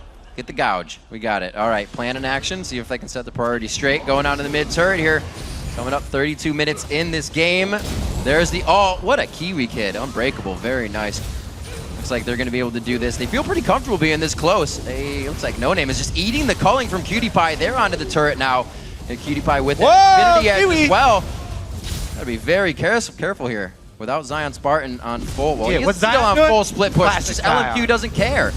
Turret goes down. He's in a 3v1 right now. Moore's gonna have to soul shackle this guy. It's not even gonna matter. Zion Spartan trying to go hard. He takes 4 members. He takes down 2, and the rest of the team's gonna start clearing out the base. Dignitas opens up their present. They're gonna see what's inside finally. Yeah, Zion reminding the rest of the North American top laners what a Fed Jax can do late game split pushing. Able to take advantage, and they crack right into the base. 2 inhibitors down. Let's see if they wait for Zion or go to finish it. What? Crumb's going a little ham on that one. Gets himself all the way in under the Nexus turrets. It's all right, though. Like we said, errors can be made, and that wasn't even an error. They're just doing what they can to have fun right now because they're so far ahead. It might be one of the really bigger gold leads we've seen in NA LCS Summer Split. Zion stacked up, max passive attack speed, got his ultimate roll in there. Bobby on the head. Who gets that last kill? Shifter comes Shifter in. gets, yeah. To take that one. What's up, Shao? Yeah, he's just walking around the crumbs of his base. Yeah. The rubble. On fire right now. They even have the pink wards laid down in their base as well to make sure they have all the vision and none of it's cleared out behind any of those little trees between the inhibitors. About the same time on Dragon and Baron, really would only be stats to help Dignitas get in the base. I don't see it being a problem for them, even if they want to go toward 5-1 and 4-1 and 6, 7-1 and 2, and 2-0-7, the core of that team in the middle. And Zion Spartan's able to take out anybody at 1-3 and 8. Yeah, he's got a Banshees on top of his Merc Treads. Really difficult to keep him held down because when you are dealing with a late game Fed Jax, pretty much your only hope is to keep him crowd control. But he's got not only tenacity, but he's going to be blocking. Kiwi Kid, or Cutie Pie there is calling in the airstrike, but they missed. A little off to the left. That's all right. Slow moving here. Right through the uprights. And on the other side, too. Onto the turret. Last one for Dignitas to take down. There will be so many minions. LMQ is going to be running scared for the hills. They won't have enough to stop this all. Looking for Vasily. Where's his positioning? He did get some good living artilleries and some bio-arcane shots off last time. But Zion Spartan wreaking hell over here. Yeah, he's soloing Nexus turrets here while the rest of the team, he just really commits to split pushing. He's never joining up with the rest of the team. Yeah, he's going all the way to Nexus. Still trying to go in. LM No Name gonna go down. LMQ No Name, I should say. Moore is there to get into the fight. That Soul Shackle's not really able to clean anything up. Rengar goes down. That's No Name. And it looks like all of the Dignitas members staying alive. Kiwi Kid and Sliver of Health is going to help the team as well get this finisher. 35 minutes into the game. Dignitas is going to take down LMQ. Very nice game. All right, guys. Jax is not dead. Not dead at all. Zion wielding him very, very effectively in that split push game. The split push game, the 2v none in the beginning, definitely helping Jax in the jungle to not get hit up. Would have seen an awesome matchup, Gragas Jax in the top lane, but with the way it happened, Zion Spartan got his way many times over, as well as the rest of the team. The Syndra pick at 9-1 and 3 coming in for Shifter. You're right. Not only was Zion a beast late, but early on, that counter-strike on 2 members of LMQ in the jungle invade, they just decimated No Name and Ackerman. Cutie Pie, as many thought, would go for the Lucian. They were able to pick it. A lot of Lucian was passed up today. And you can see the power that outputs as well.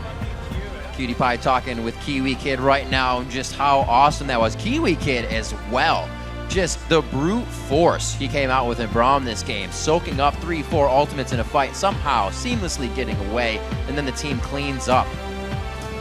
Yeah, last week had a bit of a blooper, but that has never deterred Kiwi. Nope. He will go right back to any champion. Remember when he started with Annie?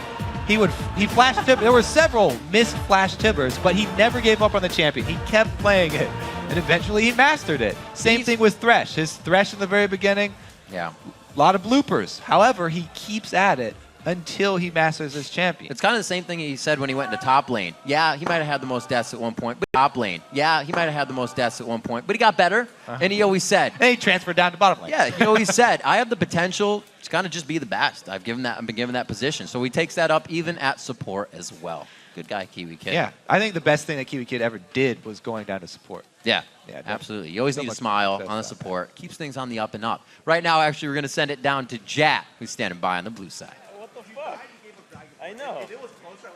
Hey guys, thank you very much. Crumbs, mid-conversation right there, an unfortunate kick in mid-game, but really, overall, the game went much better than it did last week. What do you guys do in the off week or in the split you had to prepare for this match? I think we actually managed to figure out a way to make our practice be meaningful, so we're actually getting good improvement in our practice. So we're thinking about our shot calling, our warding, our picks, pretty much really focusing on making our LCS play be the same as our practice, and that's been the focus throughout the last week, and it's shown. Yeah, and I mean, this is another time you guys have beaten LMQ fairly handily. What has been the key for you guys to actually defeat these guys so well both times? You know, I think the game was going pretty slow at first until we got the first dragon, so we saw them in another place. We got the early dragon, got a little bit of a lead, and then they pretty much, since they had 2 people top, it was kind of safe to assume that they would kind of invade our blue side, because we know they started blue.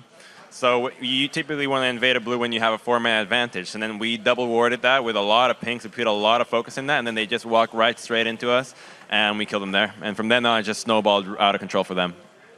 With this win as well, you guys gained sole possession of first place, actually. Yet Complexity won against Cloud9 as well. What do you think is contributing to all these topsy-turvy and amount of upsets in the North American LCS? Well, I think this team's improving, to be honest. You know, at first you'd be able to say, "Oh, Complexity is not a good team," but now in their play, you could see that they actually have their picks solidified. Their strategy seems really solid. So I think that they're no longer a team to be taken lightly. And same with pretty much all the other teams so far. They've really been able to step it up, because you don't want to be left behind, right? You don't want to be the team that everyone's trash talking and all that stuff. So everyone's just really looking to improve as much each week, because it's so neck and neck. It's not about who's better; it's about who improves faster. And I have to ask you the final question. With CLG coming up tomorrow, and your outspoken comments in the past, how difficult will that game against CLG be for you guys tomorrow? You know, they had a really rough game today. They didn't look like the CLG that we all know at all, so I really don't know what to take from that game from it. And from what I've heard, apparently they've had a rough week of scrims, so they may be struggling right now, but there's still no one to take lightly, because they were in first place, basically tied for the past 2 or 3 weeks, so they're still a really good contender. But I think that our performance today really outshined theirs. Even so, though, you can't say like one poor performance from a team is going to determine how they play forever. So no easy game anymore from you right here? No, I don't think so. All right, thank you very much, Crumbs. Congratulations on the victory, and best of luck tomorrow. But for now, send it back to the guys at the desk to close out the day. Thank you very much, Jat. Let's go ahead and pull up the standings to see how things look in the North American LCS. Alone in first place, it's Dignitas. And 1 game back in second place, it's a 3-way tie. CLG, LMQ, and TSM, each holding 8 wins. And sliding down into 5th place is Cloud9. At the bottom of the table, it's another 3-way tie for 6th place with Complexity, Evil Geniuses, and Team Curse. We'll be back tomorrow with another full schedule of matches, starting with Cloud9 versus Evil Geniuses. That's followed by LMQ battling it out with Team Solo Mid. And CLG faces off against Dignitas, and Curse will take on Complexity. Then stay tuned for our coverage of the North American Challenger Series round of 10 planned. That's right. The action gets underway Sunday at noon Pacific time, 9 p.m. Central European Summer Time. And finally, a quick broadcast correction. The LCS preview show next week will be hitting your browser at 7:30 a.m. Pacific, 4:30 p.m. Central European Summer Time. Be sure to update your calendars and tune in. You won't want to miss it. It's going to do it for us today. So for myself, Kobe, Jat, Freak, and the entire live broadcast crew, thanks for watching. See you back here tomorrow.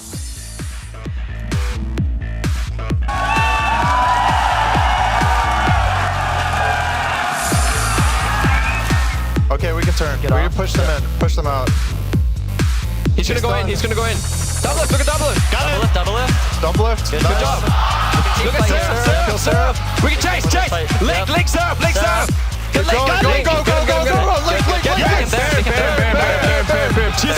Yes.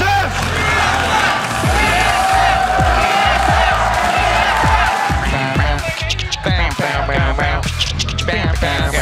Bombs away, mateys. That was nice. Oh my gosh, again, West Rice is just on full initiation mode. Sneaky doesn't even get a chance to breathe along with Lemon Nation. Turtle shell. But you should cha. Baron number 2 start for Curse. Baron number 2 not killed for. Oh! What a great combination. They're going to be cleaning this one up. Alltech with a few more kills. A triple kill to end out the game at 7-0-4 on his first Jinx play in the North American LCS. The last shot. He gets double lift on the 5. Going for the He gets the Penta kill! Go over my role. All right, Cutie, your job is not to flash for the AD carry. Please, I'm serious. Please don't do that. You're the most valuable player on the team. Oh, the calling's going to be right up front. Not actually used just yet. He holds it. Now hitting No Name. No Name splits off to the left. A 2-man shockwave not doing all that much damage, but Ackerman comes in to disperse the fight. Setting up here though in LMC jungle. Holy moly. Oh, it's like a full team kick. Oh, he just got 2 there. Somebody flashed out, but Xiao Wei Xiao obliterated immediately. This is what an 11,000 gold lead looks like.